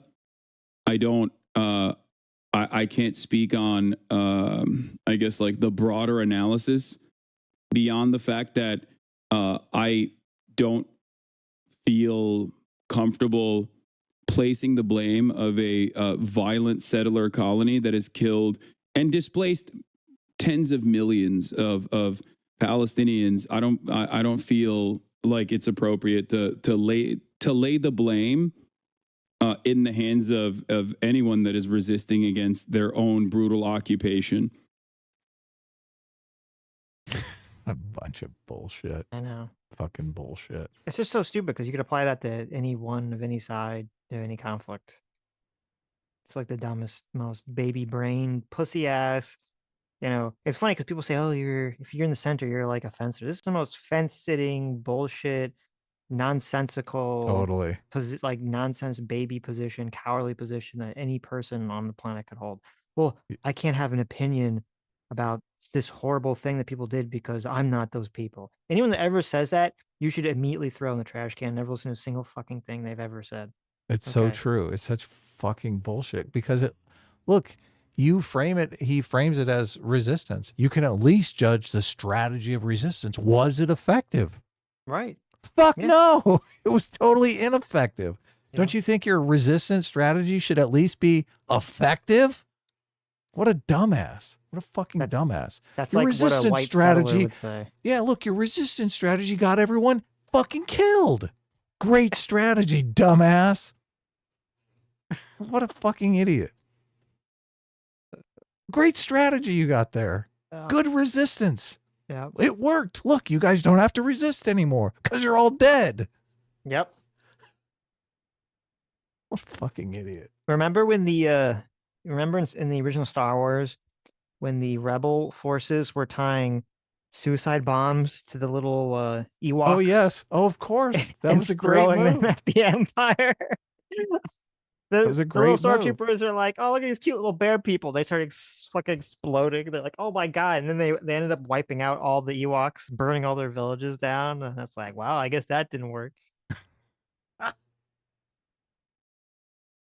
Who am I to judge? Who among us has not done something wrong, like massacred an entire group of people? Who among us, right? Because on October 7th, the people. Yeah. He can't look. He can't say, "Oh yeah, they're all idiots." He can't Who say among that. us has not stolen the resources from my own people and convinced large swaths of their youth, armed them and convinced large swaths of their youth to throw away their lives in a foolish, feckless campaign that would bring only more devastation, destruction, and misery to the people? Well, look now. Who's not done something like that, Adam? I mean, honestly, can we really blame, It's you're being facetious, but look, you basically outlined Hasan's life. I mean, it makes sense now why he is so in bed with these people. Oh, you're right. He's basically, look, I've convinced large swaths of young people to abandon their lives and pursue socialism, which is going to ultimately blow up in their face and end in complete misery and loneliness and eventually death. Mm-hmm. So yeah, look, and all the time pillaring their resources at the same time. So yeah, all makes perfect sense. Well, I guess, yeah, you're right. As a guy who's leading children into a self-destructive ideology while he lives off the hog, The lap of luxury. Yeah, in exactly. a lap of luxury in a Hollywood mansion. Yeah, you're correct. I don't know how I didn't see it before. It's so obvious. It makes so much sense now. Yeah, he just needs to move to Qatar and make the whole analogy perfect. Yeah. Oh my God. Hasan Qatar arc, please. It's gonna happen. Yeah, I can imagine it. Like, you can't. It's like saying the Warsaw ghetto uprising is responsible for the Holocaust. That's a ridiculous argument to make. It's not a correct argument to make. It is completely. It's offensive to me as a Jew that he would compare the Warsaw ghetto uprising to. Remember the Warsaw uprising when the Jews escaped the ghettos and they're like, "Listen, we're gonna go start raping and kidnapping everyone we could find." Remember when that happened? Oh, wait, Did they that do didn't that? happen. Yeah, that didn't okay. happen. That never ever happened. It's another Anne Frank slip up. Oh yeah, Anne Frank was a murderous psychopath. Right. Yeah. It's antithetical to everything I believe. This is such a bad take. I can't. It is your acceptance and hand waving of the terrorism and anti-Semitism in your community that is distracting from the plight of Palestinians? Ooh, good question. You're right. Thanks, chatter. I like that people are so comfortable being unimaginably Islamophobic. Like, there is no other way to read this, okay? What? Oh my How God. the fuck is that Islamophobic? What the fuck? He And pulls he's just the giving up. Istophobe. Yeah. He's just giving up. He's like, well, I gotta throw out the big guns. You're Islamophobic. Right. Okay, interesting. I'll take your reasonable, rational response and I'll raise you a racism. Right. You I will piece of make a shit. logical argument. You're just a racist. Yeah. Literally, virtually no other way to read this than just, you're hand waving terrorism and anti-Semitism in your community. Yeah. I'm pro-Palestine, but honestly, a Twitch streamer who has been pro-Palestine for the past decade openly, publicly, and simultaneously has targeted and dealt with anti-Semitism for that exact same 10 years process, because it's something that he literally does not agree with. Dude literally had a Houthi on stream. Yeah, I'm pro-Palestine, but also simultaneously, a 19-year-old teenager from Yemen, I am suspecting is Houthi, despite the fact that he said he wasn't. And numerous other British publications that interviewed him also came to that same conclusion, but I don't care. Did other publications interview this kid? I'm not sure. He claimed that it happened. Yeah. I am derailing this conversation back to an interview that was conducted 10 months ago when the Houthis themselves weren't even a part of the official State Department terror organization, let alone an interview. No, they were just, stopping ships and kidnapping innocent people and holding them hostage, but you know, they weren't officially designated as terrorists, I guess. So it's okay. Good job, Hasan. Good excuse. That would be perfectly fine and would have journalistic value even if he was a Houthi, for the record. Maybe the tone would be different, but regardless.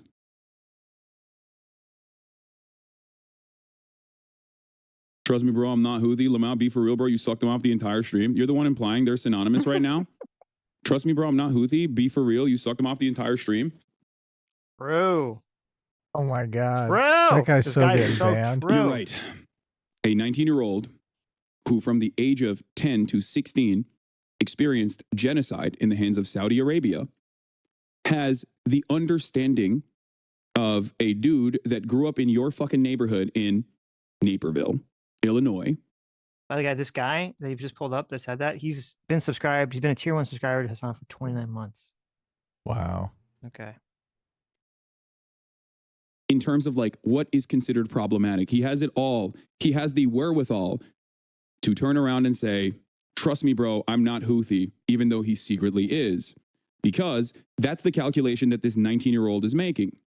So now Hasan's just directly lying, because if you remember, okay, after he interviewed, well, first of all, when he went to go interview the kid said, give me a minute, I had to set up lights. And Hasan was like, what the, wow, he's setting up lights.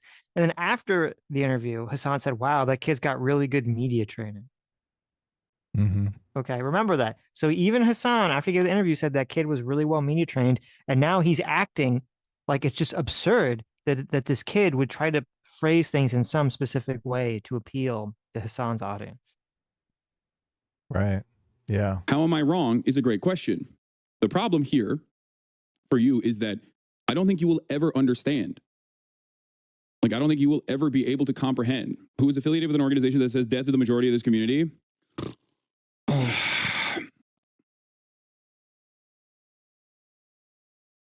Once again, I am going to reiterate a talking point here that is not simply a talking point, but just reality. Okay? You are talking about a 19-year-old in Yemen. Okay? God, I really wish he would stop with the fucking 19-year-old in Yemen. Like, that just makes everything fine because he's 19 years old. And in Yemen. Yeah. What a fucking idiot. He killed 20 people and ate their brains, but he's a 19-year-old in Yemen. So, Yeah. you know. So stupid. It's like a complete non sequitur, but dumb pants here can't fucking see it. Chatters are so pro-Palestine that they see everyone fighting for Palestine as a terrorist. They are pro-Palestine as long as Palestinians are just dying in silence and being nice about it. Yes. Didn't he even talk about what he does with his knife? Like, if you see this knife, you're going to die, basically. Oh, you're right. I forgot about that. He did say something like that. Yeah.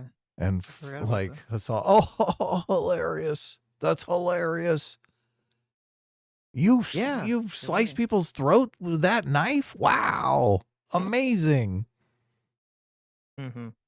He's a 19-year-old, Sitch. A 19-year-old. Look, He's 19. There's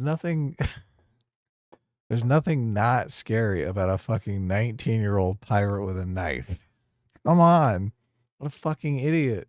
But Adam, he's only 19. He's the 29-month subscriber. He's savable. I don't think he is. I think that there's not really much you can do about this kind of stuff. I don't think there is like a legitimate way to tackle this. The only reason why I often do tackle this is because I do truly believe that people will inevitably understand where I'm coming from. That's why I double down on what if he was a Houthi? These motherfuckers would celebrate U.S. soldiers and presidents, but not the militia of oppressed peoples. No, I know. That's why I also do say that even if he was a Houthi, even if he was a directly affiliated, even if I had the opportunity to interview someone within the Ansar Allah movement, I would still do it. The tone of the interview would probably be a little bit different. You would still think that I'm humanizing them and being nice to them, for sure. Like, you would still have your issues with that. Absolutely. Hasan is too big a pussy to do anything like this. Yeah. There's no way. I mean, you read accounts of these actual journalists that interview people like terrorists, and it's a lot of waiting around for days and days and days until they actually get the go ahead, and they're going in and they're like worried they're going to die. Right. Yeah. Hasan is not going to do any of that shit. He's a pussy. Absolutely. But ultimately, I'm not the only one who interviewed him. I'm not. And I don't see you this upset at Sky News or the BBC. And now you might say, well, it's because you asked him about like One Piece or whatever. That was a big point of contention for a lot of people. And it's like, yeah, I did. I was trying to have a normal conversation to bring out whatever personal information that he would be willing to give as a person who does not speak English. You know? People have interviewed Osama bin Laden. I think that there is journalistic value to that as well. This isn't to say that I would interview Osama bin Laden in the same exact way, but here's the thing. You think that this 19-year-old who... Yeah, I mean, considering he said America deserved 9/11, I guess he would high five Osama bin Laden. Oh, yeah. Who is not affiliated with the Houthi movement, even though you claim he is, okay? At least as far as we understand, all readily available information says he's not, but you've imagined it, is akin to Osama bin Laden. Now, at a certain point, you have to take a deep breath as a 29-month subscriber and think to yourself, am I a little off base here? Am I actually maybe looking at this situation? And this is a conversation that you can have with yourself. You don't have to reveal it, but just take a deep breath and think to yourself, is this 19-year-old in Yemen similar to Osama bin Laden? Or am I that fucking, am I that invested in like assuming that every brown person, every Muslim person from an area that we are bombing is this monolithic force? Why don't these races have to prove that he's a member of Ansar Allah? They have, in their minds, they have, in air quotes. They show that he has a gun. That's it. A 19-year-old genocide survivor being humanized is considered to the same degree as like interviewing Osama bin Laden. Like he is Osama bin Laden.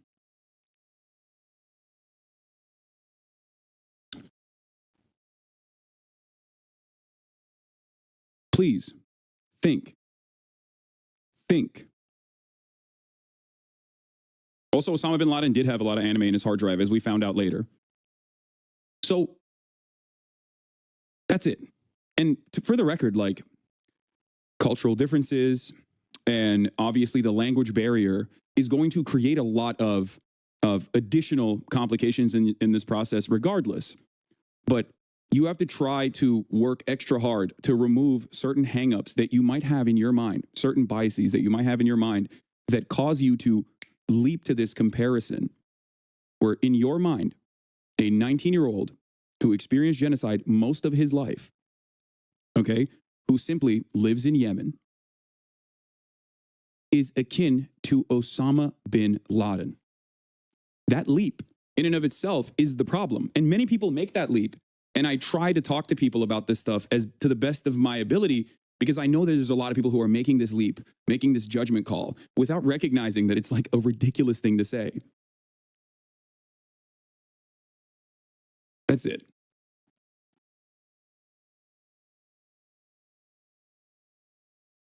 Boo hoo hoo.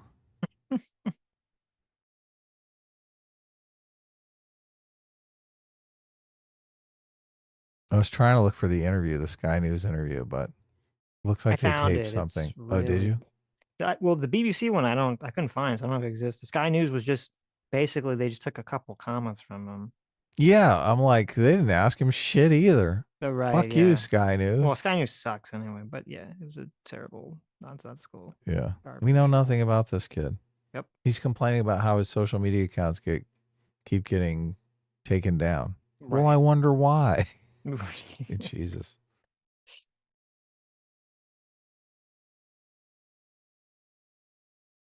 That's it? Okay, Hasan?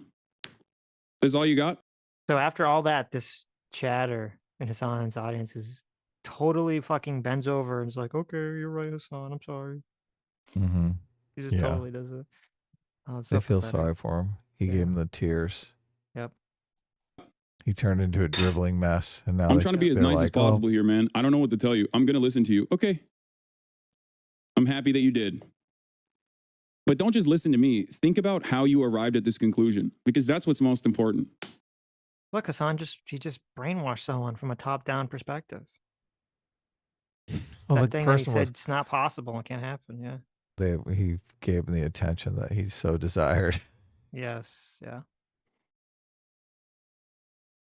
Well, he also has sunken cost fallacy. I mean, he's been tier 1 subscriber to Hasan for like 29 months or whatever. Right. It's pretty bad. I still can't believe. I still cannot fucking fathom that there's just not like reporting on mainstream media, like, who are your children listening to? And then it cuts to like Hasan, defending Right. Houthi pirates, saying America deserved 9/11. Yeah. Just all I mean, this that would be a crazy huge shit. story, wouldn't it? Yeah, I'm just so surprised. But I'm you'd so create very more surprised. Trump voters out of that. Like, it would be like, oh my God. Oh, maybe. Yeah, maybe that's the problem. They can't do it, man. Yeah, I didn't The left has to be, the left has to be. Look, the mainstream media's narrative is the left is like the party of science. We're the reasonable ones.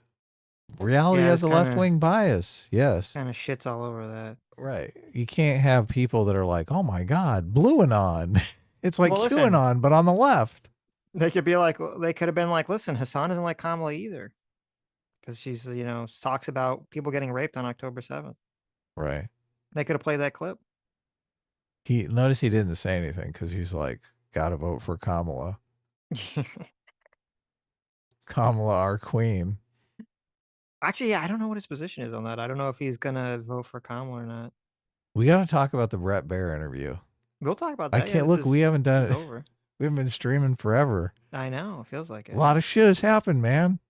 Okay. Trump is making French fries. I think this. Oh, did he ever do that? Yeah, he did it today. He did. Oh, okay. He did a great job. Or something. Yeah. Interesting. Look, now it's so funny because all this came out of Kamala Harris saying she had worked at McDonald's, right? Right. Trump's like, look, I got to investigate this McDonald's thing. I gotta see what it's like to work at McDonald's. Yeah. Right. I mean, I think she's smart enough to work at McDonald's. I'll give her that. Right. Anyway, let's continue. You know what I mean? Maybe we get tears here, right? That's why you're No, I mean, we could stop it here. here. They come. No, I want the tears. Oh, okay. There's no tears. But... He lives in Yemen, has a gun, and visited a boat. He's the equivalent of the architect of 9/11. Yeah, the boat that he went to. Nobody's saying he's equally the architect. He's fucking whatever. That he presented himself as like, overtaking or whatever. Like the boat that he went to is a tourist destination in Yemen at this point. I believe the footage that they showed of him, like, doesn't that say something? If someone takes capturing a random cargo ship, holding its crew hostage, and that becomes a tourist destination, doesn't that say something about your society, your culture? Yeah, it does. People in charge. Says I don't no know. rules. Doesn't seem like a good thing here. Yeah. dancing wasn't even him, and it wasn't the same boat. It wasn't even from the same time frame. But none of that stuff matters, right? It all plays a role in shaping your opinion, in shaping and massaging your opinion. Now, you have to ask yourself how you arrived at such a massive leap that you went from a 19-year-old in Yemen, who by his own admission stated that he is not a Houthi, not a part of the Ansar Allah movement, a 19-year-old who experienced genocide, who is pro. I did text him a couple weeks off there. Stop doing genocide in Gaza. No, that was him. Oh, I don't know. Whatever. Well, you Anyway, just cut it off right. what was the what was the Brett Baer thing you want to talk about? Well, I just want to get your reaction. Obviously, I'm assuming you watched the Brett Baer interview. I did. with I Kamala did. Harris. Yeah. I did. But before I do, before I do, let's read some super Blue chats. Silver for $50 says, does Hasan even watch One Piece? He's out of his fucking mind comparing this murderous terrorist thug to the honorable Captain Monkey D. Luffy. That's very true. Yes. Did they do indiscriminate killing in One Piece? I don't think they did. You know, I've only watched the live action and like 3 episodes of the anime. I don't remember the part where Luffy did terrorist action. So Right. I don't remember that. He did some October 7th rapes. I don't remember the October 7th race. He went in there and Yeah, I don't remember that part. raped a bunch of people on the ship. Can you imagine? Like, there's only one piece of media that's ballsy enough to do that. The Watchmen. You know, it's also, again, it's just funny. He keeps going back to he's not Houthi, when Hasan called him Houthi. And even if he's not Houthi, it's like, why does that matter? You totally simp for them anyway. It's not like you would have denounced them. Like, it's just so ridiculous.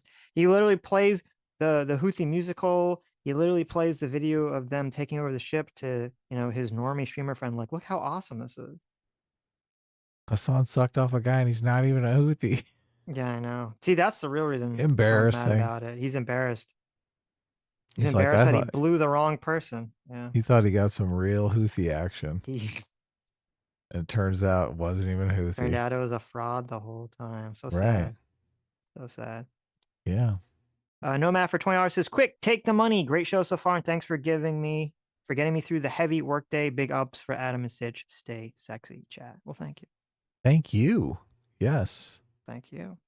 Okay, let's talk about the Brett Baer interview. Why don't you start? I'm curious what your take is on all that. Well, look, I actually thought she did better than expected. I expected it to be like a complete horror show. So I don't think it was great, obviously. I don't think she fell into some pretty obvious traps. Like she still cannot seem to put together any sort of substantive argument why she should be president, which is a little alarming at this point, right? I'm getting super sick of the platitude of it's not about who you tear down, it's who you lift up. Like, lady, what the fuck does that even mean? Okay. What are you talking about? Who are you lifting up? Right. Like, are you going to lift up trans people in prison? Is that what you're going to do? Like, that saying is completely meaningless until you tell us, well, who are the people that you're going to lift up, right? And aren't there some people that do deserve to be beat down? I mean, just to keep things safe?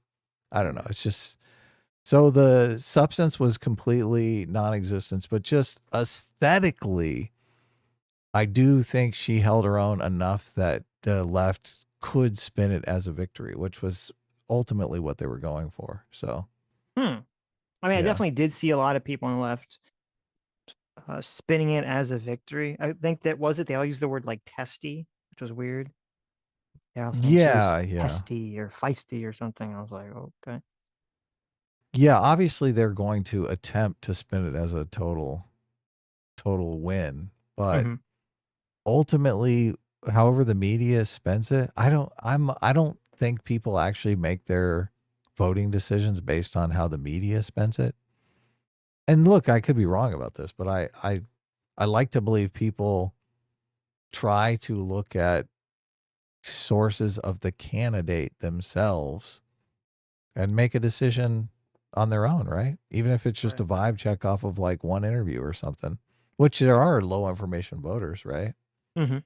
They kind of use the media to gain some sort of policy understanding of the person, but then there is this kind of character assessment that they want to do because they know this person is going to have a lot of power, right? They're going to be commander in chief of the military. They want to know that they're competent. So I do think they look at policy. They think, okay, is this a policy package that I'm on board with? The big advantage that Kamala Harris has is the abortion thing, which I do think the Democrats have done a good job of terrifying everyone that the Republicans are just going to make abortion illegal nationwide. The end, no exceptions, right? And so they're voting based on that policy prescription, but they also want to know that if there's some sort of crisis, if the next 9/11 happens, that this person is competent enough to handle that kind of situation. So they go looking for character. And right now, look, I think Kamala has completely failed on that gut check, competent person in a crisis situation. I think she's going to just defer to other people around her, which means you don't necessarily know who is running the country. So, but I think people can watch this and go the other way on that assessment. I think people can walk away and think, okay, this person's competent. I mean, she's not competent enough for me, but I think other people can make. This will have been enough for them to settle their mind on the competency question. What is your take? What do you think? So I thought that I'm trying to remember the question. I thought she did okay in like the beginning. I forget. She seemed kind of okay-ish, and then I think she did pretty poor for most of the interview. It was kind of exactly the, standard thing that I expect from her. A lot of platitudes, not like I'm feeling like I'm getting a real person, not feeling like I'm talking to someone or listening to someone who knows what they're talking about in depth. I get kind of the same vibe that you do, where it's like, okay, do you have a sense that this is someone who, in the situation room, do they have like a strong, intelligent opinion and leadership role that you trust, or are you getting some kind of committee in that she's just kind of like the face of this committee? The unknown committee, right? Yeah. So yeah, but that's always been kind of my take on Kamala from a long time. So that none of that really changed in the interview. The thing that was kind of interesting to me in the interview was really, I have seen Brett Baier give interviews to Democrats. I think we've seen him moderate debates. He usually is one of the people that Fox News puts out there as like, I'm not an opinion guy. I'm not like a partisan hack. I'm just like a straight news guy. So I was really surprised that the way he handled the interview, to me, was more interesting than anything Kamala did. Was that he came out there so hyper aggressive from the word go. And I'd even say dishonest, and I'll talk about that in a second.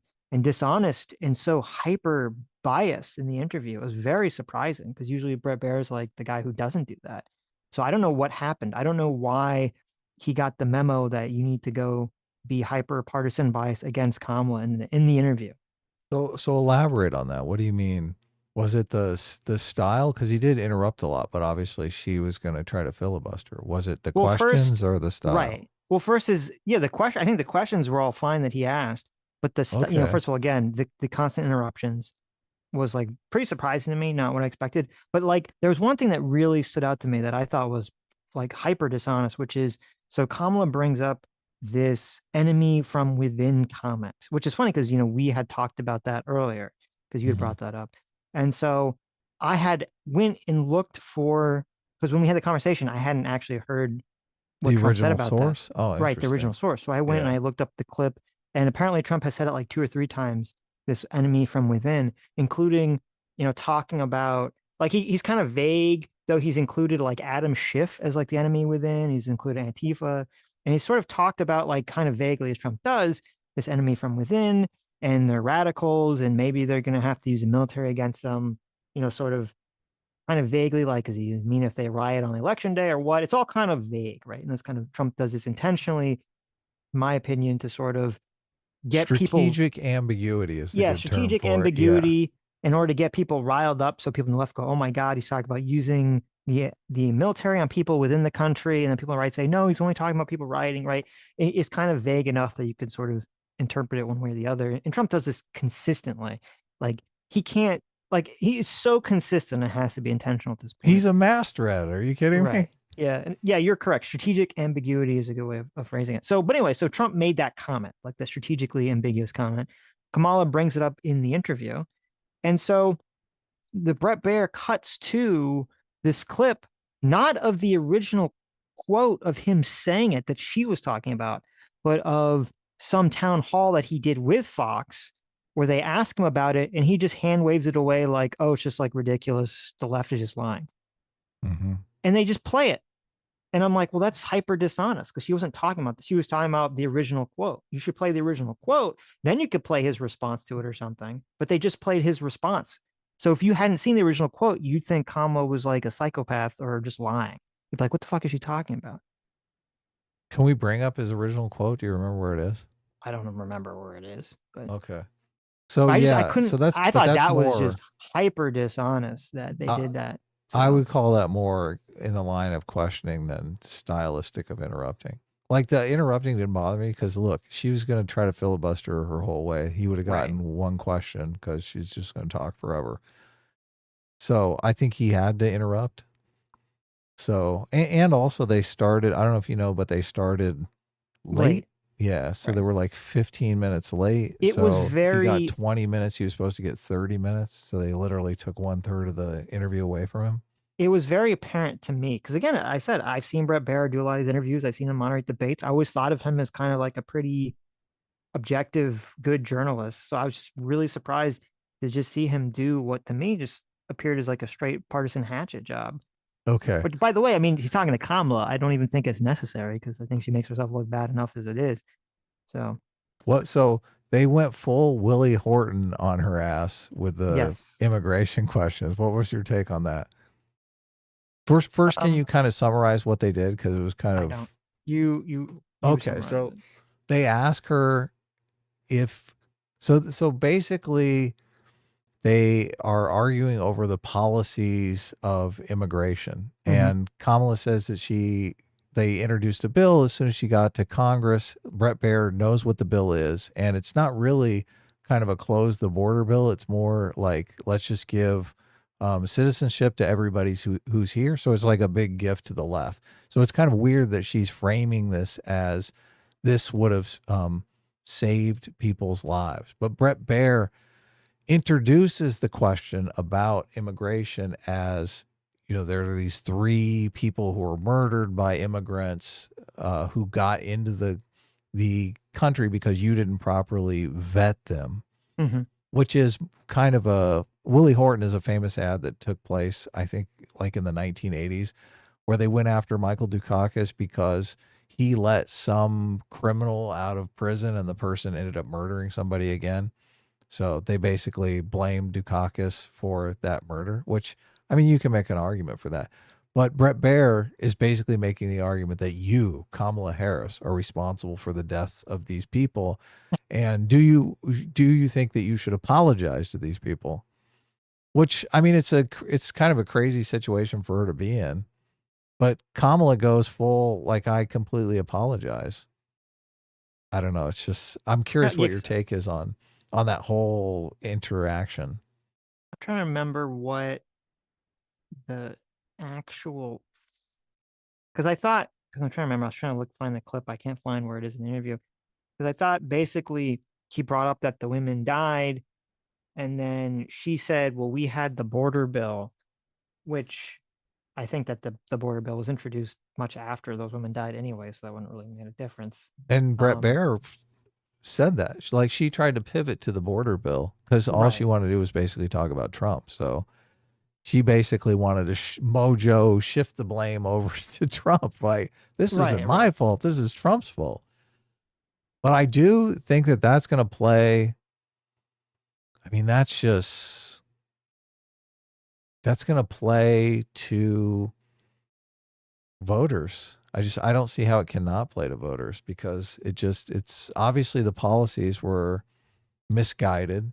The misguided policies ended up getting people killed, and she's got no answer for this, but just, I'm sorry. Looks super weak. Well, so I think regarding that question, because I'm kind of looking at it now, I think asking the question 100% fair. Okay, that was my question to you. Right. Because, well, the Biden administration is responsible for the total, fuck up of the immigration system up until, they tried to pass the bill and the Republicans blocked it. Up until that point, I'd say the Biden administration has 100% responsibility for any problems with the border. They had a bunch of policies and, they kind of took away some various things. They left in place the COVID restriction, and then once the COVID restriction went in place, they tried to replace it with something else. And the something else they replaced it with, which was that dumb app where they wanted people to apply for the asylum via the app, that didn't work, and it didn't stop even remotely this, the mass amount of people showing up at the border. The Biden administration and the team is literally brain dead retarded if they thought like that was going to do jack shit. So I think they're 100% responsible for that. I think posing that question to her is fair. I mean, I guess you could say the only part of it that's not fair, I guess, is that she was a vice president, but whatever, she was, the czar of immigration, even though it really just meant that she was supposed to look into causes. So it's kind of a bullshit position anyway. But, if she's not going to come out and say, I think the Biden administration fucked up which she's not going to say, and distance herself from it and explain what she's going to do right exactly, then I do think it's a fair question. So I think the only thing I think that was silly about it was was Brett Baer asking her like to apologize about it, which is weird. Like, Yeah. I'm like, I don't know, he's not personally responsible for this situation. Again, as the vice president, you should be really kind of phrasing it in terms of like, what kind of policies would you put in place in order to prevent this in the first place? Or, because she's going to say the border bill. So I guess the question would be like, why did you wait 3 years to implement this? Or, why, like, what about the first policy? What did you learn with the Biden administration's handling of immigration? What did you learn that was like the failure that you will make better, in your administration? Like, there's a bunch of ways to frame it that I think are still like a attack on her, but would be more fair than just like throwing their faces up there and saying you should apologize to the families that these people died. So. Yeah, I wonder how Trump would have answered a question like that. He would have said it's a very nasty question.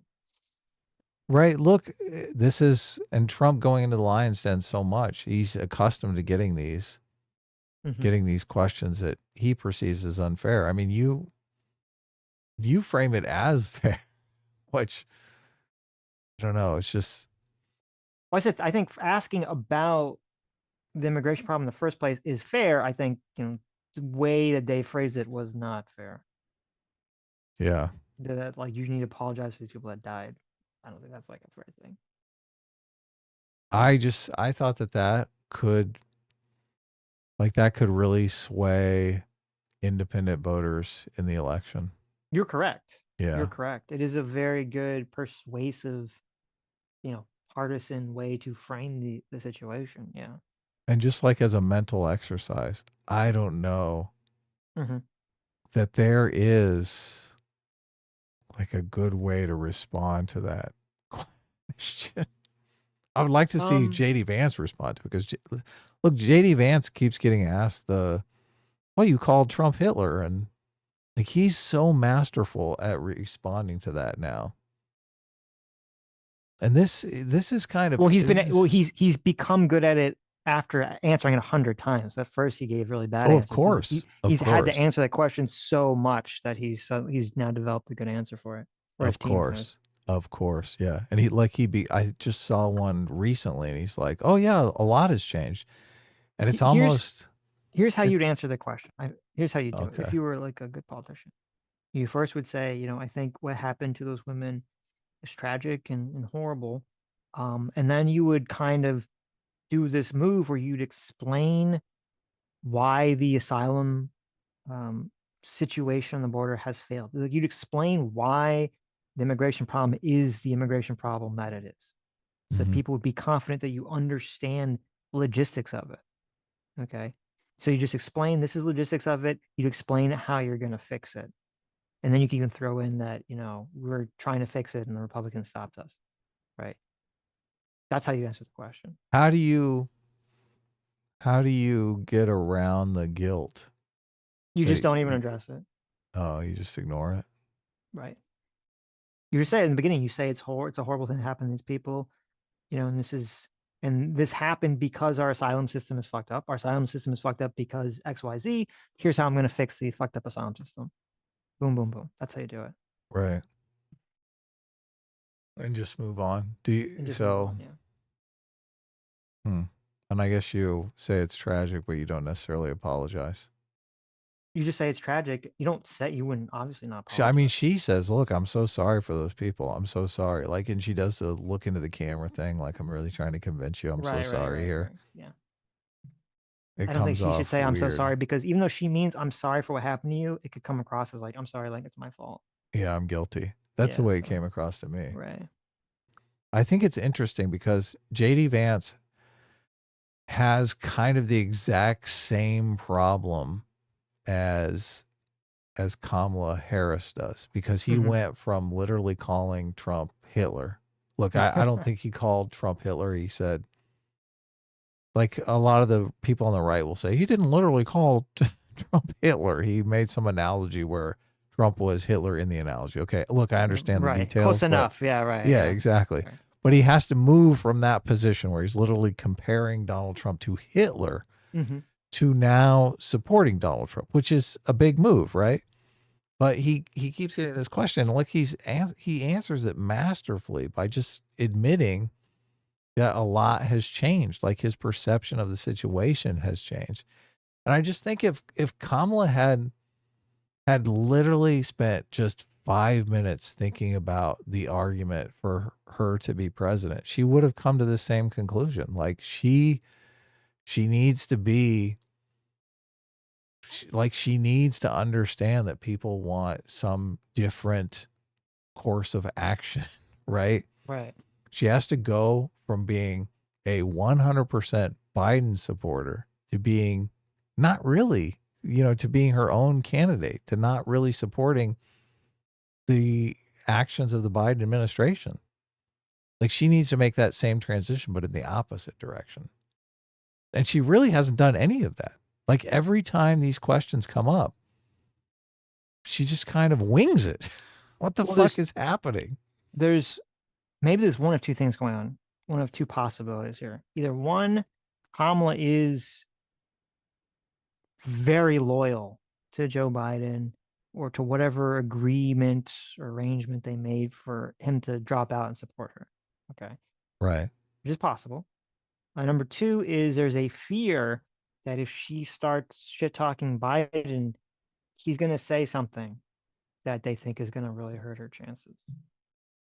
I think she can lay out an argument why she's going to be different and why she disagreed with various policy decisions without completely throwing Biden under the bus. She doesn't have to shit talk Biden. She seems terrified of doing that. Which is interesting. She has to make an argument. She's a fucking attorney, for heaven's sake. I agree with you. I'm just saying that there's something, to me, it reads, the vibe I get is that there's something going on beneath the surface because she seems very afraid to attack Biden or distance herself from Biden in any way, except to say, I'm not Joe Biden. Right. I don't know if you've noticed, I'm not Joe Biden. That's like the only thing. No, constantly. It makes me think she doesn't really know what an argument is. She can't really make an argument. I don't think so. I think there's just something else there. I think there's something else going on there that we're not privy to. That's my read on it. So the other interesting thing to me about the Bret Baier interview was the clip that everyone seemed to be sharing around on social media. Was this clip where Bret Baier says that, the clip starts, I believe, with Bret Baier kind of throwing up this chart and saying, like, look, the majority of Americans think the country is going in the wrong direction. Something like you and Biden have been in charge for 4 years. And then it cuts to Kamala saying, like, well, it's Donald Trump's fault. And then he says, well, how is it Donald Trump's fault? You've been in charge for 4 years. And she says, you know what I mean? He says, I don't know what you're talking about. Right. Right. And you saw this clip. And this clip was shared around by everyone, including Elon Musk. Everyone was sharing this clip around. Now, it's weird because I watched the interview before I saw this clip.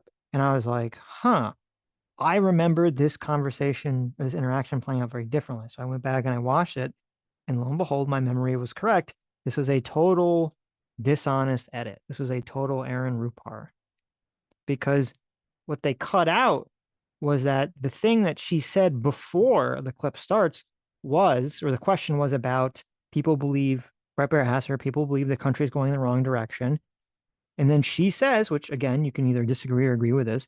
She says, she pivots to attacking Trump, saying that Trump, divisiveness and his constant, attacking everyone and, saying all the bad things that he's saying is like leading people to believe the country is going in the wrong direction.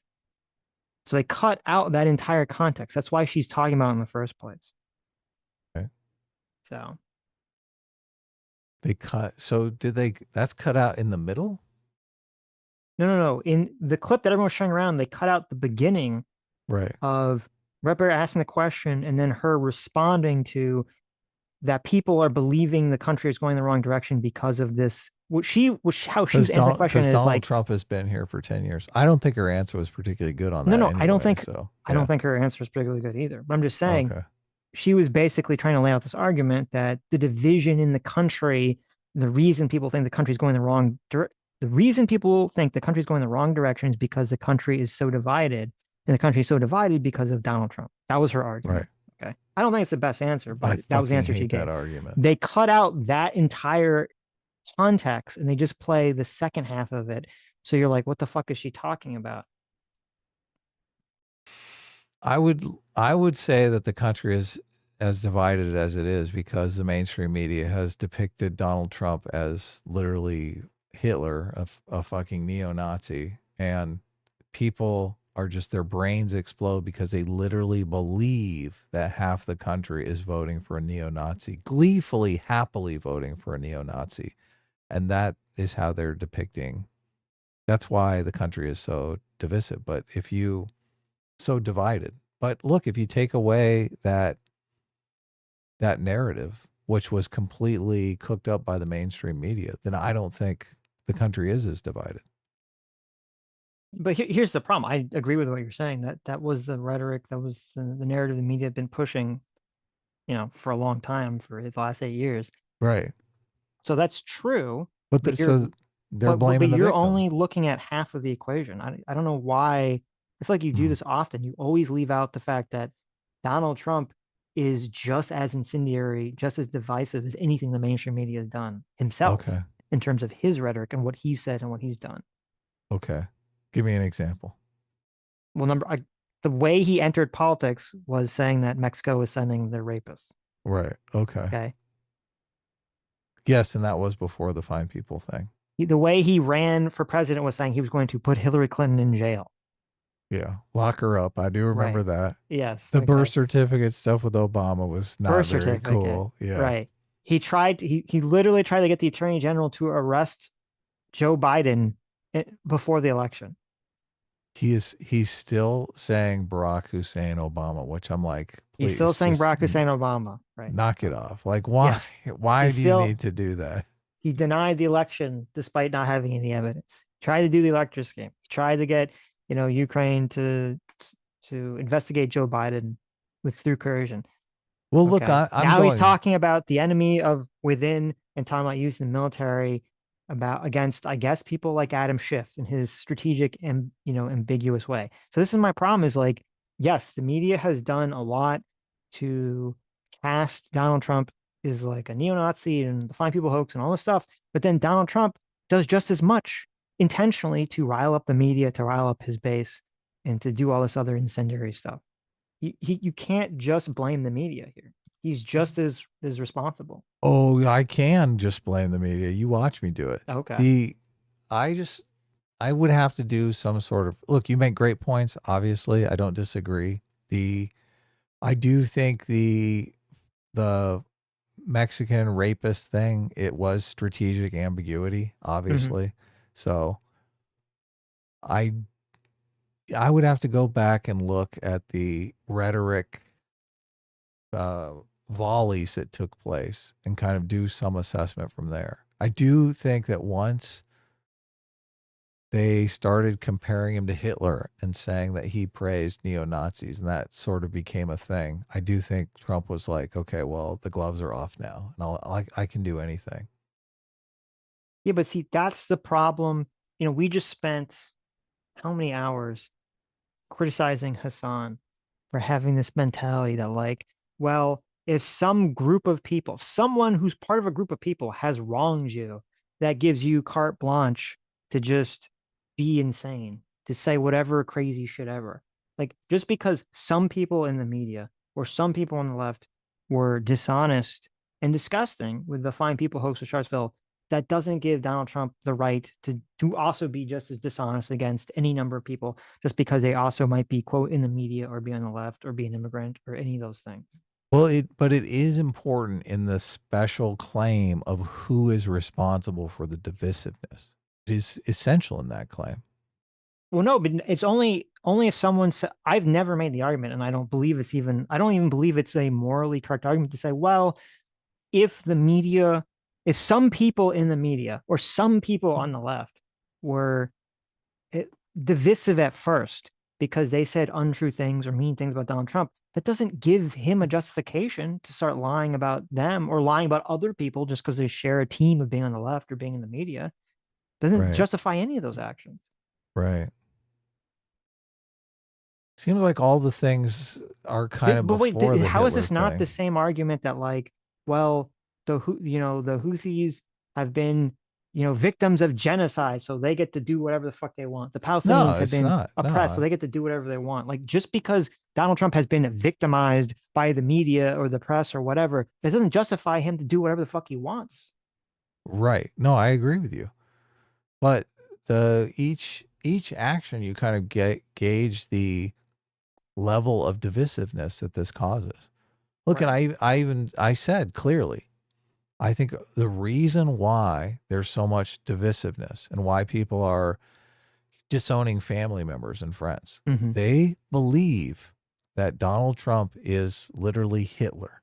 Right. And they think if like one of my family members hasn't fallen for the fine people hoax and doesn't believe Trump praised neo-Nazis, and they think that person is evil for voting for Donald Trump, even though that person would never vote for Donald Trump if they literally thought he was Hitler. So that kind of miscommunication is responsible for the divisiveness. Yeah, but this isn't a Jordan Peterson situation. Where like Jordan Peterson comes out, he says something. It's a political take that people disagree with, but it's pretty innocuous, justifiable thing, and the media just completely lies about him. This is not that situation. Right. So, well, it is in the Donald Trump is 100% like two to tango, two wrongs don't make a right situation. Right. Yeah. I mean, you point to good examples of the incendiariness, but I mean, we had this situation where like now, and this is a problem. Everything becomes so politicized to the point of it's so difficult to find out what is true. It's like if I wanted to figure out whether, FEMA did a good job with hurricane relief, and if they did a bad job, why? It would literally take me a week of investigation and research because it's become so politically divided. Because as soon as the thing happened, you had, first the most unhinged people saying that the Democrats were using weather machines to fucking control the hurricanes, the flood North Carolina, to the like, oh, well, because the immigrants, they're using money in immigrants, so now people can't get it, to lying about people only getting $750. Like, it's just, everything is just so, this is just why it's frustrating to have this conversation with some people on the internet, was because both sides of this conversation are so fucking hyper incendiary, so hyper divisive about the conversation, that it's just completely untrue to say, oh, well, one side's doing this thing. No, I agree. Like right now, both people are engaged in incendiary behavior. Right. Yes. And it's going to take someone on the left or the right to put down their weapons and just be the bigger person. That's the only way I think it's going to stop. Someone's going to have to be the bigger person. Now, Trump sure as shit's not doing that. People had high hopes he would do it after the assassination attempt. It didn't happen.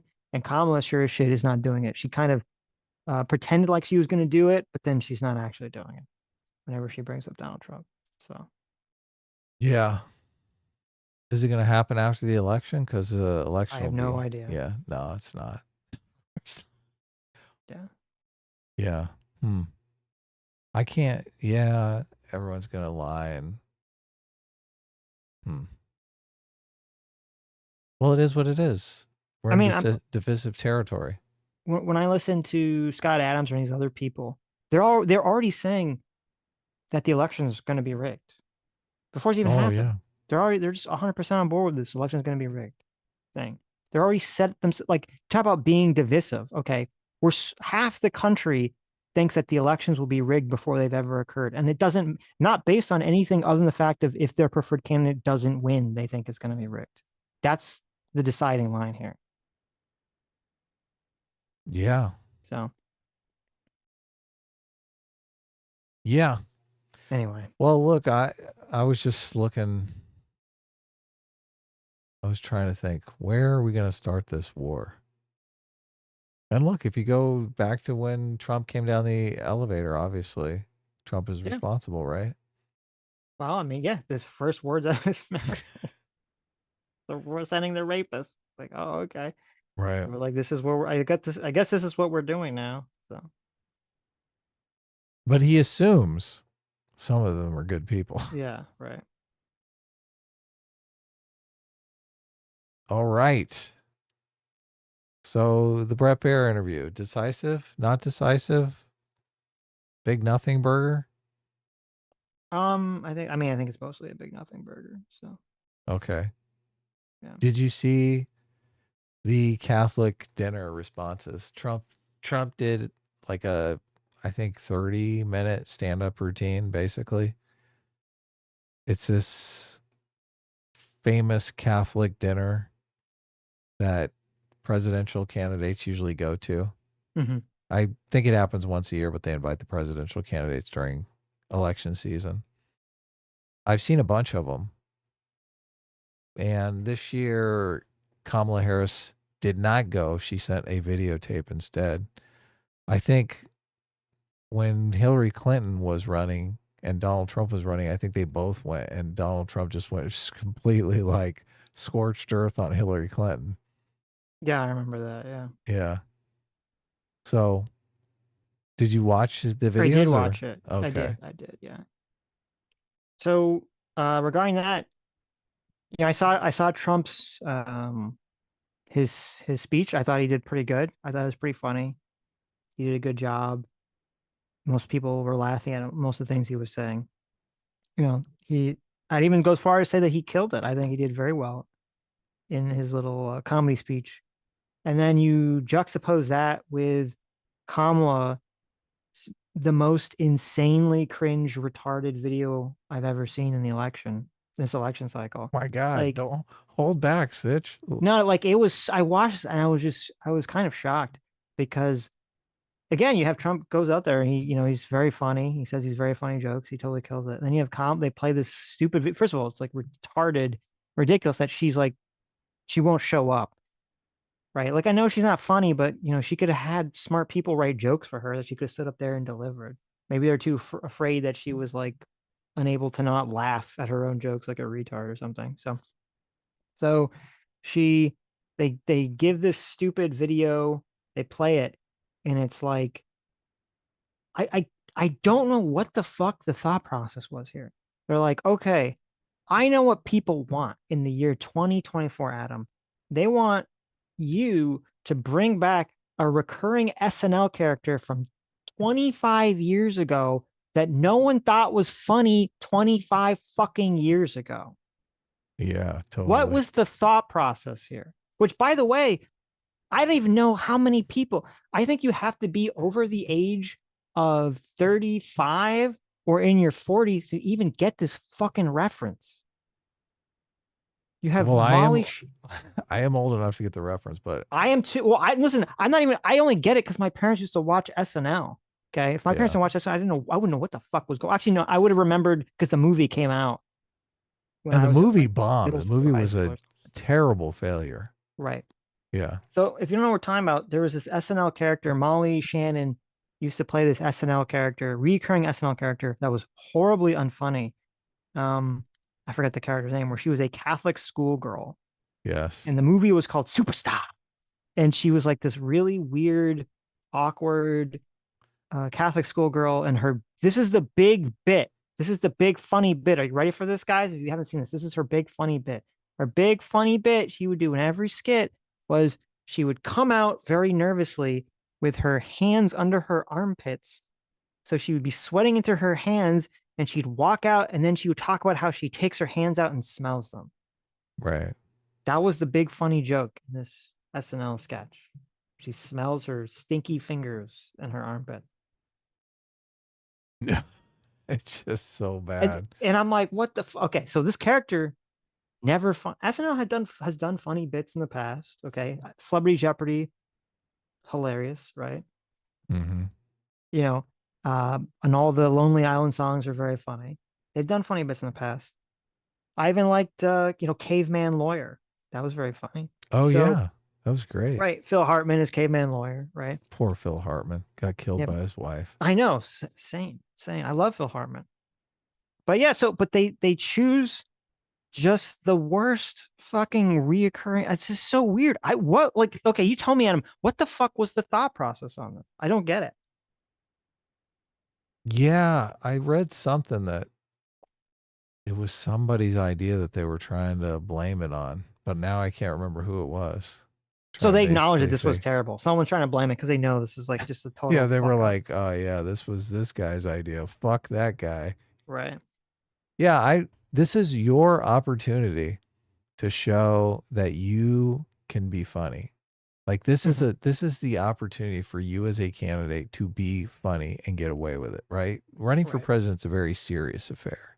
Got to be very, very serious, right? And Trump just strikes the right tone on this. He's like, yes, I'm a very serious person, but I'm going to tell these jokes and I'm going to be funny. Like his delivery is masterful, but like Kamala Harris didn't even do anything funny in the video. No. Like, why are you giving your opportunity to someone away else? to some boomer washed up celebrity that nobody's even heard of? It's just such a complete miscalculation. It's a good point. Yeah. Yeah. What? Good point, yeah. Yeah. You're supposed to, and even, I mean, she even said the dumb Trump thing. She's like, oh, my friends and I, we don't like it when Trump makes fun of you or whatever. And Kamala Harris delivers what's supposed to be some heartfelt thing, right? Oh, you don't worry. You know, bullies in the world will make fun of you, but you decide who you are. It's like, what? Right. You're supposed to be being funny. You're supposed to be making me laugh, not lecturing me, you stupid. It's just everything about it is such a miscalculation. And it's so funny because the juxtaposition is right there. You're like, you want this guy who shows up and, you know, can read a room, or you want this person who's completely inept and is going to blame it on somebody else when she fails utterly. Which one do you want? Right. The choice is yours, America. Yeah, it was such a baffling decision. So stupid. Look, the one saving grace is, you know, probably only politically tuned in people are even going to know about this controversy, but right. It's so weird. It's so weird. Yeah. Oh, and it's so weird too, because here's another interesting thing about the situation, right? She's constantly out there begging for a second debate with Donald Trump, right? Oh, debate me. You're running scared. You can't debate me. So desperate because she needs a moment that's gonna be big, right? A big viral moment that's gonna get through to all of those undecided voters, the 14 of them that are left in Pennsylvania, right? This is that moment. She's in the same fucking room as him. You're right. That's a good point. Yeah. What the fuck?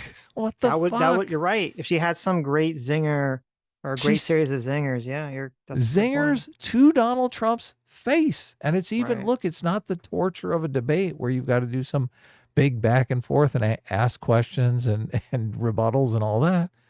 All you have to do is deliver zingers to Donald Trump's face. Pre-scripted zingers. Pre-scripted zingers.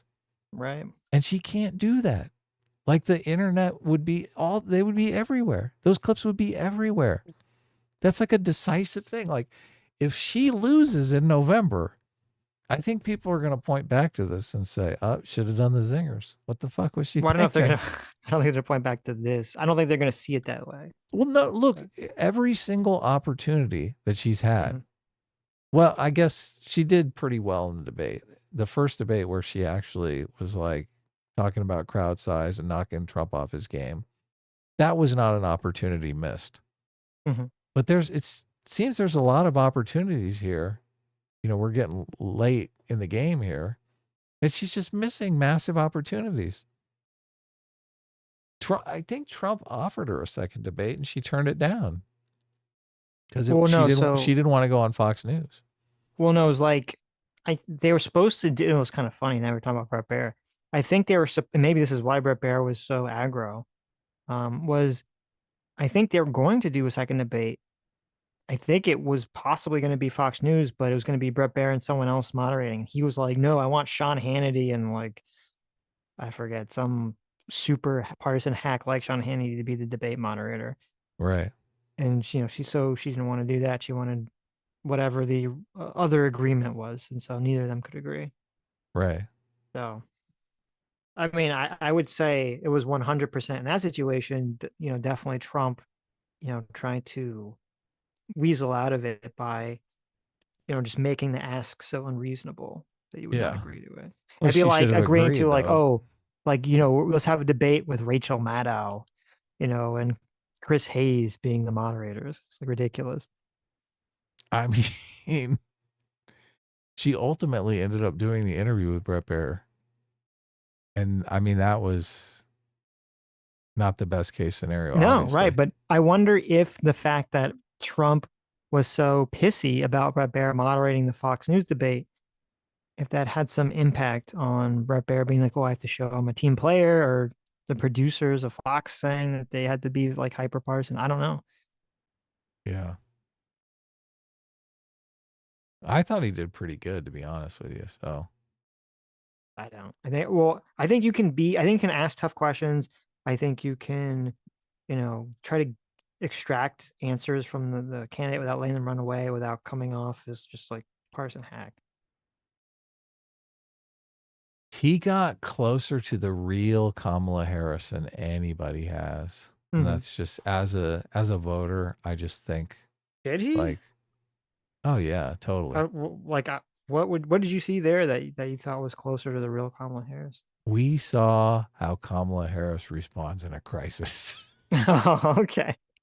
Just by making her mad, I guess. Okay. Yeah, we saw her Right. crisis face. We Right. did. She's That's like, fair. ah. Right. Oh my God. I just all right. I think that's basically all that's happened. Those are the big turns in the political campaign. Yeah, the polls are all over the place, which is kind of interesting. Oh yeah.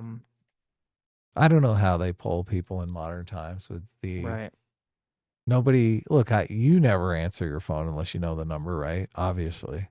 No, I mean I get Yeah. 10 tons of fucking political text. It's like insane. Did you get the one for Kamala's birthday, asking you to like make phone calls for her? I don't know. I don't read them. I used to just delete them, but I'm doing a thing now where I'm actually going to reply stop to all of them to see if that actually helps.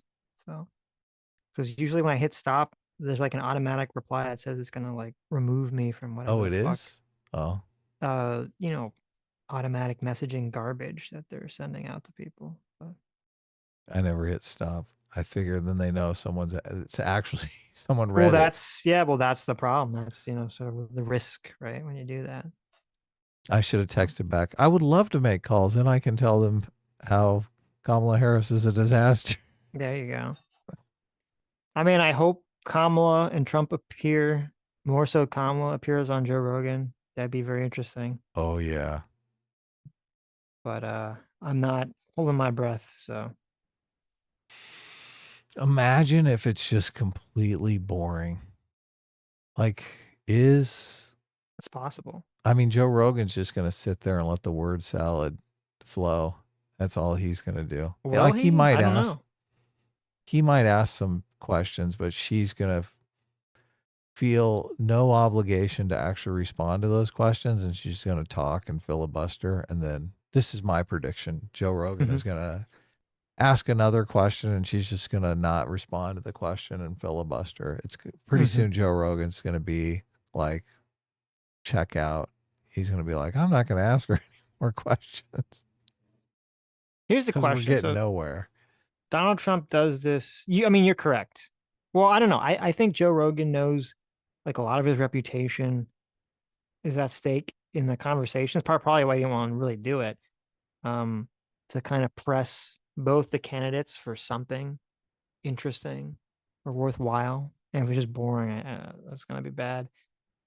So, but kind of looking at this story about Donald Trump working at McDonald's, and the funny picture of him, in the window with the little McDonald's apron and everything on. What is like the good Harris team response to that publicity event? Like, does she go work at Wendy's or something? Like, what? Like, you can't just go do the same thing, right? Like, you have to do something different. Well, this is based on her, what they're characterizing as a lie, that she Right, said she worked exactly at McDonald's. So I don't think it's just fascinating, because if she walked in, if she tried to do this, it would become apparent instantly if she did work at McDonald's or not, right? Because you can't work at McDonald's and not know this shit. You'd remember it forever. Right? I mean, I don't know. She's like 60. I don't know what you remember from 40 years ago. You'd remember how to work the fryer. It's so fucking simple. How From would you 40 not years remember ago? that? I don't know. Maybe. Oh, I don't know. Yeah. Do you have a take on whether or not she actually worked at McDonald's? I don't. I have no clue. Yeah. I have no clue. I don't really have a take on it.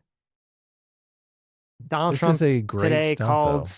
Kamala Harris a shit vice president during a campaign rally. Oh, did he? Yeah. He talked about some dude's schlong, too. That one's making the rounds. Oh, really? Yeah.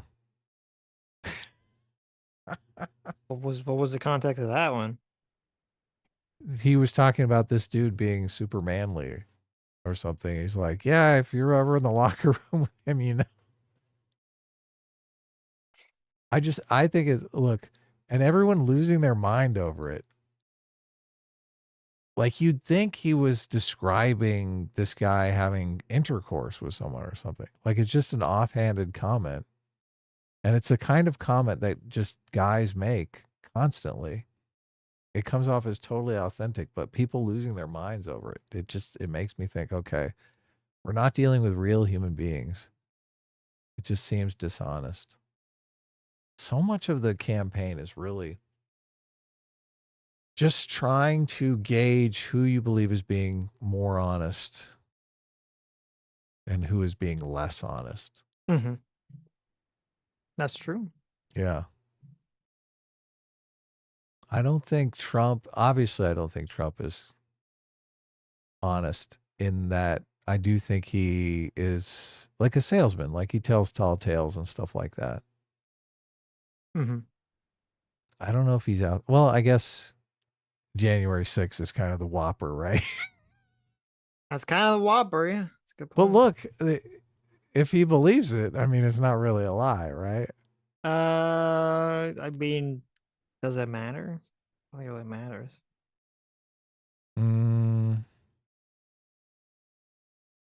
We would like a president that is going to take one for the team, right? Yeah. Someone who's going to throw themselves on that grenade and save the country. We would like that, yes. That'd be good. Donald Trump is not that guy. No, he is not that guy. He's definitely not that guy. He is not that guy, no. But I'm not sure Kamala Harris is that person either. Mm-hmm. I don't know that she's going to... We don't know. I feel like we don't know. If Kamala Harris was in the Al Gore situation, do you think Kamala Harris would step back and go, we need to do what's right for the country? Well, she kind of has to now. The Democrats kind of have to now. Because they made such a big deal about Trump. I feel like they can't really come out and just be like,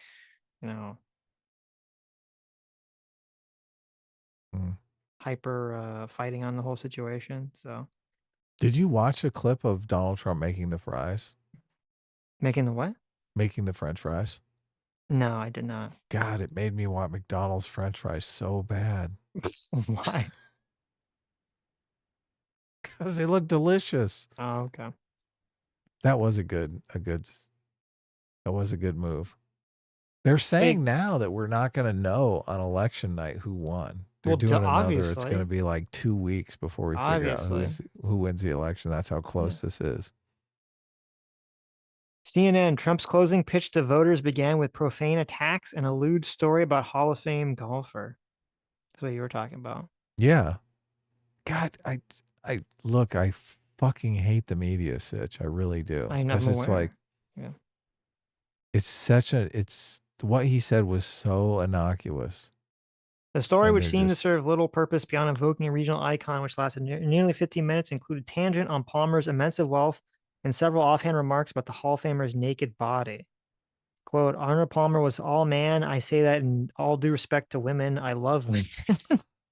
What the fuck? Someone told him, hey, you're doing terrible with women. You got to get the women in. So every time a I woman don't comes know. up, he's like, I love women. I love No, the women. he was saying it like he was saying it like I'm not gay. He's like, Arnold Palmer, that's a real man. No, I'm not gay. I love women, but I respect his manliness. That's what was happening. Oh, he could have meant that. Right. Look, I listened to the actual clip and the intonation. I mean, it's hard to tell. The man was strong and tough. I refused to say it, but when he took showers with other pros that came out there and they said, oh my God, that's unbelievable. Fuck. How is that not just hilarious? Well, it's weird because it's funny, but it's like, what the fuck? What was the context of this story? Why was he talking about Arnold Palmer's dick? Like at this campaign Well, look, rally? they must have been in the showers together. Well, he Locker didn't say room. Where do you think locker room talk originated? he didn't say he took a shower. He said when other people, he's making it sound like other professional golfers took showers with Arnold Palmer and then told And then Trump that he had reported a back. dick. Yeah. No, I get It's it. very weird. It's very strange. I don't know what the context was that would have prompted this, but Look, you're out there, you know, you got your 9 holes or your 10 holes or whatever, however many holes you're doing that day. You get back, you're all hot and sweaty. What do you want to do? you go in the shower, Arnold Palmer's there, and you're like, hey, Arnold, I did 10 holes today, but I'm ready to do an 11th. Oh my God, Sitch. No! He's the one talking about his dick, not me. I didn't fucking bring this up. Okay. No. He's trying to secure the golf vote. The golf vote who cares about the dick size of Arnold Palmer. Listen, the only thing I know about Arnold Palmer is that I like when they mix black tea with lemonade. Okay. Mm. Oh yeah, that's delicious. That's a very tasty combination. Okay, so the media is all up in arms. Look, maybe he did it deliberately. He's like, I'm just going to freeze Kamala out. Like, Kamala is so boring that the media is not even going to cover her, right? Right. So he's gonna talk. If I talk about someone's dick, that'll get a lot of press. Yeah, all he has to do is make an offhanded comment about Right. some guy's dick size, and the press is going to be going crazy for 9 days, right? Right. Right. And how does it hurt him? Like, who cares? Who fucking cares? It doesn't really matter. Yeah. Yeah. It just helps him. Everyone's like, look, he's like a regular guy. Really? That's okay.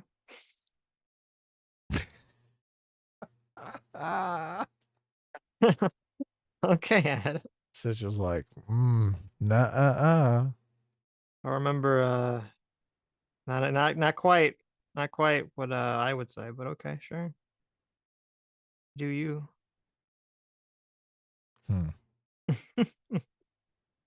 All right, let's do some super chats. What do you say? Okay. I gotta go to the bathroom. You gotta do some super chat. Why do you always do this? What? You can't read a super chat? When I go to the bathroom? I hate to read a super chat. Just wait once. We've been streaming for like hold it for 10, 20 billion hours. Okay. Hold it for 1 second, and Yeah. I'll pull up the video of him doing J-Mac for the French $50. fries. Our surrogate father, J-Mac, for $50 says Trump was most funny when he went off script. He has such a dull reading voice. That is true. But really picks up when he's riffing. His comment on one of the written jokes being too mean, and I'm told the writers this one is too far, but I'm gonna say it anyway. That's true. J-Mac for $20 again says, I will remember how to make a perfect Subway sandwich for as long as I live, Sitch. I can't forget that knowledge, even if I wanted to. Well, there you go. It's been blazoned into his brain. So there Trump, it is. the search feature Yeah. on the watch together is so fucking pathetic. It's like so pathetic. I've never even tried to use it. I just typed in Trump French fries and like nothing comes up. I'm dying here. Jesus fucking.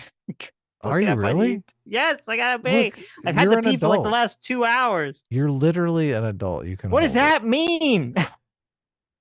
Am I You're- supposed to just piss my pants? What do you mean I'm an adult? Any adult is able to hold it for a long period of time. I've been holding it for like 2 hours, waiting to get to a lull, but we never did because Well, why I didn't just you like just convert? I like look, conversing just give with me you a so heads much. up. I like watching the videos so much. I like giving my opinion so much. I was like, okay, we're gonna read super chat. Adam can read it for a second when I go to the bathroom. And I was like, no, Sitch, I can't read. Look at this. Former President Trump works the drive-through at McDonald's in Yeah, you go watch them make Pennsylvania. some French fries. Let's do it. Let's watch this together. Sitch, you go. You got 6 minutes. Go have fun. Put him in standing up, right? Correct. Jojo, you're an expert at this, huh? Yes. How long have you done this? How long have you been here? I've been working with McDonald's 10 plus. 10 plus, yeah. All different jobs? She doing a good job? Does an excellent job. She better, right? Does an excellent job. She's beautiful. Let's go. All right. Look at that. He just assaulted her. Did you guys catch that? He slapped her shoulder. I thought it did look like an endearing pat, but the mainstream liberal media will spin that as actual assault. They're going to pitch this as white on black crime. I'm certain of it. Watch it. Headlines are going to roll tomorrow. French fry cook assaults black manager. How many would you put in a bag like this? Like 6 you could? 6 mediums? 5 is fine. 5? Will fit the most. First order, get 3 medium fries, and they're waiting for you. Okay, very good. Let's go. Oh, I see. Now I'm going to see that. Oh, that's your customer out there. Yes. Wow, it's pretty good. Okay, let's say. Do you believe this? Look at this guy. He's a MAGA guy all the way. Okay, so for his first order, So Trump is approaching the window. Trump has just put French fries in a bag. I don't know if they ordered anything else or if this is all just staged. But he's going to the window. He's going to give him the French fries. God, Oh my God, I'm fries look so delicious excited. too. Is he going to complete the French fry handoff successfully? Is he going to just drop them on the floor? Have you watched this yet? Have you I have seen not this? watched this. No. Oh, okay. So look, you're on the edge of your seat. I'm on the edge of my seat. Some guy, the next guy that comes through the drive-through comes through alone, and it's weird. It's fucking weird. It's What like, do you mean? I mean, wouldn't you want like a big packed car, like a family or something? It's just some lone dude. Oh, I just stopped by Mickey D's on my way to work. You mean if it was staged when you want like a big? Yeah, Yeah, you're right. it's weird. Well, that's a good-looking group. Hello, everybody. Look, There's like a million photographers. Okay, a obviously it's plethora of staged. cameras Yeah. shooting through the car. This is why they had to have an empty car. This is not a normal situation, is it? See Trump, he just knows. He's so intuitive. He's like, this is not a normal situation, is it? This was supposed to look normal, guys. They're all, hey, look at you. I'm being served by the president. This would be kind of cool, though. It would be. What a good-looking family. How did you produce those good-looking? See, look, they've got a full car. They got everyone's in there like, oh my God, we're getting fries from the president. This is a historical moment. Oh, they look like they look like the what? How are you? Nice to see you. Oh. Did you see that? Did he say that's my sister? Yes. Trump was like, "Oh, you guys are so beautiful. You have all these beautiful children together." He's like, "Oh, that's my sister." And the guys in the back look like they're like 20s, 30s. Maybe Yeah, I 40s. know. I know. That's funny. That's my sister. So when Trump hands you the bag, do you be like, "Can you give me some ketchup? What the fuck? Some barbecue sauce?" No way. Give me some sauce, Mr. President, Mr. Ex-President. What the fuck are you doing? Well, you're gonna see because he takes the money and does the cash register. Oh, nice. Thank you. And there'll be no charge. Trump is paying for it. Is that okay? 2024. Oh, you're going to some extra stuff. Oh, okay, great. This is all on Trump. Oh, hold on. I'm allowed to do that, right? Yeah. Let's check and make sure it's everything you said it would be. It's better be. It's going to be the best yet. I made it myself. You're the man. Make America great. That's it. Right. Thank you, man. Thank you. Thank you. Have a good time. Kid in there. Have a good time. Oh, there is. Yeah. How cute is it? Car. The next car? Yeah, they get both bags. Okay, here's the guy. Yes. I think he's in a trench coat. Hello, how are you? You're a good-looking guy. I love you. Give me a thank you very much. Thank you very much. I will. I promise. Thank you very much. That's on you. Okay? Have a good time. Thank you very much. I'll see you at the White House. Thank you. I mean, it wasn't that weird. It was some random guy. No, it's weird. Thank you very much. Hello, fellas. Come on. We have another order coming in. Who's next? Is it a Tesla? Is it a Cybertruck? I mean, that's thousands of people. Right? It's Stormy Daniels. Holy shit. She's in the drive-thru. Oh my God. Uncomfortable. You never called me back. Hello, how are you? What a beautiful woman. Okay. Is it weird that he has the same compliment to everyone? Just keeps calling everyone attractive that comes through. Well, look, this girl is pretty cute, so it's I know, but it's like funny. Oh, is, you're a like, beautiful woman. If he said it just for her, he'd be like, "Oh, that's kind of funny," but he's saying it for everyone. Oh yeah. Called the guys good looking. Everyone's good looking that goes to this drive. Maybe he's just surprised that someone that shows up at a McDonald's is good looking or something. Oh, that's so bad. I don't know what's happening here. I'm definitely getting McDonald's after this. Oh god. McDonald's Anyway, is great. I'll have to watch this whole thing. Wendy's is better than McDonald's. Except here's a problem. Look, Wendy's is better. Their buns are 10 times better than McDonald's. Here's the one problem. Everything that Wendy's has is better than McDonald's, except the fries. Yeah. the fries. The fries Yep. suck. Yeah. Their fries do suck. The Wendy's fries suck. I have no clue. I've never in my life. Here, chat. Is there anyone out there? Is there anyone out there in chat that is willing to defend Wendy's fries? I've never heard anyone defend Wendy's fries. Debate of the Everyone thinks century. they suck. Yeah. They're so That's bad. funny. The Wendy's hamburger buns, it's like fresh baked bread or something. It's like It's so much better. delicious. Yeah. Everything else is better. Yeah. Everything else I'm like, is better. this is Wendy's. not a regular hamburger bun. This is like fancy. Mm-hmm. Yeah. All right. I'm going to Wow, McDonald's. look at that. Equal Shit Ox likes Wendy's fries. I'm going to McDonald's. I'm going to get a large order of fries. And then I'm going over to Wendy's and I'm going to get a hamburger. Look, they're both right next to each other. I can do this pretty easily. Right. Yeah. What the fuck? I'm shocked. Okay, well, this is crazy. There's a lot of people in chat defending Wendy's fries. This is surprising.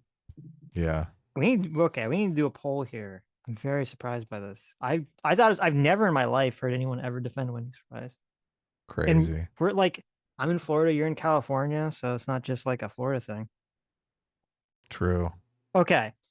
I'm sorry, but Five Guys is the most overrated burger place in the world. I don't get it. I think their fries suck. Yes. I think their burgers suck. Total Everything about them agreement. sucks. Yeah. Total agreement. Yeah. They have the crazy, you can get any type of shake that you want. And then the shakes are just kind of, Mm-hmm. I mean, you hope. You hope if they've got 75 different kind of shakes, like they're like shake experts, right? No, not really. Okay, should I just do McDonald's and Wendy's, or should I do like No, other do options? yeah. Throw Burger King in there. Why not? Burger King's. Throw Pizza Hut. Pizza Hut. Now, what's the fourth option? What's the fourth option, everybody? No, we can't do Checkers. Checkers isn't okay. So there's like normal fries, and then there's like seasoned fries. Seasoned fries are almost always better. Del Taco. No, come on. Del Taco fries are horrendous. Right. All right. What's the fourth option? Whataburger. There's not a lot of Whataburgers. Whataburger. What the heck is a Whataburger? Arby curly fries are really good, but they're curly fries again.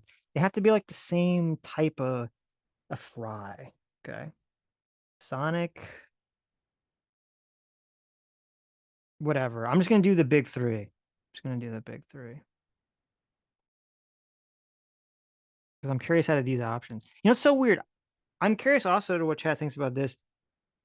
I don't know if Burger King changed or I changed. Because when I was young, I felt like Burger King was awesome. And then like somewhere around my high school experience, Burger King became trash. Is that anyone else? Anyone else feel that? I think Adam left. Is that true? Does anyone else in chat feel like that's the case? Okay. Is it just me? Did I change or did Burger King change? I remember it was back when they used to have Burger King used to have the chicken nuggets that were not the star and the crown. They used to be like the little long, like they look like little poops, the little chicken poops. And they tasted pretty good. And their fries are pretty crispy. And then I don't know, something happened. And they became shit. And Burger King now sucks forever. Yeah. I'm voting for McD's. I feel like on that list, that's just obviously McDonald's. Yeah. So I would have put McDonald's on the bottom. Sometimes putting it as the first choice Burger King changed. makes Burger it King too did have obvious. better fries. Okay. I'm glad everyone agrees. Seems like everyone agrees BK used to be better. They used to, because I used to, oh my God, I used to love their Burger King, the French toast strips. Oh, God. Yeah. Those They're are so fucking delicious. good. Yeah. That and the McGriddles from McDonald's are like crack. Oh, yeah. You know, it's getting late in the night because you're talking about food. I know. I'm going to hit that Wendy's McDonald's combo. Get me a Frosty. It's the best of both worlds, right? That would be really funny. You're going to drive McDonald's, you're going to get a large fry, and then you're going to drive the Wendy's and get like everything else. I'm going to do it, yeah. That's funny. You're going to get the Frosty, you're going to dip the fries in the Frosty. In the Frosty, I know. That's what I'm thinking. Yep. I'm like, it's not as good with the Wendy's fries. Because the Wendy's fries, they're not crispy. They're always soggy. Yeah, that's true. And they don't have a good flavor to them. So I think McDonald's monopolizes a certain type of potato that they only get for their fries. So, like, Wendy's is shut out of the market for this potato. But it's not very specific potato. It's not the potato, it's the frying process. You think so? I think the potato has to have something to do with it, right? I don't think so. I think it's the frying process. This is a particularly delicious potato. No, because look at Arby's. Arby's, the curly fries are great, and they can be pretty crispy sometimes too. So unless Arby's gets the special monopoly McDonald's fries because they're curly fries, they don't see them as a competitor or something. But does Wendy's have curly fries? No, because that could be like a. They just have normal fries. They don't. No, I don't buy this. Arby's fries are good. Checkers fries are good. What's it called? Steak and Shake has good fries. There's lots of places that have good fries at McDonald's. And by the way, McDonald's fries are only good when they're hot. If you go there and you're unlucky because they have some like old batch lying around, they are not good. They're soggy and soft and lukewarm, and it's just not a good experience. Wendy's has curly fries. You liar. What? No, they fucking don't. I just looked it up. What are you talking about? Wendy's curly fries right here. I'll be real, I haven't been to a Wendy's in a long time. I mean, I see a Wendy's box with curly fries in it. Wait a minute. I don't believe this. You're lying to me. Oh, Wendy's. Jack in the Box has curly fries. I forgot about Jack in the Box. I've never in my life been to a Jack in the Box. Really? Oh. Okay, what the fuck? Did they sell Krabby Patties at Wendy's? Did you know this? No, I didn't. That's amazing. They have some kind of weird... That is very strange. Okay, everybody. Apparently they sell Krabby Patties at Wendy's. Huh. Look, evidently people have tested this out because there's a bunch of graphics. Who has the best fries? You know what? Who else is way overrated? Chick-fil-A. Chick-fil-A is good, but you are correct. It's way overrated. Like it's good, but people like are way too into it. Yeah. Yeah. Well, it's the same thing with what's the place out by you? Oh, I do like that place though. In-N-Out. In-N-Out. In-N-Out's fine, but people are like, "Oh my god, In-N-Out's like the best thing that's ever happened." You've never fucking seen God until you've tasted an In-N-Out burger. And then you go and you eat it and go, "Okay, it's just like a decent B-level fast food burger." Like I don't understand. The thing that I like about In-N-Out is they do the proper amount of onions. Like a lot of places they really skimp on the onions. In-N-Out or really gives you like a lot of onion. I mean, it's like cheap, or like I guess it's like a good price, but it's fast food. So, but it's just, and then whenever you go to In-N-Out Burger, whenever I've been to LA and I got an In-N-Out Burger, it's like this huge fucking line.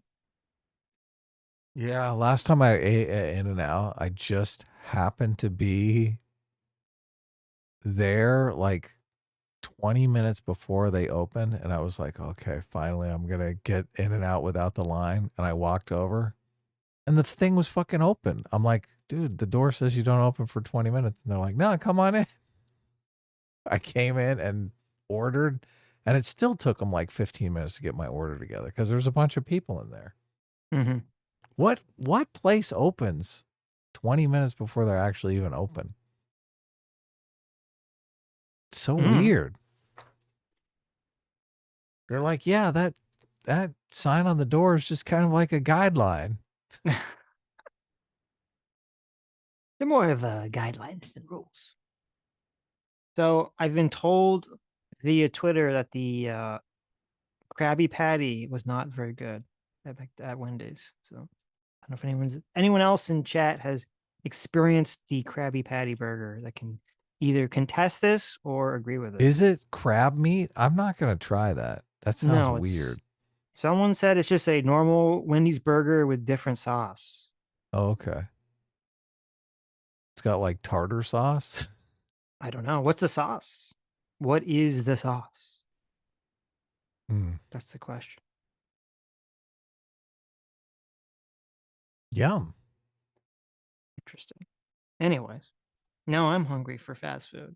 Fuck. I know. It's the worst. You know, I looked at Wendy's menu. No curly fries. You fucking lied to me. Piece of shit. I literally brought up a picture. Did you Wendy's just type in box Wendy's with curly fries? Did you just type in Wendy's curly fries? Yeah. Okay, that's not how you do it. And I went to the photos. No. That's not how you do it, bitch. You have to go to, they might have had curly fries at one point in their fucking existence. You have to go to the Wendy's website and you click and see if they have curly fries now.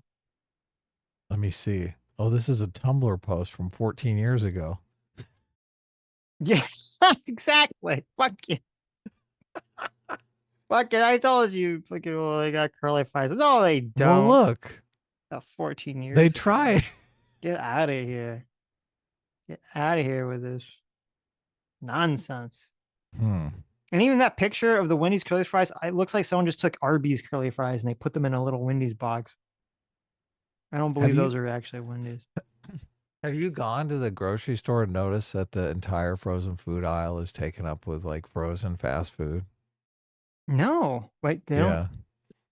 I haven't I was just at the grocery store. I didn't notice that at all. Go to the frozen aisle sometime. It's like all different stuff that you can buy, fast food that's like frozen. Interesting. Like Arby's curly fries right here. I'm going to buy me some Arby's curly fries. You probably can get them. I want that. I'm curious. They never taste as good though. That's the problem. Oh yeah. Because they gotta deep fry that shit. Putting it in your oven is not the same. Although sometimes you get the large fry and you've got some left over the next day, but they're kind of soggy. I have discovered that you can put them in a pan and kind of pan fry them and they get super crispy again. You pan fry the what do you pan fry? The fries? The fries, like day How do you old do that? fries. You just put it in a skillet and you heat it up and You just put oil in a skillet. No, You put don't put the oil. There's enough oil in the fries that the oil Oh, kind of itself. reconstitutes. Yeah. Okay, that's a good point. You don't need the. Yeah, you're right. Okay. And they get Right. super crispy. I do them up super crispy, like Mhm. crispy. Oh, they're so Do good. you cover Yeah. it or you just let the oil fly everywhere? Well, there's not that much oil. It's not like it doesn't like fill the pan up or anything. It's Yeah, but it's just still like gonna like spritz everywhere, isn't a it? While you're little light cooking it? oil. I Mhm. can take that. Okay. Get I'm oil strong. all I over take the my place. shirt off and I do it. So you do that. You really want to make sure you get the oil burned directly in your skin. I let the oil, go Yeah, there you crazy. go. Come on, There it's not. you Try it Okay. sometime. I'll try it. I am curious to see if this works. I mean, I might try that with some Wendy's because, like you said, the problem with the Wendy's fries is they're soggy. But if I throw them in the pan and That's a kind of good. pan That's fry a them a bit, good. I That's a might good get the crispy experiment. content higher. Yeah, interesting. Actually, I was thinking that when Trump was working the drive-through, because the McDonald's does 3 minutes in the fryer, and I was thinking, man, if I worked at McDonald's, what I would give to try a 4-minute fry. That's got to be super crispy, right? Or it could be burned. Nah, I think 4 minutes would be good. I'd be experimenting with that shit. Oh, hey, she's in the chat. She said it's literally just a Wendy's burger with Thousand Island. I mean, that's actually sounds What pretty is? good. The Krabby Patty. Oh, it is? I like Thousand Island dress. That's a secret to the Big Mac. I actually had a Big Mac salad the other day that was delicious. I know, it's so fun. The Big Mac sauce is just Thousand Island.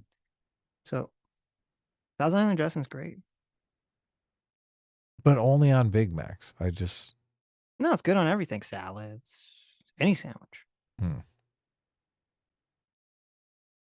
Okay. Oh, I'm trying to scroll, but I don't know why YouTube on Chrome has been having so many problems recently. Oh, I've been experiencing that as well. It's like Yeah, it's really bad. Just drained the memory for some reason. Okay. JMac for $20. Thanks so much, Sugar Fire. JMac says, what?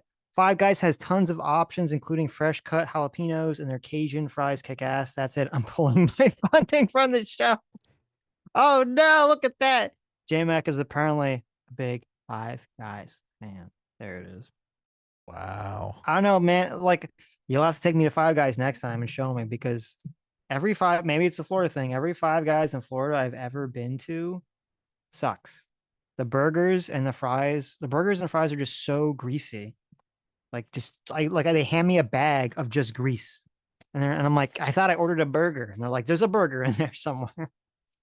I'm just like, maybe we can get a sponsorship deal. Help us out. Disgusting. I have not tried the Cajun style. That's true.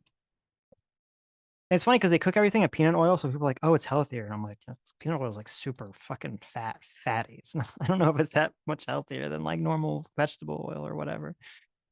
So.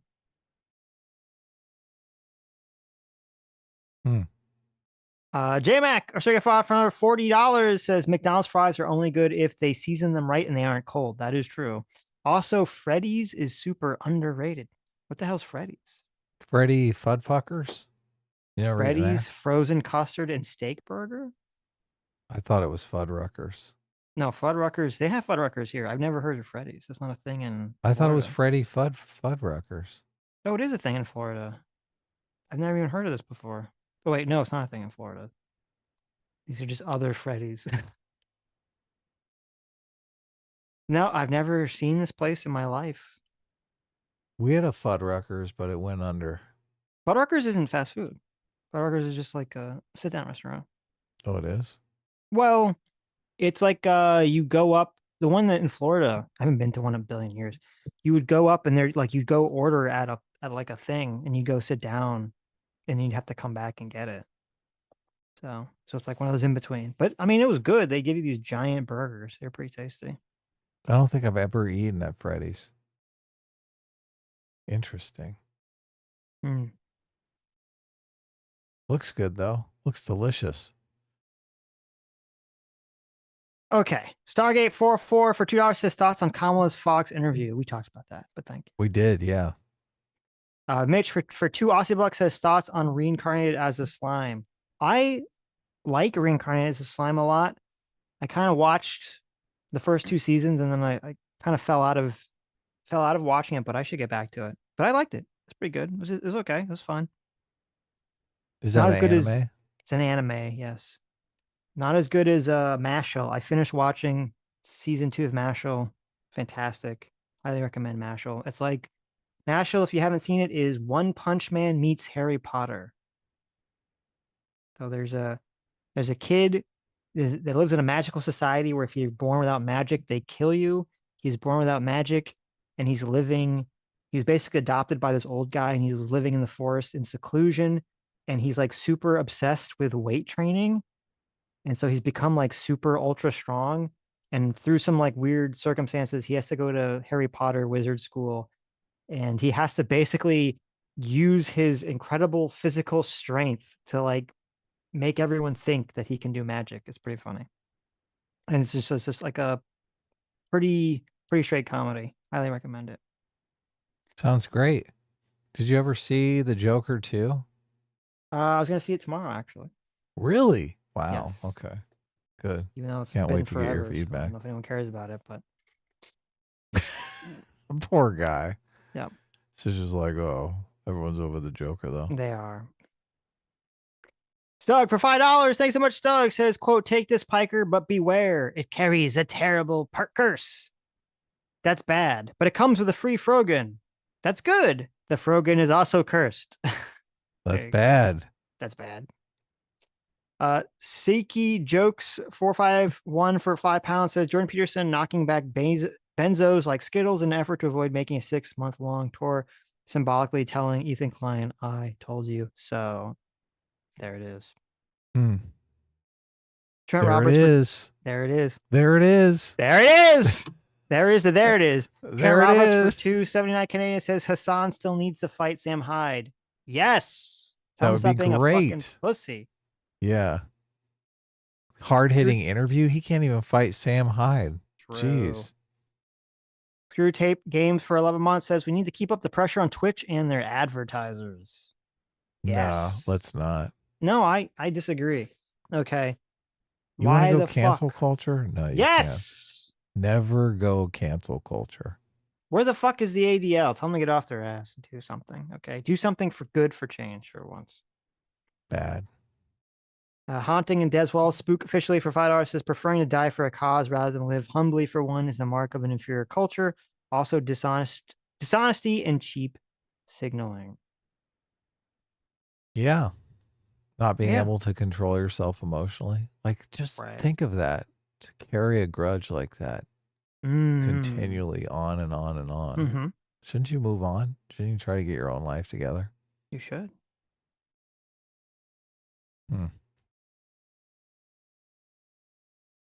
Equal Shadox for $5. Says, thank you. Says, I'm pissed that Alabama doesn't have early voting. Gonna have to brave the crowded lines in November. Really? That sucks. That's crazy. They don't have any early voting in Alabama. I've never heard of such a thing.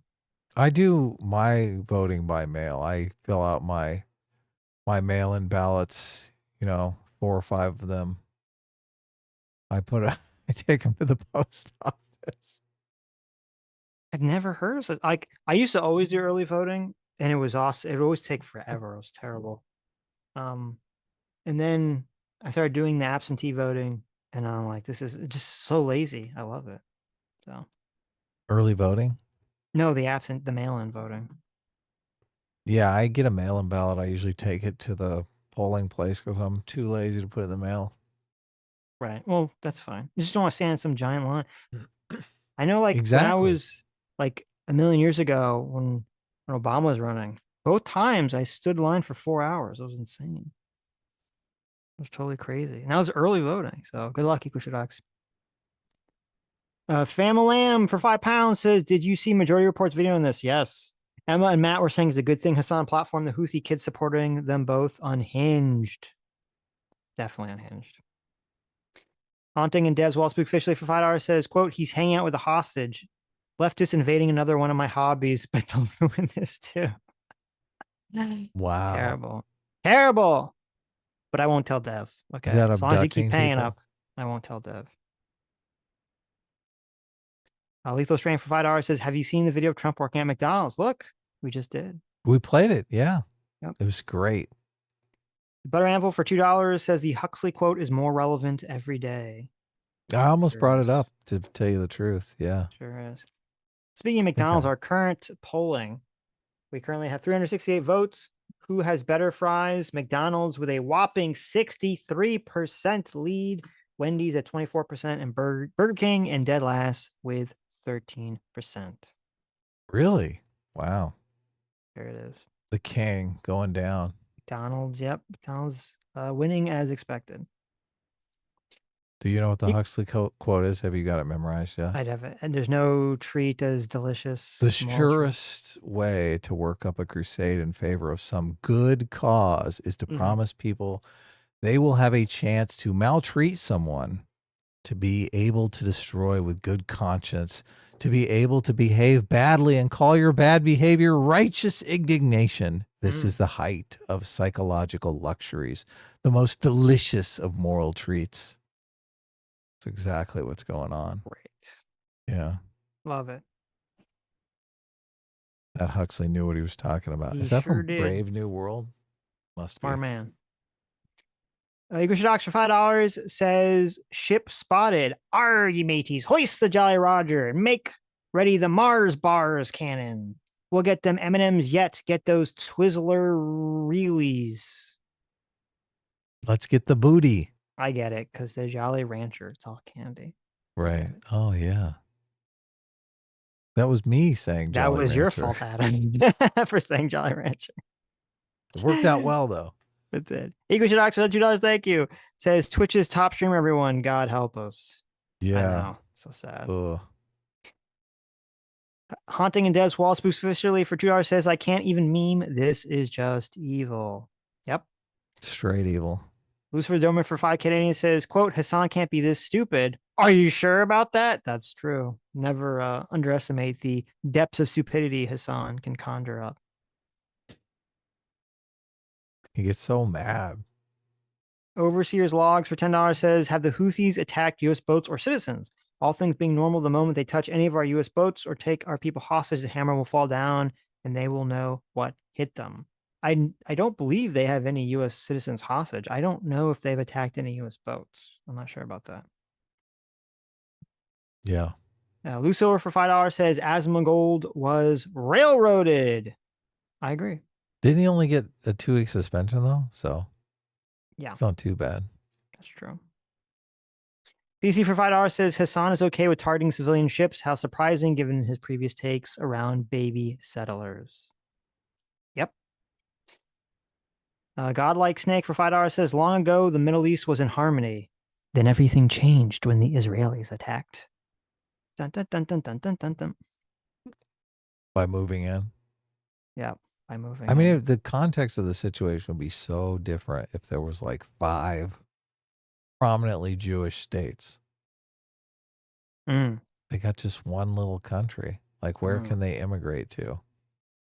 And all these Arab nations of New York. Like, yeah, look, they're welcome in America, right? Thank goodness. But Lucio for $5 says, does Hamas know I am the captain now? They don't know. you look at me. You look at me. Look at my eyes. Look at me. I'm in charge.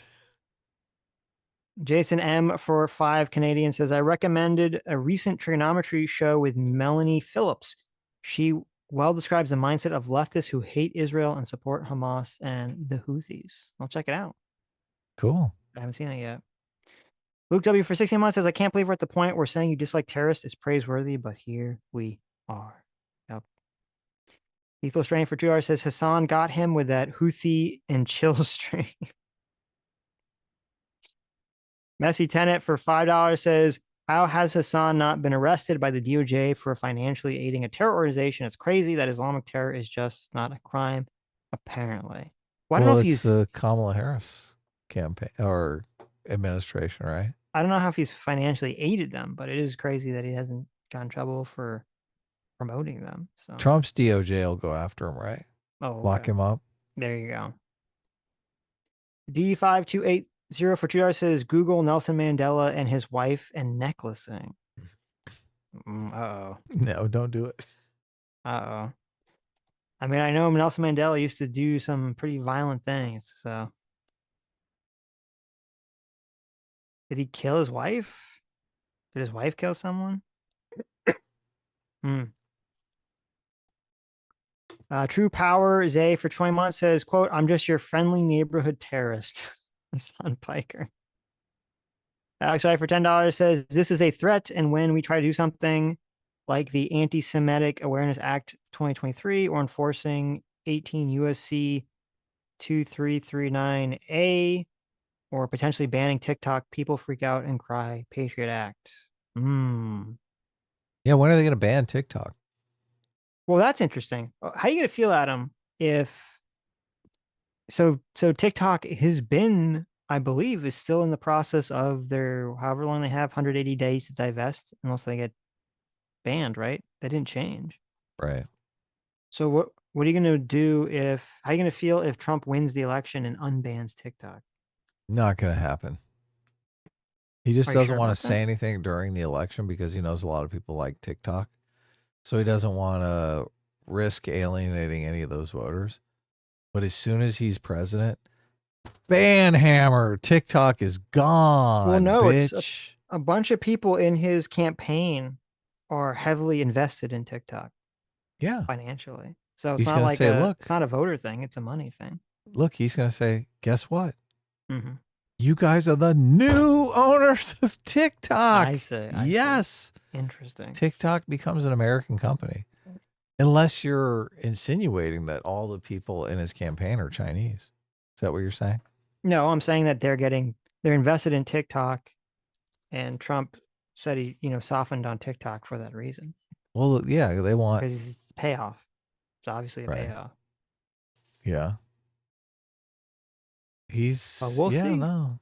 He's a pragmatic politician. Like his immigration policy is probably going to piss everyone off too, because it's going to morph from we need to lock down the borders and not let anyone in because of our cultural issues to we need to give as many people worker B1 visas as humanly possible to keep our tech industry running. Mm-hmm. It's the criminal element that we want to keep out. We like lots of immigration. That's what his policy is going to morph to. You want to bet on that? Then we've got something rolling, even if whoever wins, right? Bet on whether Trump bans TikTok or not, or allows the ban to continue. We can do that one and the immigration thing. I think he's going to soften his stance on immigration. I think he's going to pivot more to traditional Republican. We need lots of immigration for a thriving business economy. And it's not going to be, because right now he's basically talking about mass deportation and locking down the border, not letting anyone in, right? Do you think that's all going to go away if he wins? Yes.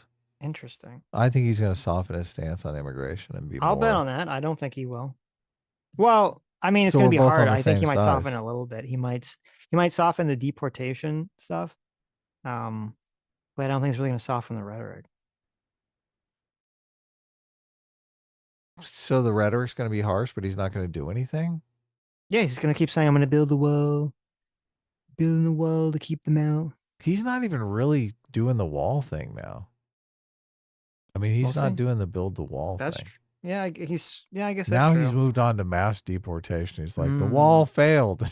Too many people are here. I think if Trump runs on mass deportation and doesn't do anything, I change my opinion. I think he will try to do something. I think it would be disastrous if he didn't try to do anything. Here's what's going to happen. Here's Okay, how it's going to change. You tell me your prediction. So mass deportation can be read two ways, right? Can be read, we're going to deport all these criminals that they let in, or we're going to deport everyone, right? They all must go. It's going to change from we must deport everyone to we're just deporting the criminals. That's going to be the shift. Mm. He's going to be like, what? These people are completely innocent. Hmm. They're hardworking Americans. Look, they're in the fields picking our strawberries. Okay. I know what you were thinking. Yeah. You racist. Dan Snyder. Oh no, it's the infamous Dan Snyder for $5. Says next time you have Anna Kasparian on, you need to ask her to show her bare feet on camera. I'm paying for it right now. I gave you $5, so tell her. I appreciate the $5, Dan Snyder, but I will in fact not ask Anna to do that. Yeah. Caramel Weird. 502. Yeah, Caramel 502 for 20 months says Hasan is the reason I'm open to getting rid of birthright citizenship in the U.S. He gets the benefits because his parents were visiting. Well, I'm 100% in favor of birthright citizenship, but I agree that Hasan is the #1 candidate to make people not on that train. No more anchor babies. Yeah.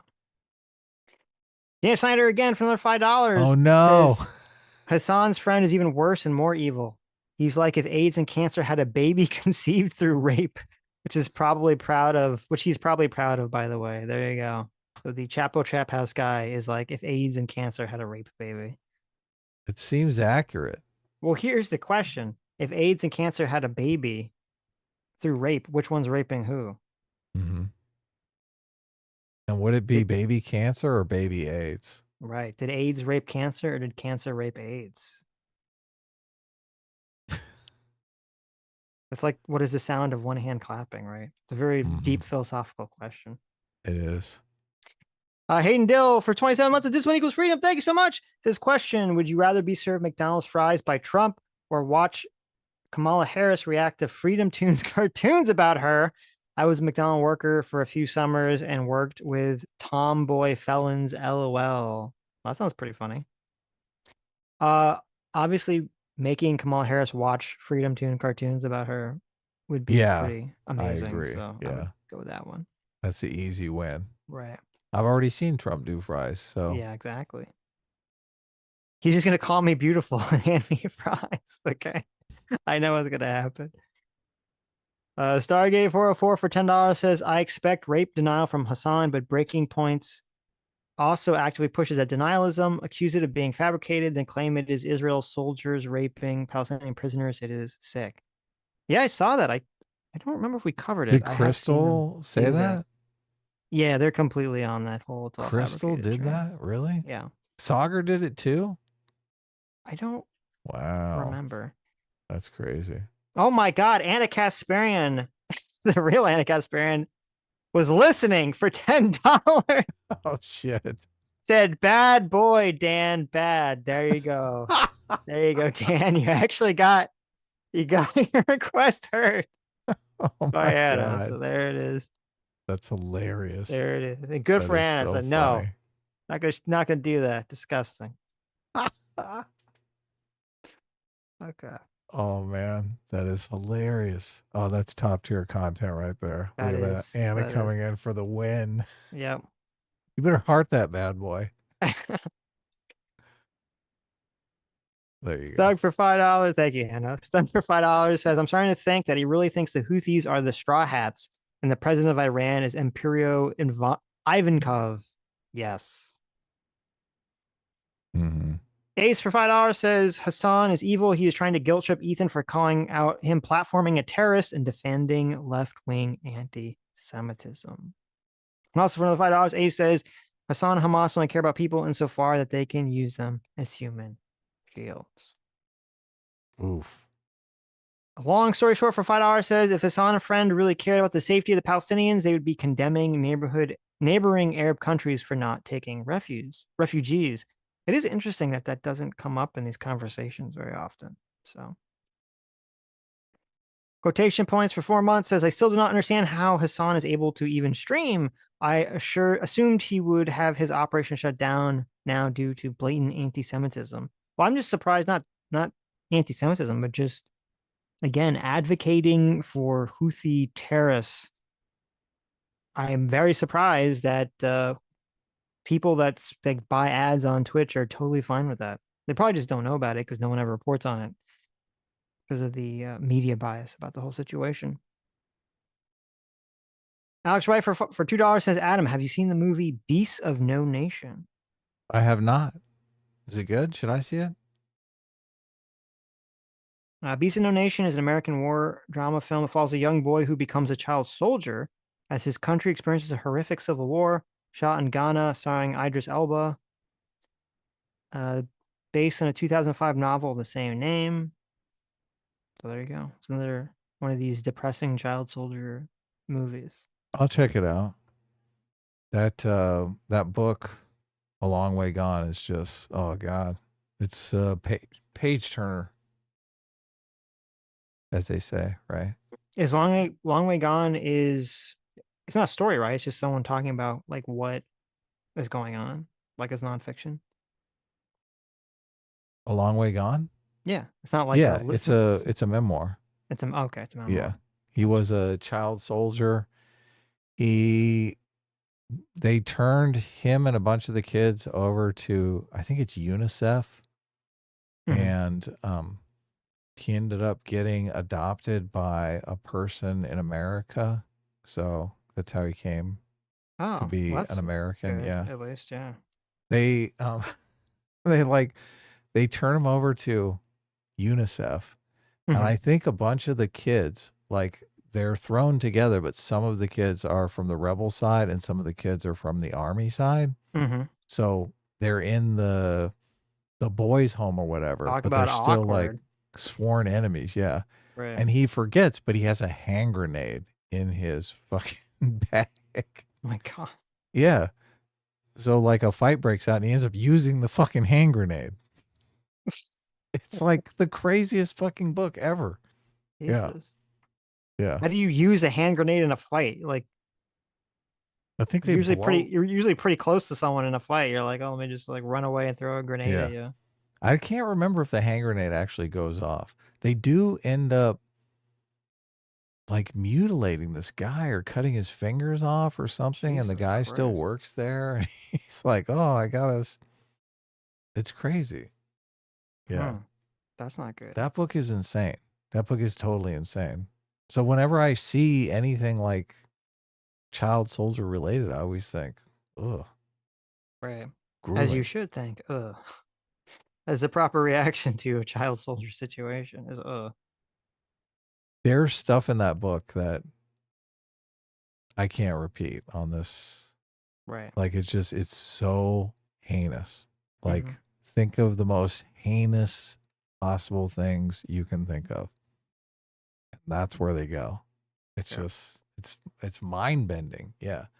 And I would be thinking this the whole time I was on the podcast with that fucking Houthi guy. Because I'd be wondering, like, is this guy's life, or is he just some weird activist that's appropriating? But that would be my chief goal would be to discern which side of the equation he was on. But they force each other into doing these heinous things. So it's just impossible for me to think that he wouldn't be, like, you can't be with a group of kids like that and you're like, your hands are clean, right? No, everyone's going to be forcing you to do the heinous shit too. No, they have the it's like good a child bonding. soldiers. They do it like the nice way. What? Yeah. I keep thinking that they probably marched these people off the edge of the boat and just drowned them. They probably laugh and point as they're struggling to just keep above water. That's the kind Well, of assuming they're sadistic- trying to get some kind of ransom for them. Otherwise, I don't know what would be the point of taking the hostages. This is the thing about the book, because the kid kind of ends up turning his life around, right? But the thing that really gets him is he like sees all the faces of the people that he wronged. Like, as he comes back to reality, he's like, oh man, I've been a bad boy. Right. Look, if you lived that kind of life for any period of time, and I think he did it for like maybe a year and a half or 2 years, or in the book he shows his path, because it basically begins with him. He's going to a talent show with 3 of his friends, and they've learned some rap music. Like, they think America is crazy because they think rap music is like a documentary. Like, this is real life in America. So everyone's getting shot at on the streets. Wow. And like, yeah. Right. So they walk for like a day and a half to go to this talent show, and they do okay in the talent show. They've all got like American sneakers and stuff like that. And they walk home, and as they're walking home, they see people that have been shot up, and they're starting to go like, wow, this is not a good situation. And they get back to their village, and their whole village, everyone's gone. There's just dead bodies everywhere. So they basically have to go like hide out in the woods. Jesus. But everyone is terrified of boys because they don't know if the boys are the child soldiers or not. So they can't they're not going to go to the next village and be taken in. What like, country they're going to is go Sierra Leone. It's during the 90s. Like, you and I, we always talk about, how great the 90s were, right? Well, This yeah, kid's like obviously. fucking hiding. Right. Hiding in the woods with his 3 friends, like they're eating like tree bark and shit. There's nothing for them to eat. They're just basically trying to survive. And they don't want to interact with people, because if they interact with people, they're going to get killed or, but he goes from that to like, he finally ends up in a village, and the army comes in, and they basically like indoctrinate him. He goes into his first battle, and like, people are just getting like mowed down, eviscerated. He basically describes the whole thing. Yeah. But he manages to survive. Yeah. It's a crazy, crazy book. It is. Yeah. You should read it. You love it. You love it. I don't know. Sounds pretty horrifying. A Long Way Gone. Yeah. I recommend that book a lot. There's another book that's about a guy who is in I believe it's a Bolivian prison, which is kind of crazy. Can't remember the name of that book off the top of my head, though. I'll look it up. We can go back to it. That book is just as crazy, but not as torturous. I mean, there's some stuff in that Long Way Gone book that you're just like, oh my God, I will never think of human beings the same. Like, the kind of depravity laid out in that book, you're just like, we in the West, we live, I mean, you feel kind of thankful that you live this sheltered life. Like, you don't know about this stuff. Yeah. But this is Hasan all the way, right? Like, he doesn't know about this fucking shit. No. He doesn't know. Look, and couldn't that kid easily say, oh, look, my whole village was burned down. My family was brutally murdered. Like, everyone, I lost everything. I had to hide out in the woods. Like, how does Hasan's argument not map onto that kid and For make it him doing any okay? sort of horrible things. Yeah. Look, they would march into a village, and they'd literally marshal off all of the men that could possibly be a threat. And they'd have status competitions on killing them in interesting ways. Jesus. What the fuck? Can you imagine such a thing? No. Yeah. That's why it's got to be terrible to come back to your senses and think, oh my God, all these innocent people I just fucking murdered for fun. Right. For fun. Yep. Well, I was high on drugs. Like, imagine the come down from that. Ow. Yep. Yep. Anyway, I'm putting Anna's Substack in the chat for you guys. You should go check out my friend Anna's Substack. It was very good. I'm going to subscribe. I haven't subscribed yet because I couldn't figure out. I think I got to sign up for Substack. You got to sign up. Got to be a good friend. I will do it, though. Okay. Haunting in Deswall Spookfishly for 2 hours says financial advice: buy a 40-pound bag of rice right now. Okay. What is that going to be? Is that going to appreciate in value substantially? I don't get it. Looser Doberman for 2 Canadians says, did you guys know I got a new puppy? She's great. We did. It's awesome too. God. Contrast for 30 months says, I just started watching, so I'm a bit behind, but can we all celebrate the fact that Sitch came out of his cave to edit a video, even if it's not an upload? There you go. Thank you for 30 months contrast. Sitch, I was going to do a video on the Joker too, so. No one cares anymore.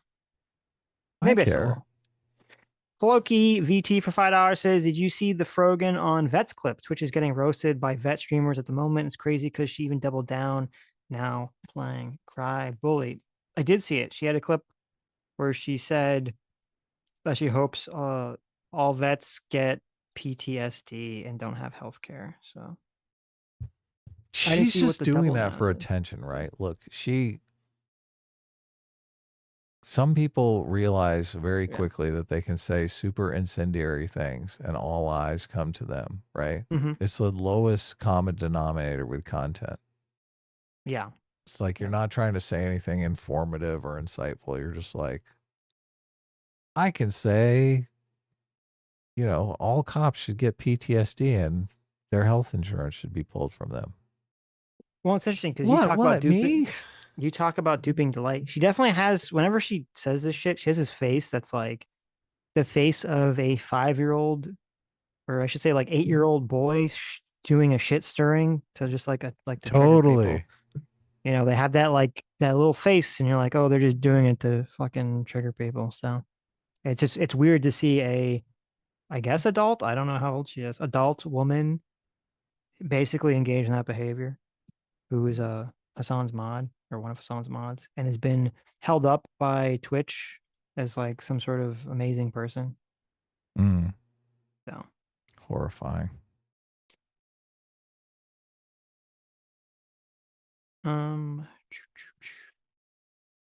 I've rated horse for 26 months says, so I keep debating an idea every time we watch Hasan. Do you guys think he's only pretending to be an atheist? The Quran says it's okay to lie about it. No, I think he's legitimately an atheist. I don't think that's untrue. Hasan I don't think he's I don't think he's religious. I mean, he's buys the religion of socialism, but Elusive Doberman for 5 Canadian says, great stream today. 18 reigns supreme. Did you know I got a new puppy? Wish me luck on my dinner date. Good luck. Don't do the oysters. Or was that next time? Well, don't do the oysters for next time. Right. Yeah, I hope it goes well. Automata for $2 says he actually said he was 19. You misheard. There you go. It's not 19. It's 19. I gotcha. Stark for $5 says Luffy never fights the government or really anyone except when they try to fuck with him or his friends. He even fights alongside them a few times. There you go. Most media where you're trying to make a likable protagonist, it really fucks things up when they go doing indiscriminate killing of innocent people. So yeah, that's generally a no-no, committing acts of terrorism. They try to avoid that. Yeah, that's true. That's a good point. Yeah. Eagle Shit Ox for $5 says everything I hear from her suggests that a President Kamala wouldn't actually decide anything. She'll have handlers and do what the quote party dictates. Maybe. That's scary, right? Alex Wright for $10 says it was dishonest of Fox to cut Trump doubling down on enemy within comment and clarifying he meant people like Pelosi and Schiff to Faulkner. Our future president is going to weaponize our DOJ. I think that's very highly possible. Okay, you said you want to make a bet about Trump. So we have our bet about Kamala. Our bet is whether if the Supreme Court overturns the executive order, will Kamala Harris actually push for the border bill or some kind of immigration reform? And I said yes, and you said no. Right. Okay. I think she's not going to pass any immigration bill. Right. That's my. So here can have a Trump bet. I guess I'll take the position that Trump will 100% try to get the DOJ to arrest Joe Biden, Kamala Harris, or somebody, some big Democrat. He'll try to get the DOJ to go arrest them. And I believe you said he'll try to get someone, or he won't, or he will get someone. He will try to get someone arrested. But will they actually do it though? The DOJ will do it. I don't know if it will be successful, but the DOJ will, I don't know if they'll actually go to jail, but the DOJ will actually press charges. So they're going to do something similar to what they've done to Trump. They're going to make up some phony allegations and prosecute. Well, I don't think it's comparable to Trump at all. Well, some of them are phony allegations. Yeah, but those are some yes, of them they are are. legit. The New York State ones, yes. So we'll just assume that there's not any legit allegations. I think you'll have a more direct thing with Trump directly saying that, you know, he's telling the DOJ to go after them. Here's how I'm going to lay out my side of the bet, okay? Right. Trump is, in fact, going to prosecute someone. His DOJ is going to prosecute something. That's what you're saying is going to happen, right? Yes.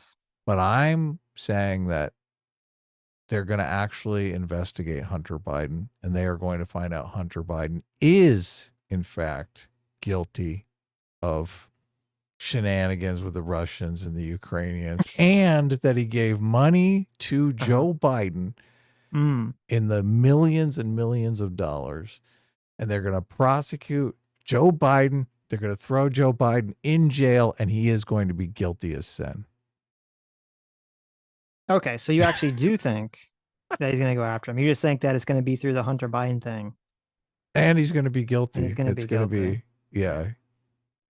Without, beyond the shadow of a doubt, it's going to be incontrovertible evidence that obviously Joe Biden is the big guy from all the email fame.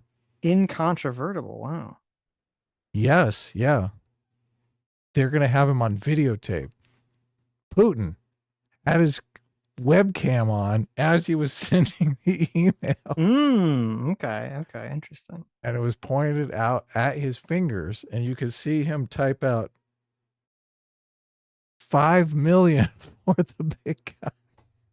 Parentheses. My father, Joe Biden.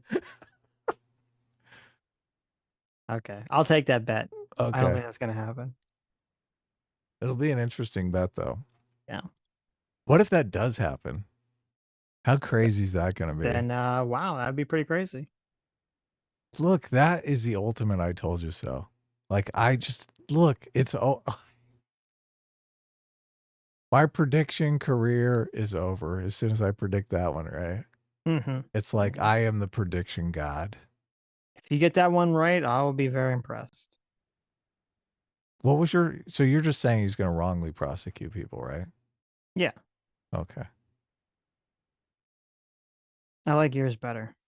It's funnier, though. It's more fun, yeah. It's true. It's definitely more fun. Can I take the other side, too, that he doesn't prosecute anyone? You can. Those are your two positions. Either it has to be this very extreme position or nothing. I like it. Well, but your position is that he's going to wrongly prosecute people.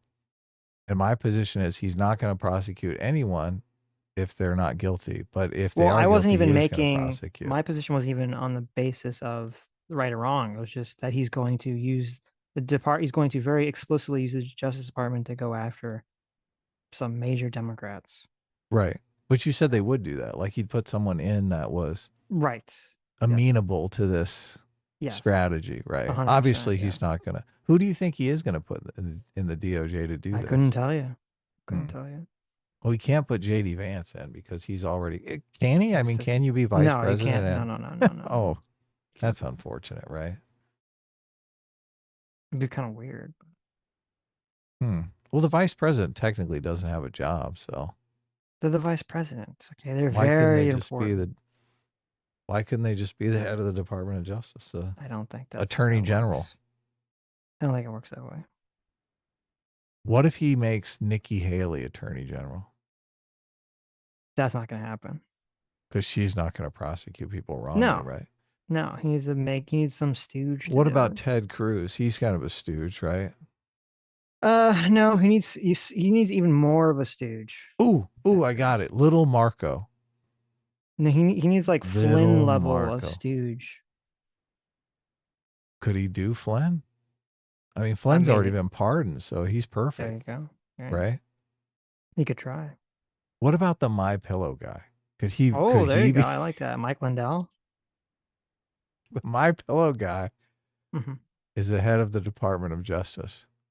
Trump will just tell him, look, you don't have to do anything, but you have to go after Nancy Pelosi. Crazy Nancy, that's who I want you to indict. And then when he says, look, what has she done wrong? Trump just says, just make it up, okay? Use your imagination. He does need, I don't know. Also, it depends on what the Senate looks like because Attorney General is a Senate confirmable position. So, Oh, they might not. They might not be cool with My Pillow with guy. Mike Lindell as Attorney General. Remember when George W. Bush tried to put his personal attorney on the Supreme Court? And everyone was like, bah! I don't remember that. They kind of laughed in his face. Who was that? I can't remember her name, but she was like a big nobody. I don't remember George W. Bush getting a Supreme Court pick. He did, yeah. Who was his Supreme Court nominee? I don't remember. I just remember, and I don't know if he. John actually, Roberts was the Oh yeah, the young head of the Supreme Court, yeah. But I don't remember if he actually nominated her, or he just floated the idea, and everyone was like, "You got to be fucking kidding me, right?" Mm-hmm. Because I don't even think she was. You know, obviously they try to pick someone that has a lot of knowledge of constitutional law. But this was like the chick that got him out of his drunk driving and shit. I don't remember this. Did he get two? Did he nominate Samuel Alito as well? Not sure. Interesting. How many did Obama get? George Bush, Supreme Court nominee, personal lawyer. Yeah, maybe he didn't nominate her. Maybe Harriet Myers. Here That's it. Yeah, Harriet Myers. You got it. Harriet Myers. Interesting. And then everyone was like, she's highly unqualified. And George W. Bush came out and said, you guys are just sexist. Sexist. Wow. All of you sexist. He wagged his finger just like Obama. He's like, you sexist. It was his White House counsel at the time. Okay. Okay, interesting. Wasn't I his don't remember this. I swear she was on billboards. Have you gotten in an car accident? Kyle Petty for $10 says about the luxury beliefs argument last week that goes both ways. So they'll have all these serious issues, but still take the time to prosecute people for sexuality. What sense does that make? S-class is best class. Yes. That's a good point. Yeah. Why are they wasting, if they're being genocided, why are they wasting their time crucifying gay people? That seems kind of like a waste of time and resources, doesn't it? When you're being genocided. Yeah, look, those gay people might be able to help them fight, right? That's true. Dumbasses. Yeah. So Stargate stupid. 404 for $10 says, you've seen the top 5 Trump jokes and Kamala vid from the Al Smith dinner. Yes. Between that and the Fox interview, seems like the wheels of the Kamala caboose are falling off. If you've seen two-way, it seems to reflect that. I mean, it's going to be real close. So I don't think like they'll quote wheels have fallen off, but I don't think Kamala's in a good position at the moment. Women vote more than men, and right. The whole abortion thing is just, I mean, it's crazy. It's fucking crazy. I can't believe people don't recognize that. That's anyone's game. Yeah. Quacker for 14 months says, guys, you should really stop criticizing Hasan so much. It's very ableist. There you go. A-Team reigns supreme. Hell yeah. Ken for 17 months says, Sitch, did you forget Biden saying Romney would, quote, put you all back in chains? Love you both. That's true. He did say that. That was pretty crazy. Romney was going to put us in chains? Ouch. Yes. Black people. Only black people? It was when he was vice president. He said that, yeah. Very racist. I don't remember the context about it, but it was, I remember when he said it. But see, that was kind of different too, because even when he said it, like, I believe most of the mainstream media was kind of like, oh. That was still when things had some level of sanity to them. They were kind of like, that's not a good thing to say. They're like, that's a gaffe. They didn't call him Hitler and say that was a racism. No. Say that he praised neo-Nazis. They didn't say that, no. Bob the Hun for $2 says, who wrote that skit? DeviantArt Armpits. Jesus. I mean, it was done. Listen, this was an innocent time period in like the early 2000s or late 90s, whenever this fucking skit was. So. You know who they should have brought out? It was not done for sexual purposes. Kamala Harris, who she should have brought out for her Who? Saturday Night Live skit. Who should she have Pat. brought out? Oh, Jesus. Would've I think been that would send perfect. the wrong message, Adam, okay? Should have brought out Pat. I don't think anyone on either side of the political aisle would have been in favor of Pat in that circumstance. So. I don't think that would have been a good idea. Look, if they brought out Pat and Pat was incarcerated and wanted to transition, I think it would have killed it. Okay. Look, that's the most self-deprecating joke she could possibly make, right? She's That's true. endorsing Pat's transition as she's like in prison. Right. Oh my God. Talk about standing up to the left. Oh, terrible. no, that would have been good. Mm-hmm. Lethal Strain for $5 says, I think him talking about Arnold Palmer's junk was a troll just to make the media talk about Arnold Palmer's junk. And it's brilliant. There you go. I agree. There you go. Drew the Dogman for $2 says, Trump on PBD was good. A team is Trump 24 team. There you go, Adam. No. I've already promised Sitch I will not vote for Donald Trump. You don't need to. You can vote for whoever you want. No. Why you lie? Why you pass these horrible lies? I haven't said anything like this. Look, I didn't say Adam that. is free to vote Yeah. for whoever he desires, ever his heart desires. We get late in the stream and I get jokey, so that was know, just how I was How joking around. dare you, I sir? don't want to look.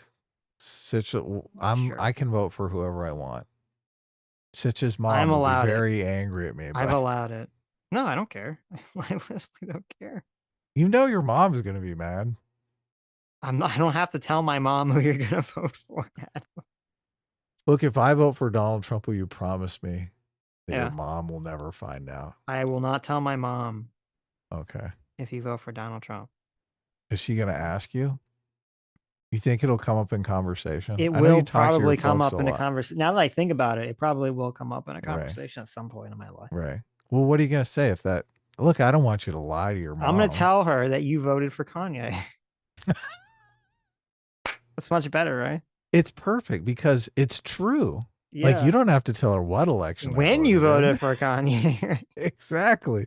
Look, now you're thinking. Then Now she'd be you're like- thinking. I like it. Should you be really streaming with this Jew hater that voted for Kanye West?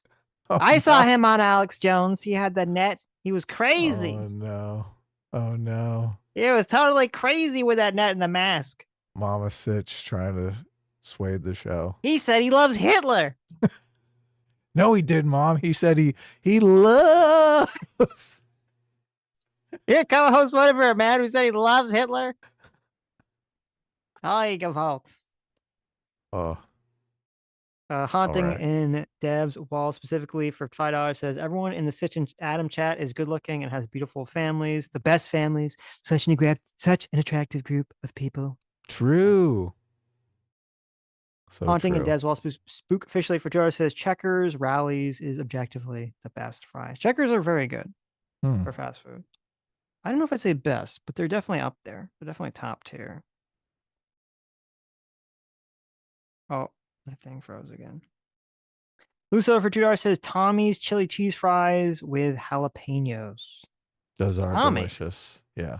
What's Tommy's? Never heard Tommy of it. Burger is in Southern California. Oh, okay. They do a chili burger. Interesting. Yes, but their chili cheese fries are delicious. Eagle Shadox for $2 says homework. Visit the South and get some Whataburger. I've not had a Whataburger either. Yeah, Whataburger. not had that. Haunting in Deswall Speak officially for $5 says McDonald's needs to return to the pre-1990 beef tallow-based fry experience. It was a better fry. Switching was a mistake. Wow, I didn't know you're such a connoisseur of McDonald's cooking practices. I don't know anything about this. Interesting. Luso for $5 says Arby's used to have potato cakes and mocha shakes. Yum. I kind of hit potato cakes. I don't know that. I think Arby's curly fries are pretty awesome. I think they still have the potato cakes. When I look on the menu, they still have them. They look like the little hash brown things you get from McDonald's. So I don't like McDonald's or Burger King's hash browns. They're way too greasy. They just taste like you're just eating crunchy grease. Not a fan. Who what?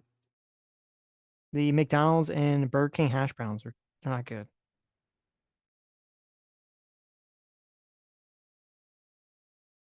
Lethal Strain for $5 says story last week that McDonald's fry supplier is closing one or more plants and firing people. Huh. Okay. Interesting. There you go. Firing McDonald's people, huh? French fry demand dips. McDonald's top supplier closes plant and cuts 4% of the workforce. There you go. See, there you go. This is apparently Donald Trump serving people fries is all part of a campaign, Adam, to get people to eat more McDonald's French fries. McDonald's they paid Donald Trump $10 million to do an Is ad that for true? them. No, I just made that up. But I could Okay. believe it's true. Look, it's working. I want McDonald's fries I know, that right worked. fucking now. Right. Fast food customers are apparently skipping French fries or opting for smaller orders, and that dip in demand has led to major fry providers McDonald's to recently close one of its plants. That's interesting. Fast food is so expensive now. Is it just me because I live in LA? But like we No, go 'cause to the drive-through and it's like $30. I'm like, I actually, Jesus. the I fuck? went to, I don't remember why. I went to a fast food place. I haven't been to fast food in like, I don't know, 2 years, maybe a year, 2 years. It's been a while. Oh, And you're yeah, so good. You're so magnanimous. I guess. And I was shocked too by the price. I was very shocked. I was like, whoa, what the fuck? I was like, this is way more expensive than I remember. So maybe that's it. Haunting in Deswell Spook officially for $5 says fast food never lives up to the hype. That said, the best reality hype ratio is Culver's. I've never been to Culver's or even heard of it. I see they have them around me. Huh, I'll try it out. Interesting. Culver's. I feel like the fast food hype, like I know it was really weird. When I was in college, there was some magic. I don't know do you know about the magic Taco Bell? Like something happened past midnight and I think they would take crack cocaine and they'd sprinkle it in the food at Taco Bell because it tastes very good. But if you ever had Taco Bell during the day, it was not very good. It's kind of shitty actually. But some magic happened past midnight. What? They Like put like they bring in the heroin big guns or something? They put heroin or cocaine in the food and you taste it and be like, this is really good. What's going on here? It's very strange. And it must have been not just me because like I think Taco Bell was like the first, like nowadays you have a bunch of fast food places open 24/7. But remember Taco Bell, I think was like the first one to do the late night thing where they were open till like 4 in the morning or something. Really? Yeah, I remember the commercials. They're like Taco Bell's open late. And I was So like, what? they cornered the market But then they all copied them. So. on the late night crowd. Yep. God, I want fast food. This is terrible. Desperately. Me too. Nomad for $2 says McDonald's McChicken sandwich is S tier. Fight me. I used to love, I mean, it's not like that anymore, but like, so it's not, okay, I will fight you. Hold on a second. The McChicken sandwich is like mid. The thing that made it good was way back in the day, you could buy them for $1. Okay.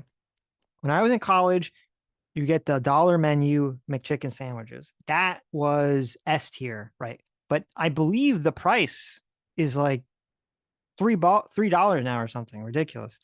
So I would say at $1 value, McChicken sandwich S tier. Now in like the $3 range or where the fuck it costs, like no, not worth the price in my opinion. Or however much it costs. What is not worth the price? The McChicken sandwich. Oh, it's like $8 now or something. Yeah, whatever it costs. Whatever it costs now, not worth it. Okay. Yeah, eating out is expensive. Right. But look, if we elect Donald Trump president, those prices will be coming right down. He's gonna tariff the McDonald's coming in from other countries. He's gonna say, "Look, you make your McDonald's factory over here."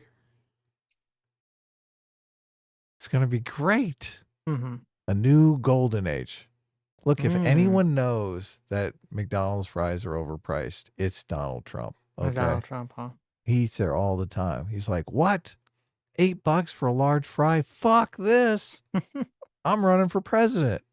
I got to fix this situation."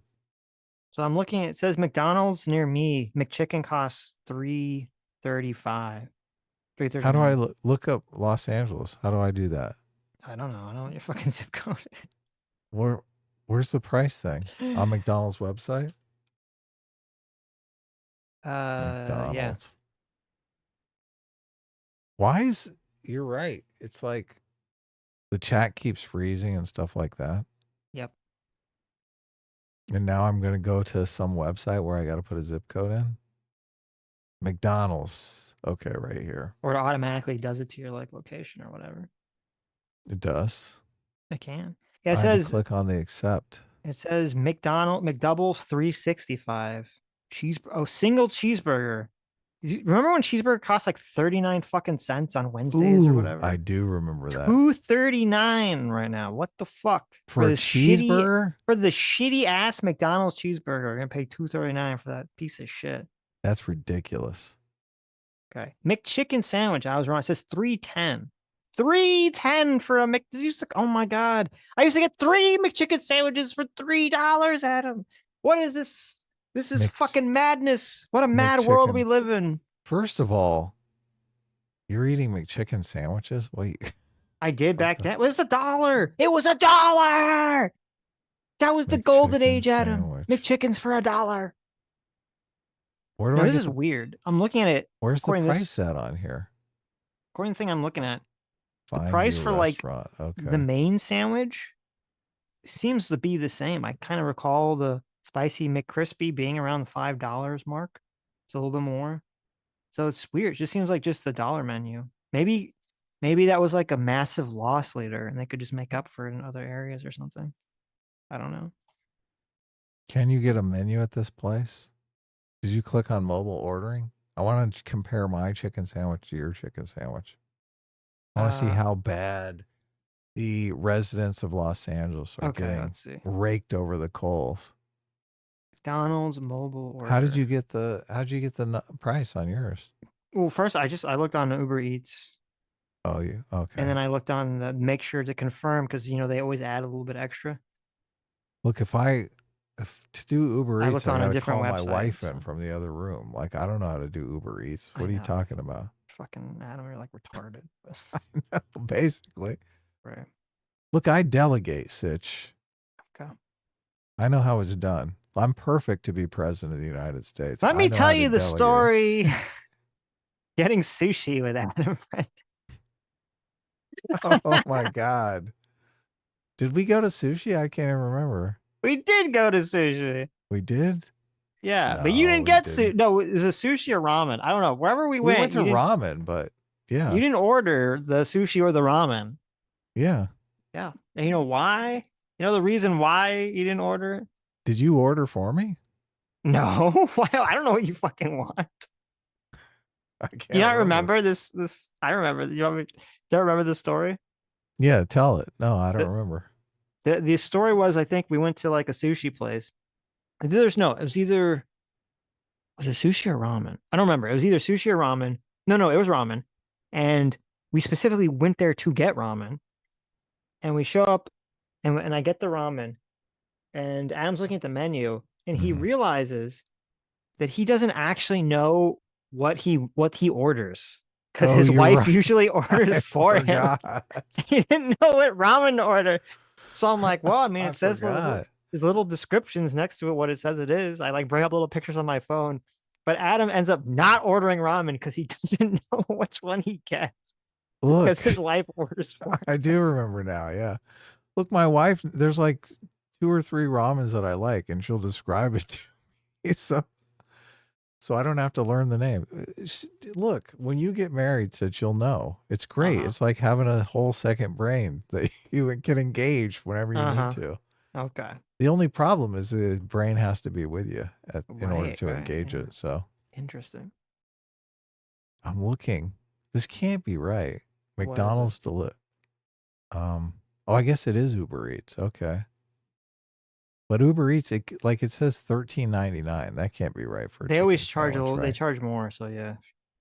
Really? Oh, so you got it off Uber Eats.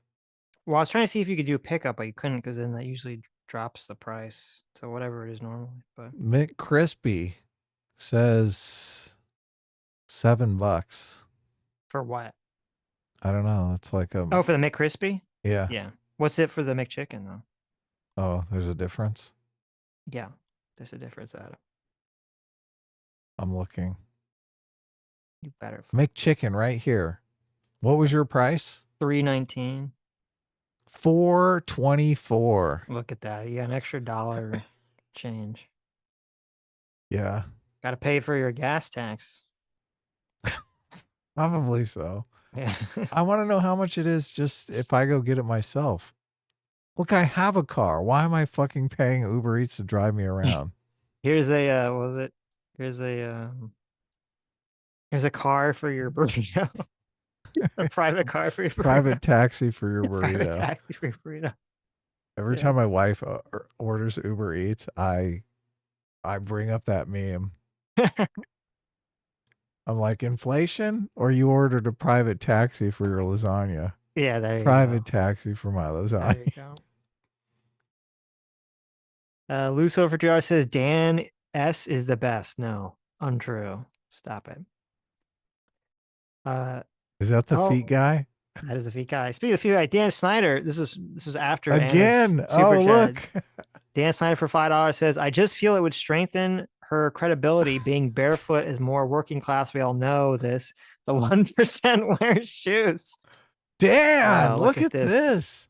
Disgusting. I mean, that's a persuasive argument. That is not though. a persuasive argument. That's the You most don't think so? transparent argument I've ever seen. No. Oh. Terrible. I Get don't out of know. here. Awful. Down with the shoe wearers. Okay. Fade Morality for $2 says, Brick, where'd you get a hand grenade? Yeah. Remember Yeah. from Anchorman. Angry Bellsprout for $10 says, how do we get election results before they get chance to find out how many mail-in ballots with no signature / citizenship verification they need to print? Ballot printer goes burr, election fortification. There you go.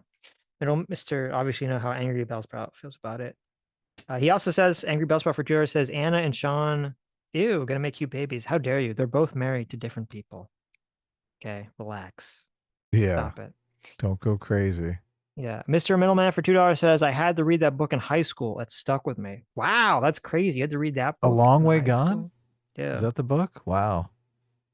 So then you know about the terrible things in that book. J Mac or Circa 5, thanks so much for the $20. Says, all right, all you sexy people, I'm off to watch The Penguin with my wife. I can't remember the last time I was excited for an episode of a show to come out. Great Sunday show. You guys rock, even if you diss Five Guys. Peace. Well, thank you. That's great. Yeah. I actually, I saw the last episode of Penguin and I actually did like it a lot, but I think it's kind of a huge mistake. I don't know if you Really? saw it.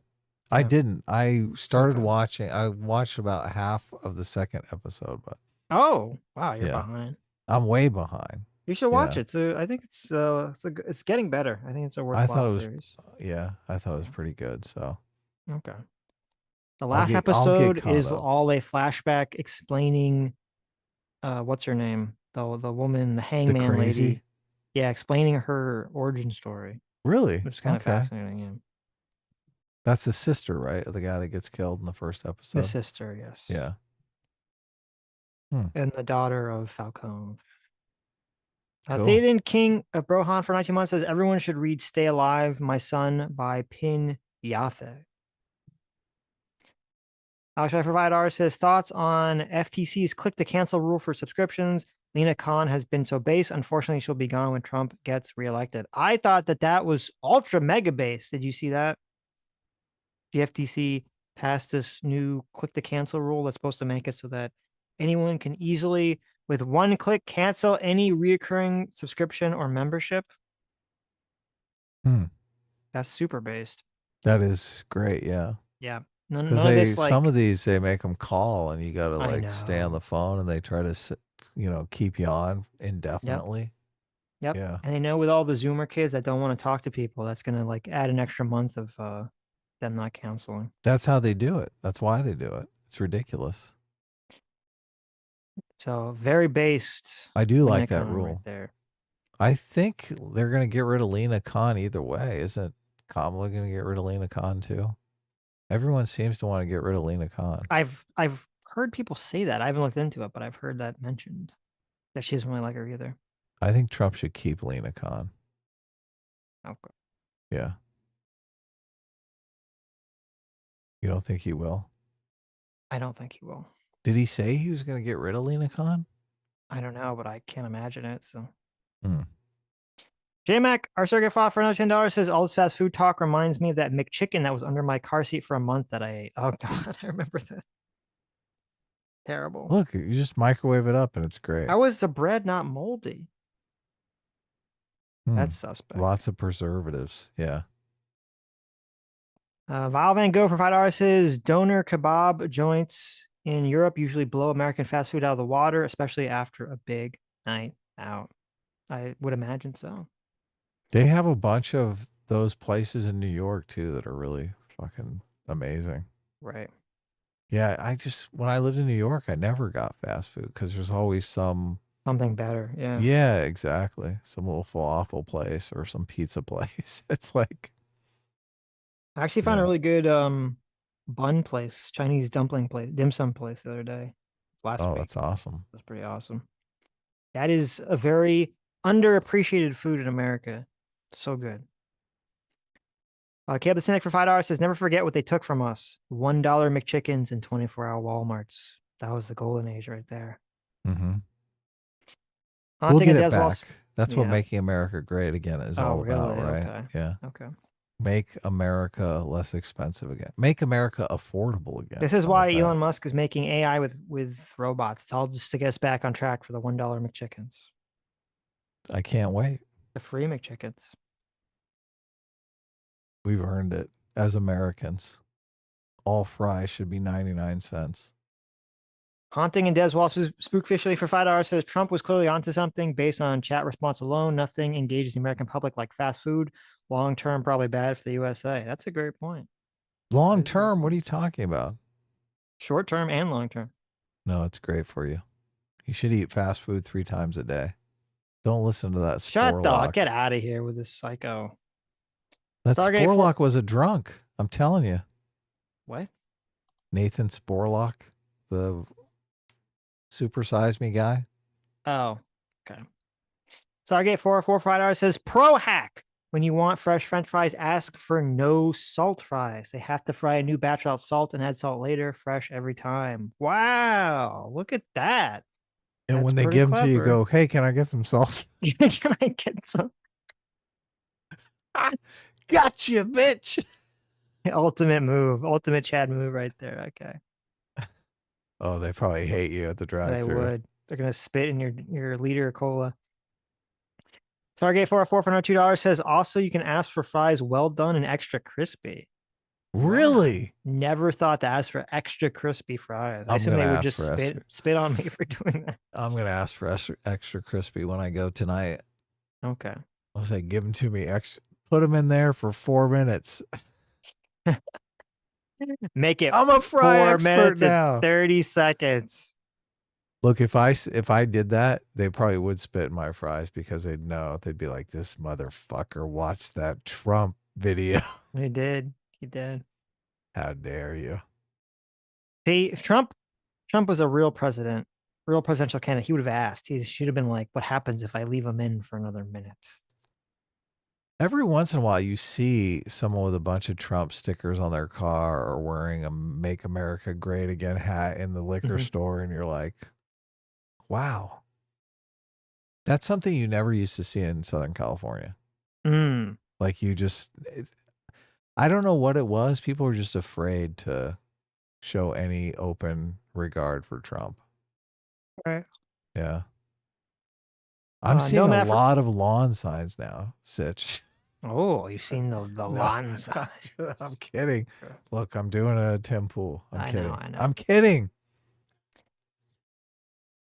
No math for $5 says, oh my God, Sitch, you're right. McChicken costs $2.89. What has my country come to? By the way, I live around the northeast coast for price comparisons. Well, it's cheaper than, well, not that much cheaper, I guess, than $3.13 or whatever I said, but that is cheap. $4.25. No, that's you're I used to totally get a fucked over there. massive burrito from this taqueria for $3.25, $1 cheaper, and this burrito was just, I mean, it was like food for a week. Potato for £2 says, Adam, did you get my Twitter DM? How'd it go? Oh, I did. Look, I didn't look into it yet, but I'll work on that. Obviously, Potato's asking about his address being incorrect, so I'm still waiting on the books. So, okay. Obviously, as soon as I run the press out, I made a note to make sure that I don't send yours out to the wrong address. But I haven't logged in and changed the address or anything like that. Angry Bell Sprout for $5 says, should Vance kick in the door and assert dominance as president of the Senate instead of just being a soy boy sometimes? Tiebreaker votes. It's hard for me to envision JD Vance asserting his dominance in anything, but it would be funny if he tried. So I'll say yes. Not Gay Ben, thanks so much. Not Gay Ben for the 30 months says, I don't like men. There you go. A man hater. Look at this. Finally. Dr. Diddler. Wow, Dr. Diddler was not kidding when he said he sent a lot of Streamlabs. Thank you, Dr. Diddler. Dr. Diddler for $2 says, I can't be a libertarian, man. Private companies shouldn't be able to do what they want. I think it's fair to draw a line at terrorism and people that directly support them, fuck them, and companies that let them stay. I think I agree with that. I agree with that, yeah. For $2, Dr. Diddler says, I long for the day that Ethan straight up realizes that Hasan is a giant shithead who isn't worth the oxygen he sucks down. It will happen, and when it does, I'm going to be laughing hysterically. For $2, he says, if the Houthi pirates getting to stream on Twitch makes you mad, take solace in the fact that the statistically most likely end to its existence will be a funny metal bird named MQ9, just as exists and it weighs 5,000 pounds. I mean, I feel bad for the, I mean, I'm not going to simp for them, but I do feel bad for, child soldiers and kids that get sucked into doing all this shit because their living situation is so fucked up. But I just don't think that we should be supporting it. I think you'd have empathy. Hasan or anyone could promote empathy for people that have done horrible things because they've basically been kidnapped or indoctrinated. But that doesn't mean you sign off on it. People seem to have a lot of trouble with that, Hasan especially. So, Dr. Different $2 says, pour one out for the now dead leader of Hamas, everyone. He died as he lived, surrounded by utter filth and garbage of his own making. Meanwhile, at the Associated Press, and it's a picture, it says, in Israeli footage of the last minute of Hamas leader's life, some see a symbol of defiance. Thank you, Associated Press. Yeah, I saw there was that weird people arguing about whether he seemed like badass or not, which, I mean, I don't know about you, Adam. Did you see the video? Who was it? The video of Sinwar dying. No, I didn't see the video. I saw like a still. Oh. There was a video of him dying? How is well, you that? don't see the actual death, but I mean, it's just him sitting on a chair looking all fucked up, I guess, like covered in dust. You can't really see very well. And then he throws a stick at a drone. It doesn't seem very defiant to me. I don't really know what the fuck people are seeing when they say that looks like a symbol of defiance to me, but okay. Yeah, I didn't see the video, so I don't know anything about it. Dr. for 2 hours says, listen, we all love the gays over here on the left, and unless, of course, the brownish people want to butcher them like pigs, that's absolutely fine. You fudge packers absolutely deserve it. Sarcasm. Yeah. $2, Dr. says, Hasan is such a fucking content thief that he steals from terrorists by getting up during the video. There you go. That's true. The Houthis should try to sue Hasan for that. They love it, though. They want the promotion. There you go. For $2, he says, credit where credit is due, Hasan is changing minds. For example, his Houthi interview has improved my opinion of Saudi Arabia somehow. They can't be that bad if they're shelling this mongrel. Jesus. For $2, he says there's some real black comedy in the representation crowd complaining how Muslims are oppressed and yet choosing to show their audience only violent psychopaths that deserve to be oppressed. Way to fight the stereotypes. Yeah, it's so fucking weird. It's like, why is Hasan and his audience simping for the Houthis as opposed to, you know, interviewing and trying to find people that are like, you know, gay people that are trying to escape being fucking literally crucified by psychopaths, right? In these situations. It's so like, this is how you know these people are like insane psychopathic socialists. Because I feel like in the 90s or even in the 2000s, you know, when there are people that were very anti-Israel, they could be on board with the idea that like Israel is going too far in some, you know, is going too far or is being too violent, killing way too many innocent people, and also be like the terrorist group, you know, that is running these, you know, areas of the country are subjugating their own people, and I'm not going to praise Hamas. I'm not going to praise Sinwar. I'm not going to take the most cucked, disgusting position of saying, oh, I can't criticize Sinwar because I'm not a Palestinian, which is the most pathetically fucking cucked thing that Hasan has ever said. Because it either means A, that he supports Sinwar on October 7th, he's too much of a fucking pussy to say it, or he doesn't, but he knows if he says he doesn't support him, that'll piss off too much of his audience. So he's a fucking ultra mega pussy. He's such a fucking cuck coward that he won't denounce October 7th and Sinwar because it will piss off his audience. Like, what the like, that's psychotic. What the Look, I think he's a king of audience capture. I think that's what's going Jesus. on. It's That's just the most pussy shit ever. he can't say any of that because it completely eviscerates his narrative that everybody's being oppressed and they're just completely on board with the leadership wanting to get rid You of can Israel. say both. You can say that the Palestinian people are being oppressed both by Israel and by fucking Hamas. But it And that they don't destroys the deserve narrative, to though. die, right? That's a very I feel like that's the most common like view someone could have in the situation. He doesn't believe that, though. He doesn't believe that Hamas is actually an authoritarian dictatorship that's ruling over the people surreptitiously. He doesn't believe that. He thinks everyone is united on this revolutionary front. They all want to see Israel go. He thinks everyone is being oppressed not by Hamas, but by Israel.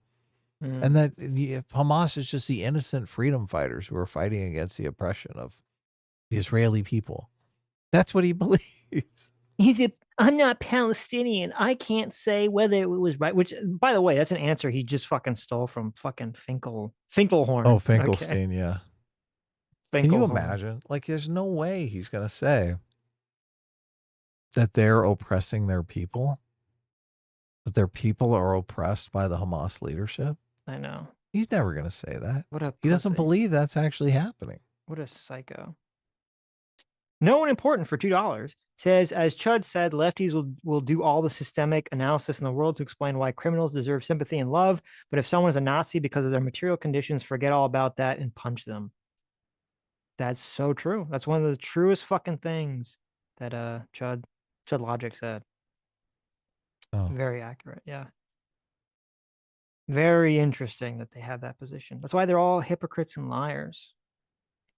Dr. Diller for $2 says, Hasan, quote, so you're not like evil, right? Mr. Hitler. And no, the German people just hate the Zionists for what they did to the Vaterland. Hasan. Oh, okay, sweet. Not even hyperbolic. There you go. Ouch. Dr. Diller for $2 says, did you know that Frogan is the only person to win the Rising Star Streamer Award twice? Because her career is one big plateau, unlike her BMI, which keeps going up and up and up. That's crazy. Mean, but hilarious. She's still a rising star. There you go. I mean, she's going to be a rising star. Well, no, you see, you misunderstood. When they gave her the Rising Star Award, it's because she's going to develop her own gravitational pull. Wow. Okay. Is she really that fat? I can't tell. It's not. Well, she's fat. She's not that fat, but she's fat. I mean, she's basically wearing a garbage bag and everything I see. So. how can you even tell how fat she is? Bigot, how dare you? She's got a fat face. There's pictures of her body in the whatever she's wearing, the burqa, the hijab. Solid for $2 says, you guys don't understand. It's okay to kidnap people and hold them hostage if you dance and do drugs with them. Stockholm syndrome and affirmative consent. What's that? Seriously though, great stream. Get his ass. Thanks, Solid. And I'm glad you brought up too this whole concept of like you're being held hostage and people are like giving you drugs to take, like, and you don't know if they're gonna shoot you if you don't take drugs. Like that's a pretty harrowing situation to be in. Heroin situation. Harrowing situation. But and also I remember when we saw the interview, we looked into and started talking about that drug. That drug that they chew is like disgusting. They literally just chew it like all fucking day too. Oh, it's really it's like some vile. stimulant. Yeah, it's like this shit. You just keep packing it in. We watched a video about it. It's like this like grass you chew and you just keep like you literally never spit it out till the end of the night. You just start packing it in your mouth all day. It's so it sounds disgusting. That's the thing about the child soldiers. All they did was cocaine and gunpowder all day. Right. Cocaine. They're always in a fucking haze. Always in a drug-fueled haze. I guess that's how you get them to do this horrific shit. I mean, I was pretty much in a drug-fueled haze my entire 20s, but look, I wasn't out killing people. That's true. Solid for $2 says, I saw a bit of stream of a guy reviewing your debate with Vito about wokeness. And he said one of the dumbest arguments ever. If all these movies have political messages, why didn't they put that in Deadpool 3? What is that? Vito said that? Well, that makes sense. No, the guy who was watching the review, I guess. I don't even remember debating Vito and wokeness. What the fuck was that? It was funny because I was just trying to trigger him. And he did end up rage quitting. Do you remember? No, I guess don't you even remember the conversation at all. Yeah, he came on and it was back when him and Dick Masterson were going after Eric July. Oh, right. We were talking about it and there's all these accusations and he came on to defend the accusations and then it morphed into the wokeness debate. And I kept telling him how he was just jealous and totally envious and he wanted to think of himself as like a big time author and how conceited he was and full of I mean, I was swinging for the fences. It was great. But he did rage quit. You got him. They see Deadpool 3 passed Barbie, I think, in money. Did it? Yeah. Barbie? Wait, hold on. Deadpool 3 surpassed Barbie? Yes. Oh, good. Yeah. There you go. So is that like a woke against non-woke? I guess you could conceptualize it that way. But I was trying to think because I listen to Ethan Van Sciver stuff from time to time, and he thinks Barbie is great. I think we even talked to him about it. He came on the show. We did talk to him about it. Yeah. And I was trying to think, like, his argument is that Barbie is good because it was made for women and women like it. But I think if you're making men the bad guy in the movie, I don't think it doesn't matter if women like it or not. It's still massively infused with feminist politics. So yeah, it's weird because why would you want your that means it is woke to learn that lesson? Yeah, why would you want your daughter to adopt the oppressor-oppressed lens? Well, he was saying that he thought it was supposed to not be taken seriously. It's supposed to be like this weird hyperbolic representation of reality of like what your daughter might imagine when playing with Barbies. And I remember because my argument was like, well, that would be fine for the Barbie world, but the real world should be realistic and not that.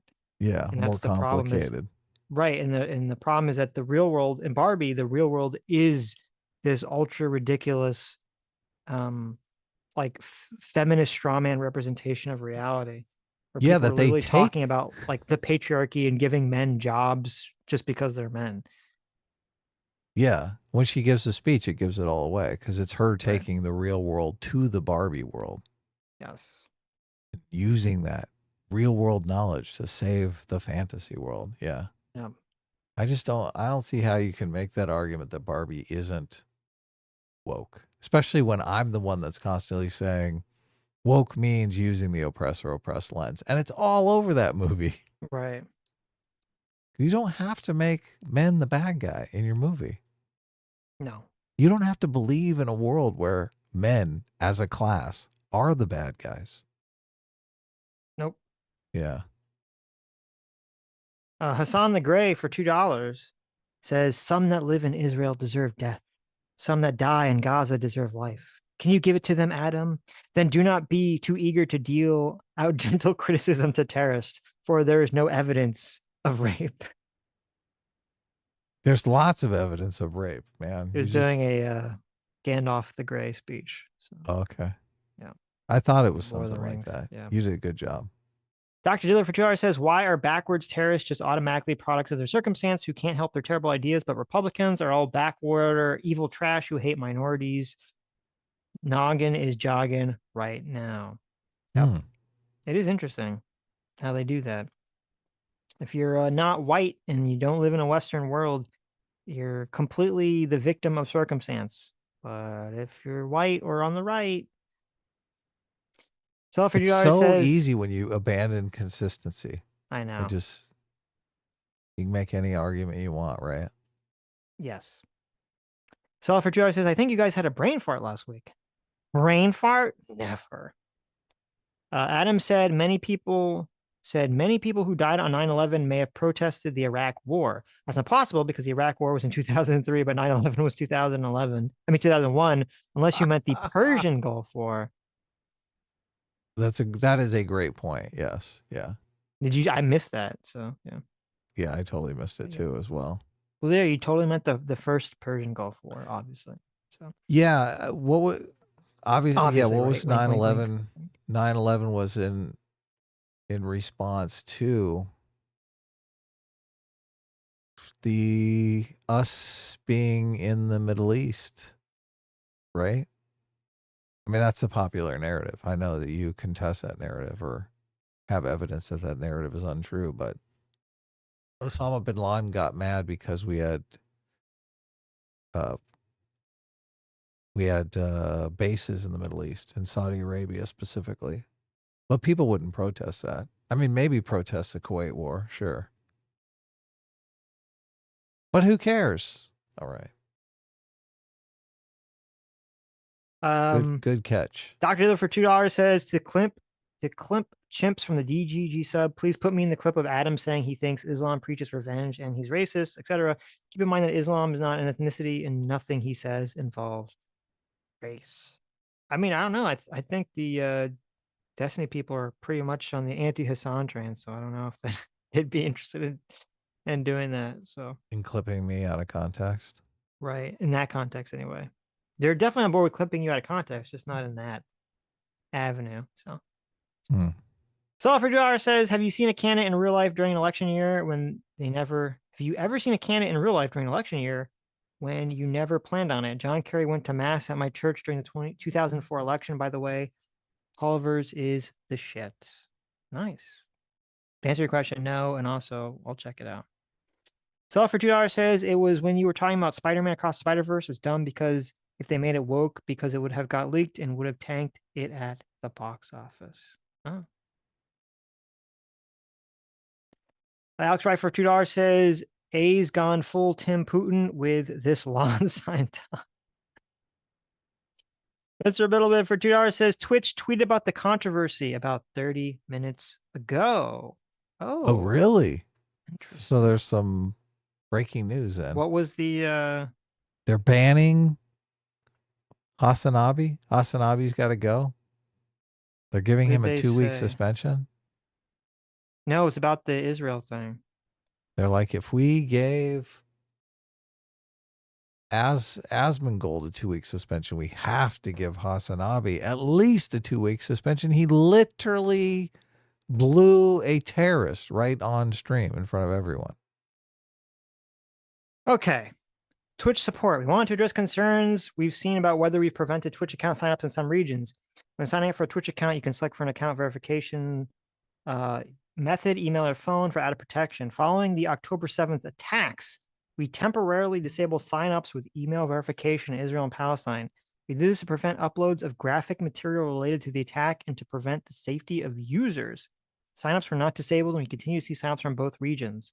Users could choose to sign up with phone verification. We've learned that inadvertently we did not re-enable email verification signups for either region. We deeply regret this unacceptable miss and the confusion it caused. It's just an accident. Well, I'll let other people try to figure out whether that's true or not.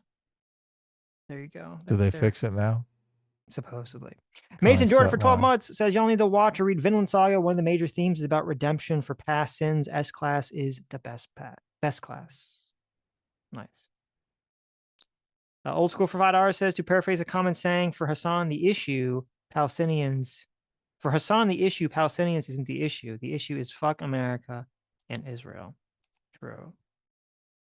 Anyways. Unfortunate. Thank you all for coming. Oh my That's goodness. Wow. Thank you all for coming. Thank you all for your generous super chats. Thank you all for your incredibly generous donations, super chats. You who made it to the end of the stream, even though Adam's not playing the harmonica. You who made it to the end of the stream. Jeez, fucking give me a break. We gotta go. We gotta go. You gotta get those fucking fries. I gotta get them McDonald's fries, motherfucker. You who made it to the end of the stream. You are the true free will seekers. You are the true heroes, the true isekai protagonists of the good isekais, the classy ones, not the weird ones with the weird, sexual shit that none of us like. You are the true eaters of McDonald's French fries. That's right. You're the true people that whenever you go to McDonald's and order French fries, the entire staff says, okay, we're going to make them fresh and extra crispy just for you. And I'll see you all on Tuesday. Bye-bye.